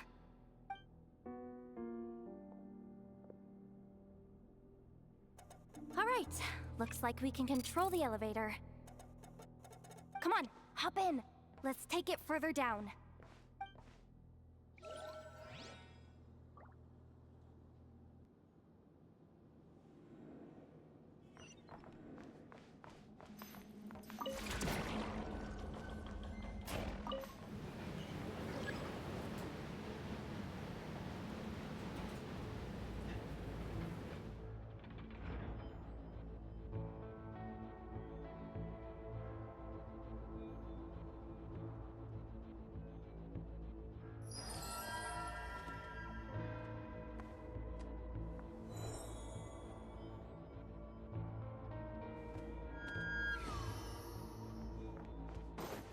We should be able to use the terminal to move the drawbridge.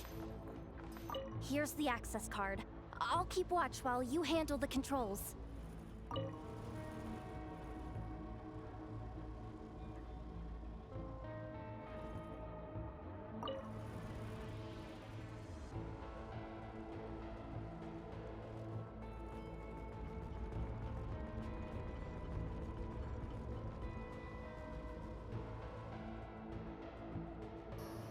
All done. Let's keep moving.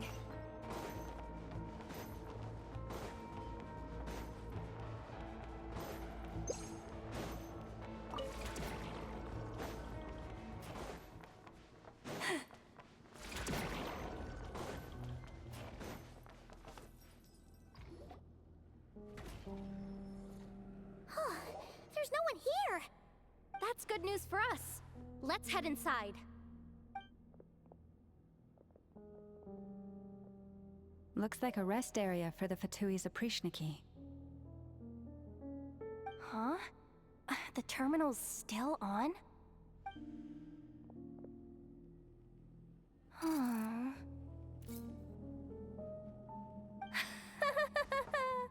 Looks like that good news is now half good news, half bad news. What do you mean? Well, it seems like that alarm I just triggered was so high level that even the guards in the rest area went to investigate. That's the good news, by the way. And what's the bad news? The bad news is that once they realize it was a false alarm, they're bound to circle back and check this floor. And then we're toast. So we've got to move fast here. If you need me to run a quick search, say the word.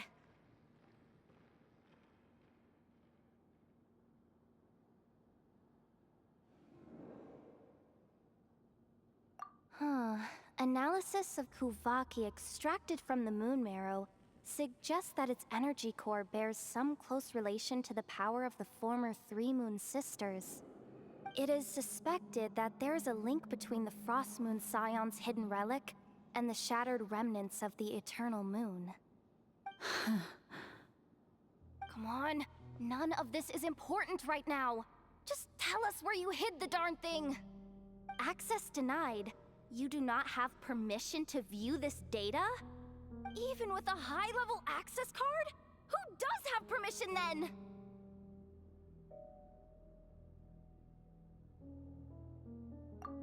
Good idea. Pulling it right away. Wow. What's with that huge hollow structure down below? That might just be it. Secluded, out of the way. Exactly the sort of place they might be keeping the relic.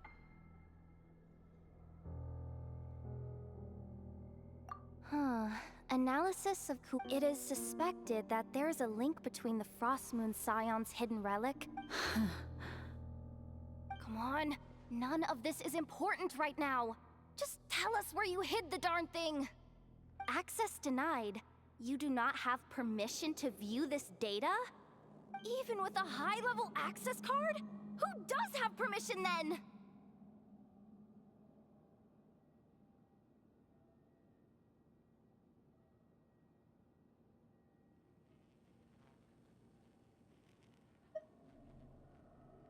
Too 264 pages! What is this? A novel?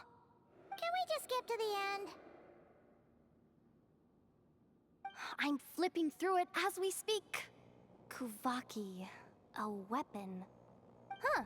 Seems like the Fatui and Snezhnaya are trying to harness the power of the Light Realm to build some kind of weapon. The target of which is... Seriously? Insufficient clearance? Again?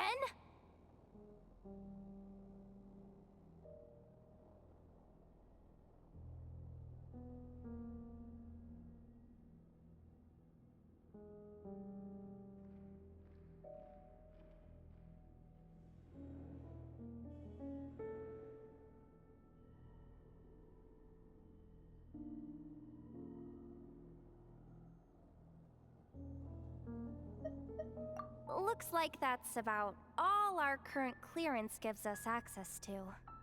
Based on what we know so far, it seems like the rest must be hidden inside that massive hollow beneath us. I could sense something beneath the water down there. Something unsettling. If they've gotten their hands on the moon marrow, odds are it's hidden down there too. And here I thought we were almost done. But nope, we're going deeper and deeper into the danger zone. Chin up, Yehoda. Once this job's done, you're buying yourself the biggest nod-crying hot dog in town. Deal's a deal.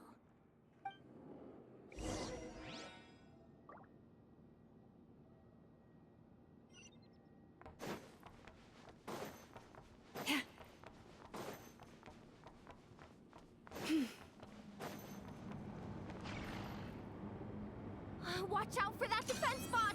Ah! It's aiming right at us! You'll have to use Kuvaki to deflect its attacks back the way they came!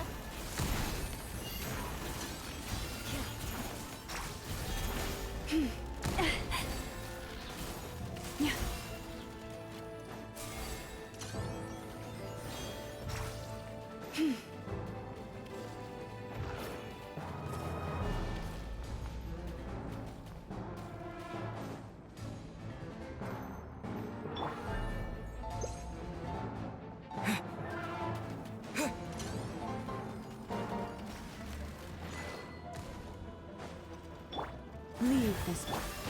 Go!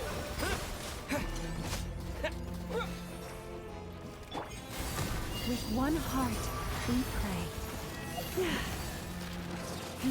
Forest, protect us. Go!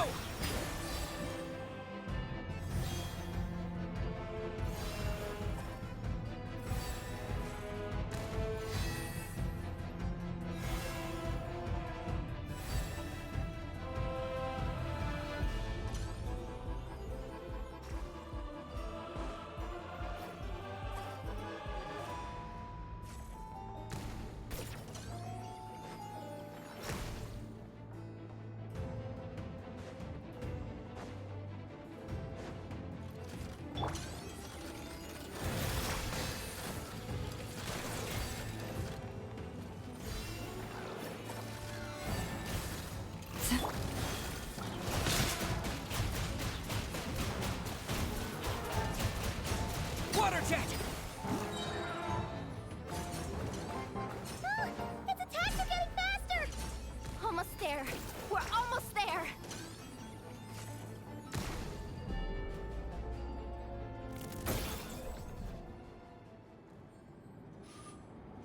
It's finally down. Quick, let's hurry down to the lower level before we're spotted.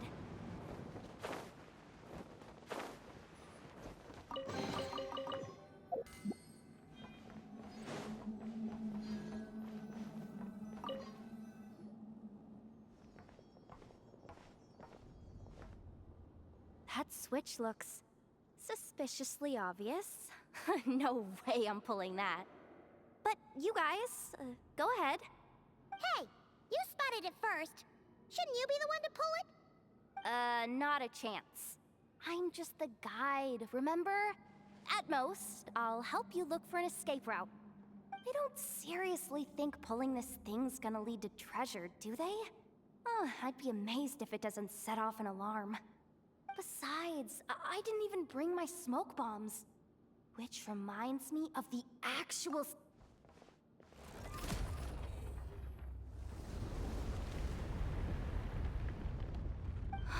The ground, it's shaking.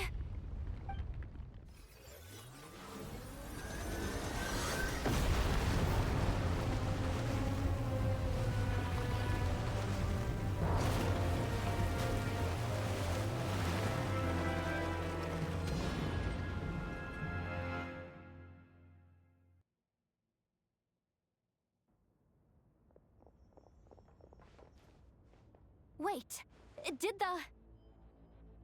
Surface of the water? Open up?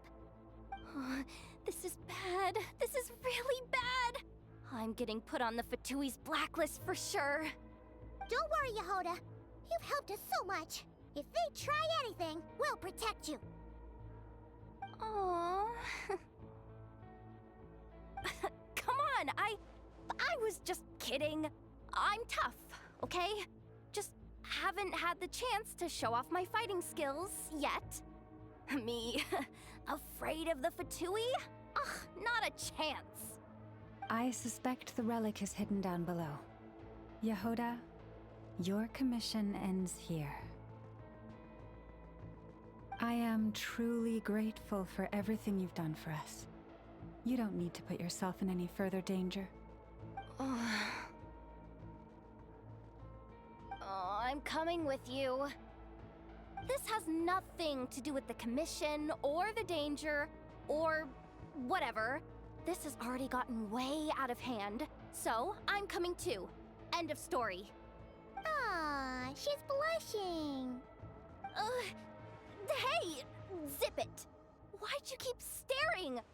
Oh, you looking for a knuckle sandwich or what? Oh, come on, move it already.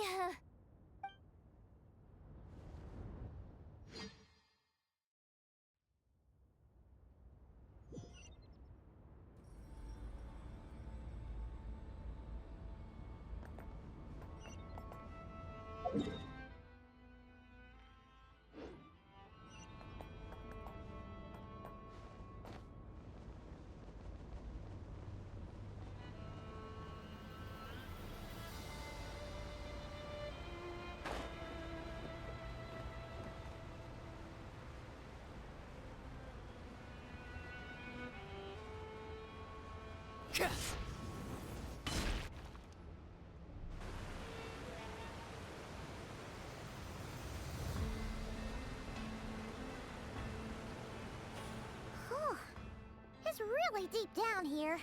What is this place? We're standing on another fragment of the ancient moon's remnants. So this was the source of the Kuvaki I sensed earlier. Wait, what? So the Fatui had it hidden underwater this whole time? This gigantic thing?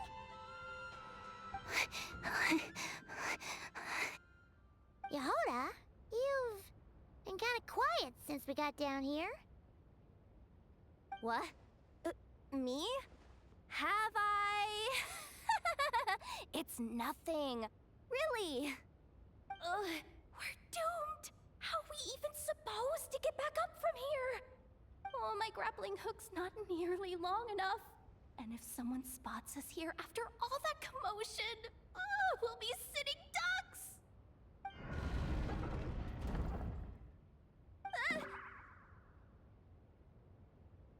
Oh no! That door's opening! Please don't say it's the Fatui! No, please, no! We finally made it here, and we're so close to getting the job done! I didn't risk my neck just to die before I've even had a chance to spend my reward!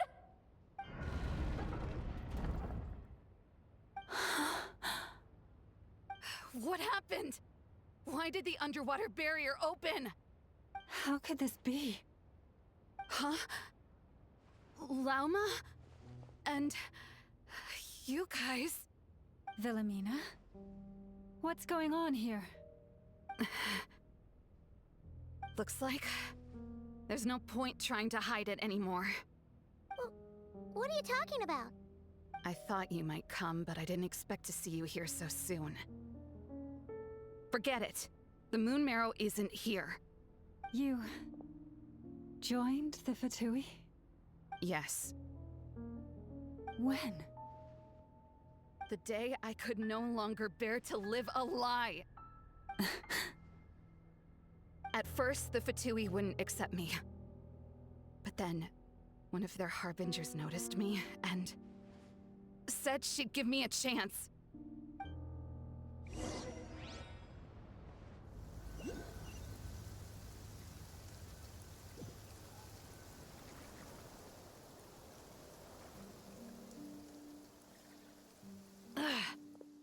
Lost them again. That harbinger told me to follow the blonde traveler who might visit the Frostmoon Scions. Easier said than done, though. The animals are on alert at night. If they see me, Llama will catch wind of what I'm doing sooner or later. Am I really doing the right thing? No. It's too late to turn back now. The empty prayers, the stubborn displays of faith like Cappy's today. This isn't the life I want. Huh? Is that? The Traveler's back. I won't let him slip away this time. Wait, who's that with him? They look so alike. They seem to be heading towards the statue of Kutar.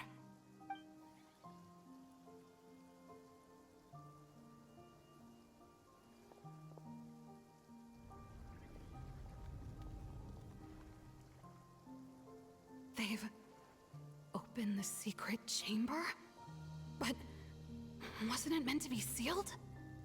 Wait a second. The Moon Marrow!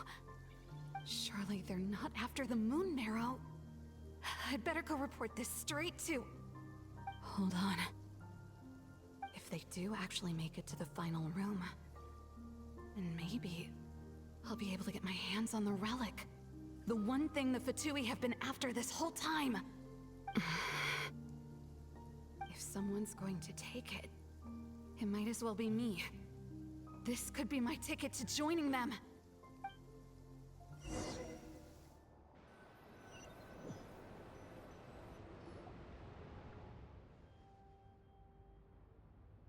Yes.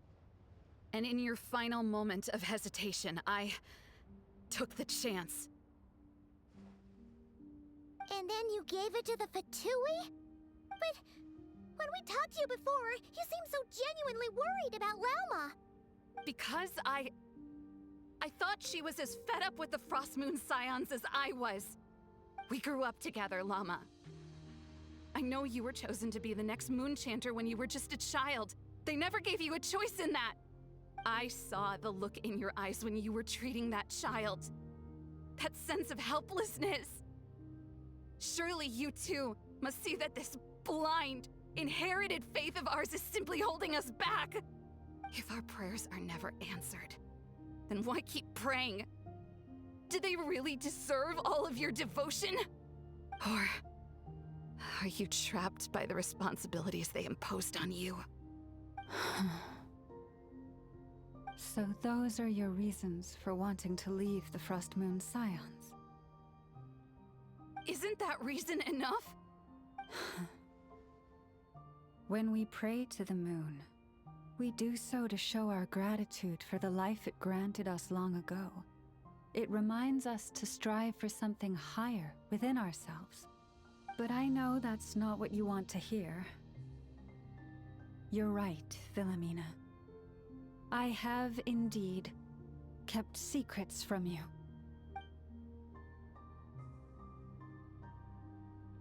I knew it. You don't want to be the Moon Chanter, do you? No, that's not it. I'm talking about the fact that the moon in the sky isn't real. What? You're saying... Huh? I've completely lost the thread now. Oh, do we really have to do this here? What if a Harbinger shows up? Oh, I'm not cut out for fighting big bosses! The pain you sensed in me was the pain of hiding this truth. If what you're saying is true, then you already knew that the Frost Moon Scions wouldn't believe any of this. Why didn't you just leave like I did? You don't understand, do you? That's the difference between us, Wilhelmina. I care about the Frost Moon Scions. They're family to me. It hurts because I care. And that's why I chose to hide the truth. But now I understand that was a mistake. My family deserves to know the truth. I shouldn't have tried to hold it all together with empty prayers.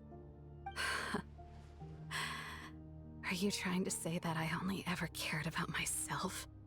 There's nothing wrong with that in itself. No one would have tried to stop you from leaving. But you did not have to stab us in the back like this. We've been spotted! I knew it. I just knew it. What now? If a Harbinger shows up, I'm out of here. No darned relic is worth dying over. Looks like I misjudged you, Llama. I didn't think you had it in you to stand up to your fate. Turns out, you are a great moon chanter after all. But you were right about one thing. I haven't considered Hisi Island my home for a long time now. Bosses, time to go. I will change the Frost Moon Scions, Wilhelmina, as soon as the new moon rises. Then I guess I won't be around to see it. Say, Lauma, what happens to those who betray the Frost Moon Scions? May their antlers be shorn with silver blades, and let them be cast into the long night of unknowing.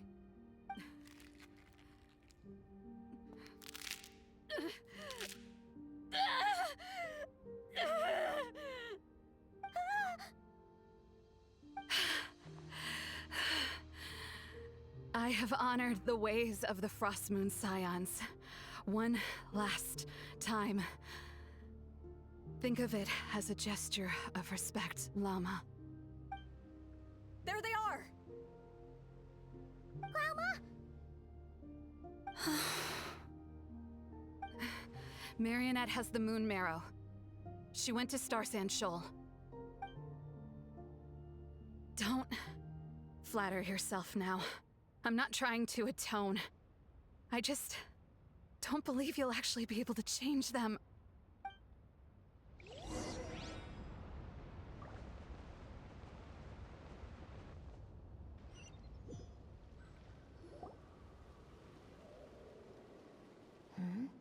An alarm coming from the Experimental Design Bureau.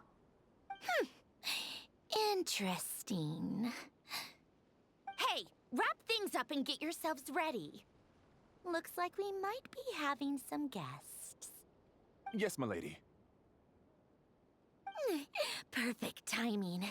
This job's been boring me to death. Time to test some hypotheses.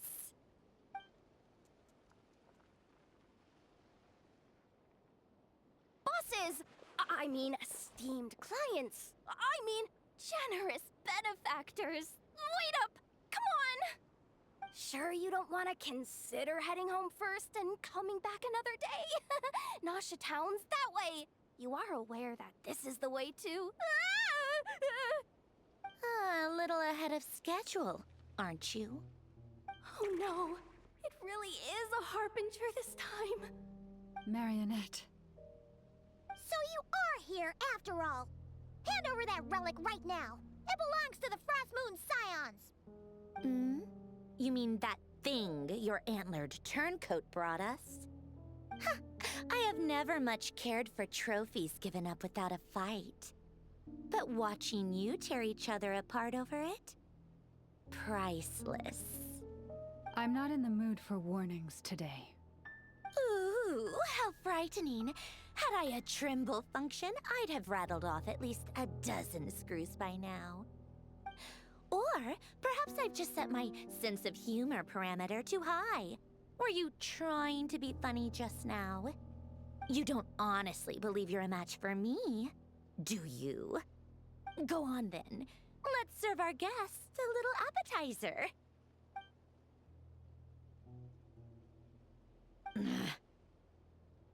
Hey, didn't you hear me? I said let's serve our guests a little... What's going on? Oh no. Watch out. It's the Wild Hunt.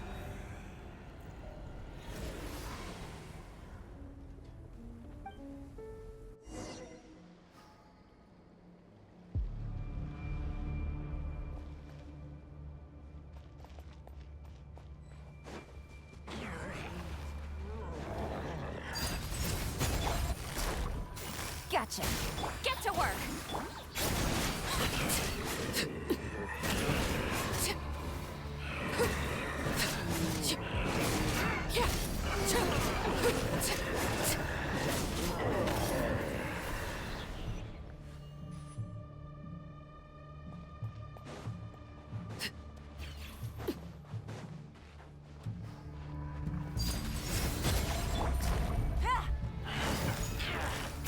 Show no mercy.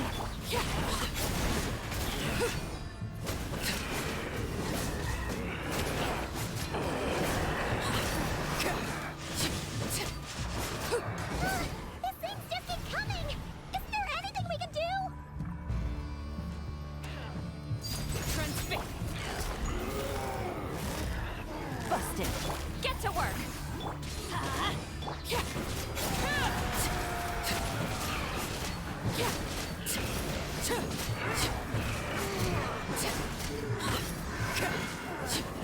Overrule. Quietly now.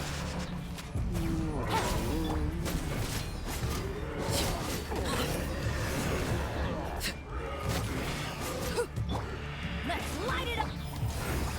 Busted. Transfix. Use that device to steal them away!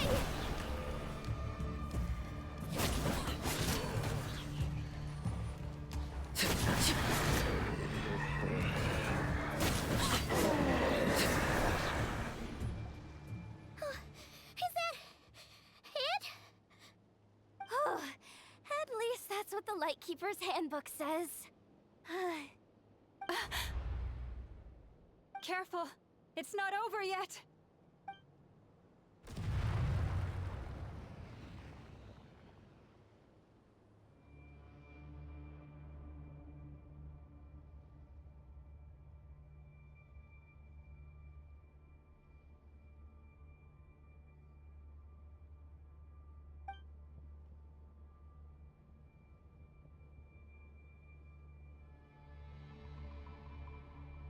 Paimon! Lauma! Yehoda!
Wait, what was that? Ether! Over here! Lumine! Quick, grab my hand.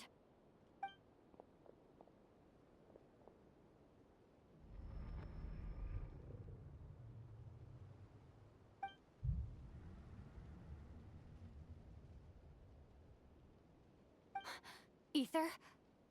What's wrong? Why are you here at all, Lumine? What do you mean? If I may be so bold, what does family mean to you? Why were you after the moon marrow that night, Lumine?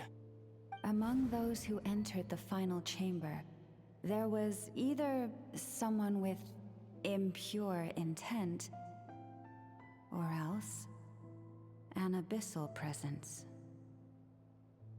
We can talk about that later. Tell me why, Lumine.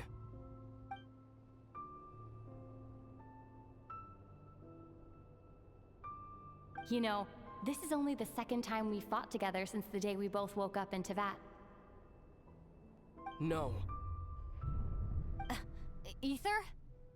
But when I found you, you were still in hibernation.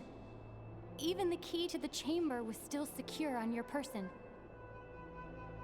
We didn't wake up together. What are you talking about? We don't have time for this, Ether! Look at me, Ether. Don't you want to explore this world with me?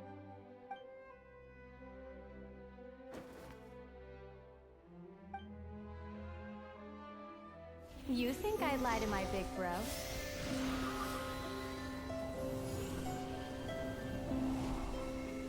What a letdown.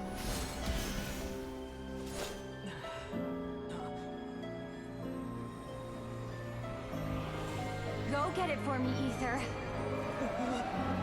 It belongs to me. I never believed it. I didn't want to believe it. That strange feeling that something was off. I wanted it to be real so badly, even if it only lasted a moment. But you're not my sister!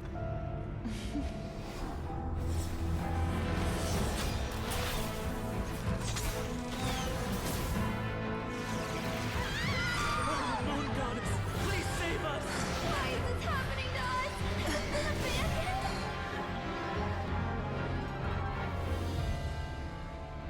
The cold night should be our blessing, yet only confusion and sorrow remain. The truth may yet lie beyond the sky, but must we become lost because of it? Standing before you, as a scion of Hyperborea and the Frost Moon's emissary, I say this.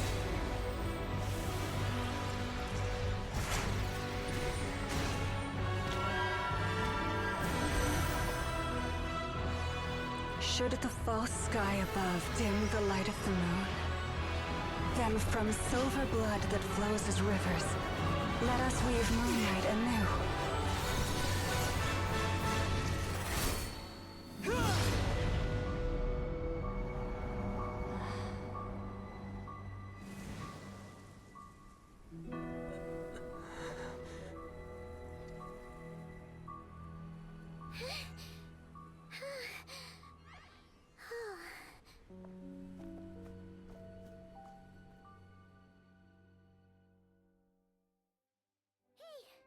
Is everyone okay? Think I saw my life flash before my eyes there. Oh, good thing Laumado was there to save the day. Are you all right, traveler?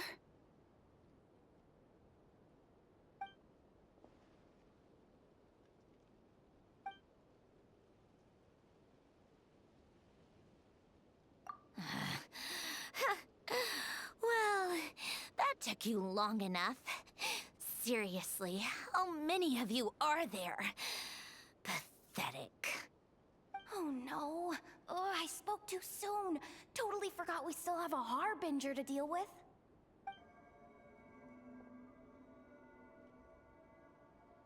Hey, is that the moon marrow? It was hidden inside that big robot of hers all along. But that robot... Ugh, that's Polonia to you, not just some robot. Take it and get lost. Huh? You're just giving it to us? Well, I wasn't the one who put out the order to find this thing in the first place. So if someone wants it, they can help themselves. Maybe even choke on it. See if I care.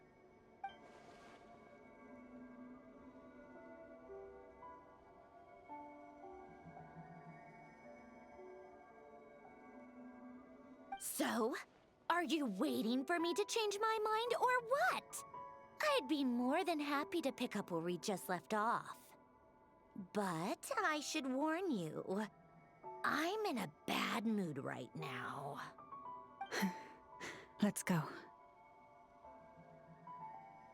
Fine by me. Totally, completely, absolutely on board with that.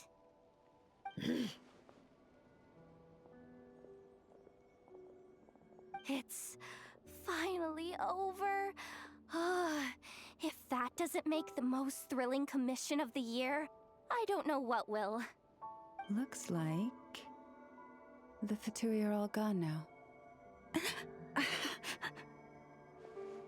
Lauma?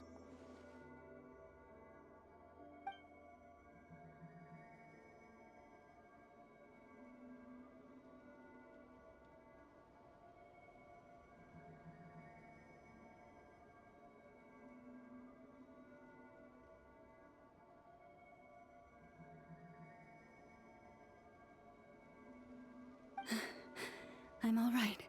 It's just been so long since I truly felt the power of the moon. I thought I sensed the wild hunt nearby.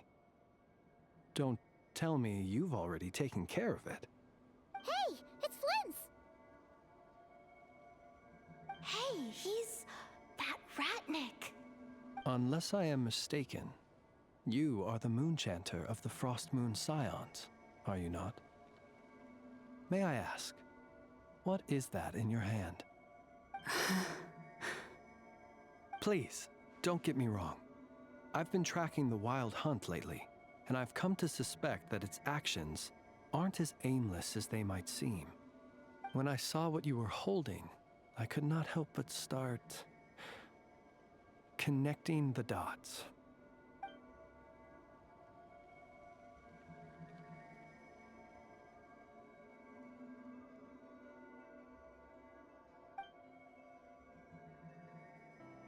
You better be extra careful, Flint. It seems like the Wild Hunt is capable of impersonating people now. Oh, is that so? Funny that. I just showed up completely out of the blue, yet you seem to have no problems trusting me. I apologize.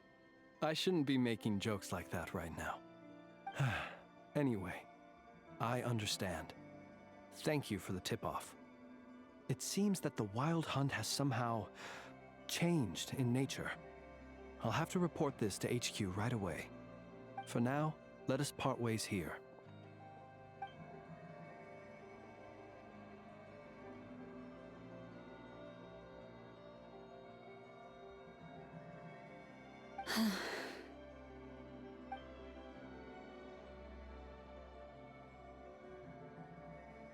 That little joke of his just now sure scared the bejeebies out of Paimon. Are all the Ratniki and Nokrai like that? They're usually stationed in remote areas and tend to keep to themselves.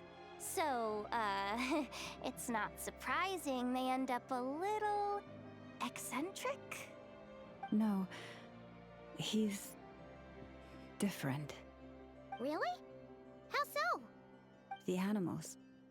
They've told me they're afraid to even go near him.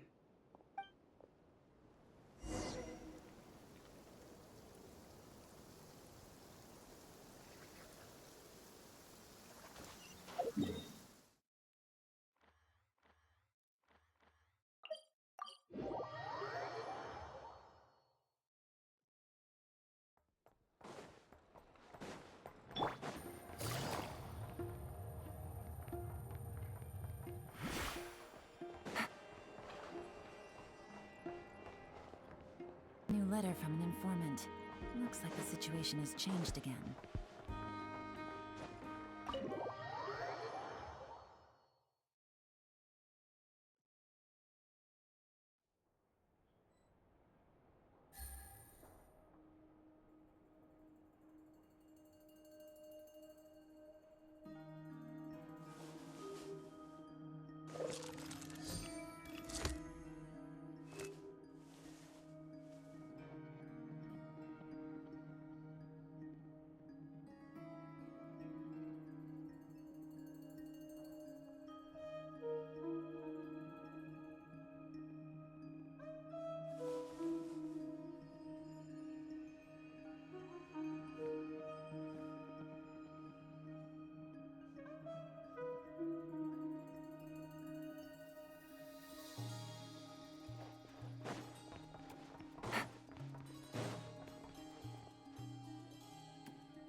Oh, you're back. I just made you all a pot of tea. Better drink it while it's hot. Boss Neff, you wouldn't believe how scary our day has been! Seriously, I am never, ever taking random jobs like that ever again! You hear me? Oh, come on now. You even faced the wild hunt and lived to tell the tale. What's left to be afraid of? Wait a sec, how did you? Oh, right. Like you told us before, your business is dealing in information. Huh? Boss Neff, the teacups. Why is there one missing? Did you think I wasn't coming back? My. How could you think that of me? You know the rules. If a member of staff wants tea, they pour it themselves. Your cup's sitting safe and sound right there, in the cupboard. Member of staff? Does that mean you're accepting me back? Wasn't that the deal? Boss Neff! You're the best boss ever! You never change, do you? Everything turned out fine, no? You found exactly what you were looking for. Yet there you are, sulking away as usual. Nefer, that medicine we discussed before, the one for congenital Kuvaki sensitivity, I need you to get it for me. And how do you expect me to find something like that for you in the middle of the night? You'll have to wait till morning, at the very least. I need it right now. All right. I'll see what I can do. But you know urgent means extra charge, right? Thank you. You know what? You do seem a little different.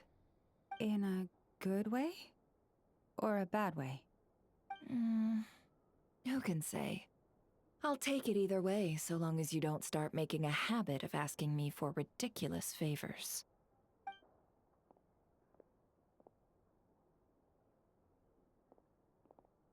Traveler, Paimon, a lot has happened these past few days. I don't know what I would have done without you. Hey, don't mention it. That's what we're here for.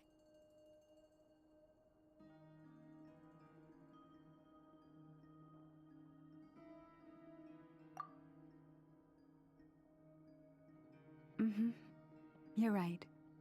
And tonight, I'm planning on telling them everything. Tonight? Isn't it a bit late already? The moon shines brightly this night. What better time for the Frost Moon Scions to usher in a new dawn for truth?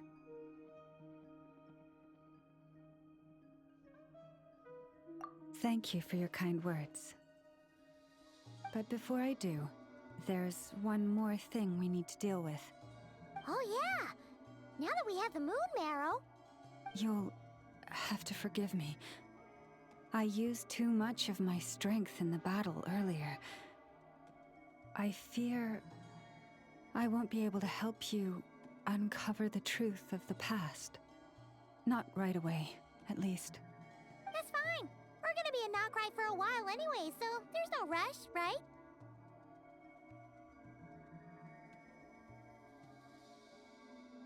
Thank you. But there's another problem. How to keep the moon marrow safe now? Huh? Can't we just return it to your secret chamber? The seal has been broken. Even if it were restored, now that the wild hunt has gotten in once, there's no guarantee that it won't happen again. Oh, right. Yeah, that makes sense. Back when the Frost Moon Scion's bloodline still ran strong, in special circumstances, a moon chanter could act as a vessel, safeguarding the relic within their own body. But it is a grueling trial of will and endurance. The moon chanter who did this only lasted 2 days. As for me, I might be able to last 5, at most. Hold on. You'd be using your body as a vessel? Yes. You can think of it like dropping a red-hot ball of iron into a bucket of water. How long the water lasts depends entirely on the bucket's size. Pardon? Hey, that's not a bad idea. You've always held up pretty well against the abyss. Surely the moon mirror can't be any more dangerous than that. It's not at all that I don't trust you, but it's too risky. But we're out of options, aren't we? Might as well give it a shot.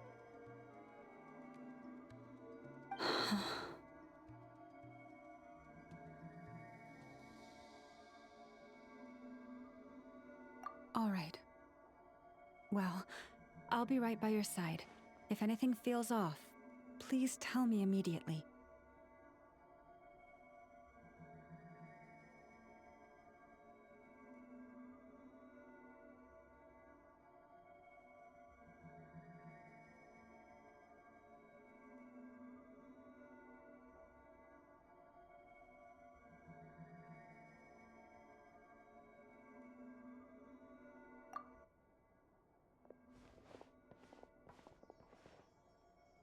Here, hold it in your hands.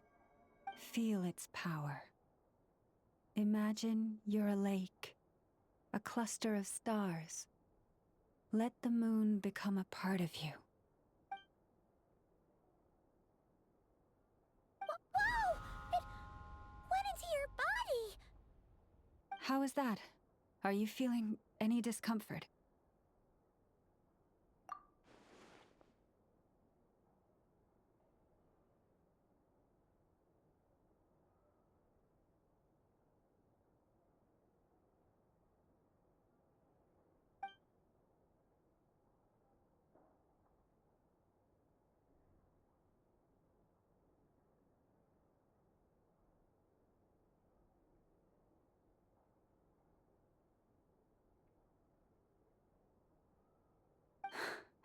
Astonishing. Not even the slightest hint of lingering fluctuations.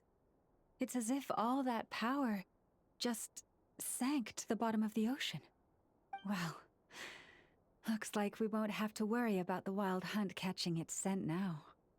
Phew! Paimon knew you have special abilities, but still, you never fail to amaze. Hmm? Did I miss something just now? Yes. And it was nothing short of a miracle. Not something I'd be interested in then. Anyway, here's the medicine you asked for.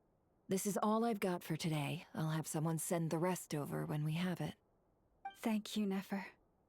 I really appreciate everything you've done for me.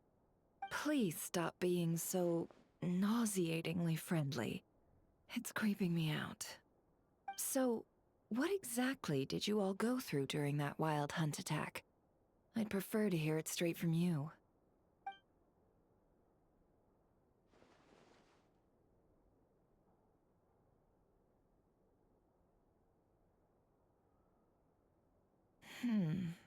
A phantom that can mimic the appearance of others. Quite different from what we've seen before.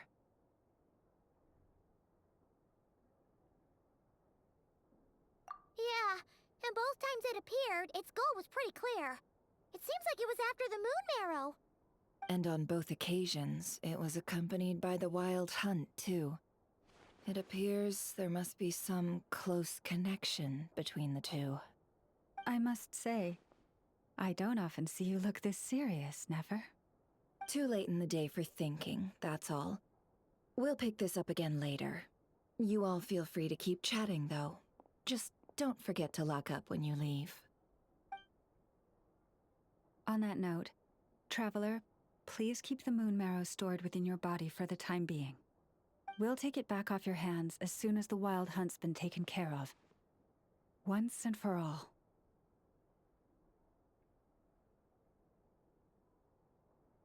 Of course.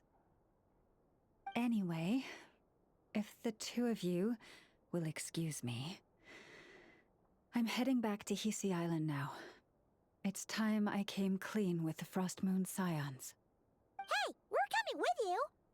Though, guess we won't be able to do much more than cheer you on from the sidelines. That alone means more to me than you could ever know.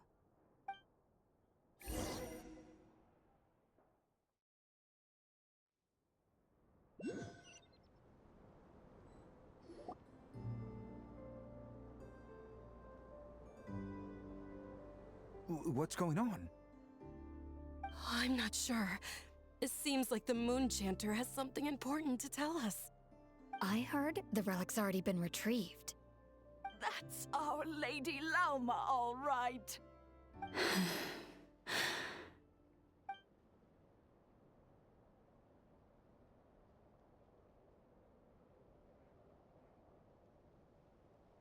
Noble scions of the Frost Moon, my kin beneath the moonlight, I hereby declare the truth to you. Long have our ancestors looked up to the Frost Moon, guided by her serene light. Yet now, she lies hidden beyond the limits of the sky. And so, Lauma began to reveal to the Frost Moon Scions a truth long hidden within her heart. A story of a false moon and the death of gods. Kutar was indeed born of the moon. But that does not give us the right to reap without sowing, nor clothe ourselves without the toil of weaving. As she spoke, some who listened were stunned into disbelief, while others seemed to awaken as if from a dream. From this day forth, the road shall be paved with truth, and we shall pave it ourselves.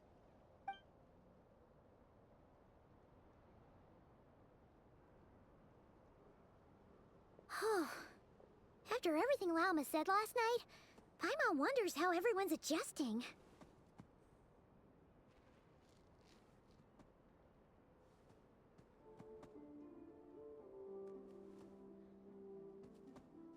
Still, judging by their reactions at the time, it didn't seem as intense as Paimon might have imagined. Says a lot about how much trust she commands, huh? Hey look! It's Lauma! Welcome, both of you. The animals were most lively this morning. They told me of your coming.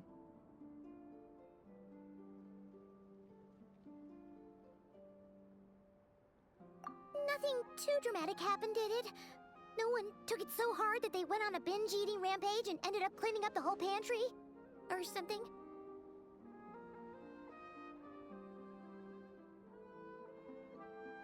Hey! Paimon's just trying to lighten the mood. Thank you for your concern. Change doesn't happen overnight, and new ideas need time to take root. But nothing as extreme as that has happened, no. Although... Although what? Well, just as I thought might happen, some have chosen to leave the Frost Moon Scions for good. For them, losing their faith was like losing their home. Confusion, frustration, helplessness. I saw it all, reflected in their eyes. Oh. I respect their choice. May they carry the Frost Moon Scion's blessings far and wide, should they be willing to do so. If we meet again someday, perhaps we will be able to sit together and share stories once more. Others sought me out afterward, though, and thanked me profusely for sharing the truth with our people. They said they used to see me as distant, even somewhat unapproachable, whereas now I seemed much closer to them. Like a friend, or even a family member. Sounds like a win overall! Paimon thinks you did the right thing, Lauma. Thank you. Though, I wanted to ask, do I really come across as distant? Well, maybe just a little. To people who don't know you, you are kind of tall, especially if you consider the antlers. I see. That's a bit of a hard one. My antlers tend to grow under the moonlight, so I can't quite help it. It brings me comfort to hear you say that. By the way, how has your body been adjusting to the moon marrow?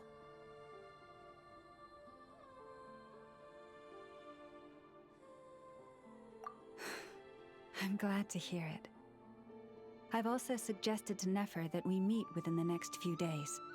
We need to figure out how to counter this new manifestation of the Wild Hunt. But for now, let's just relax. I want to enjoy this feeling a little longer of finally living on the bright side of the moon.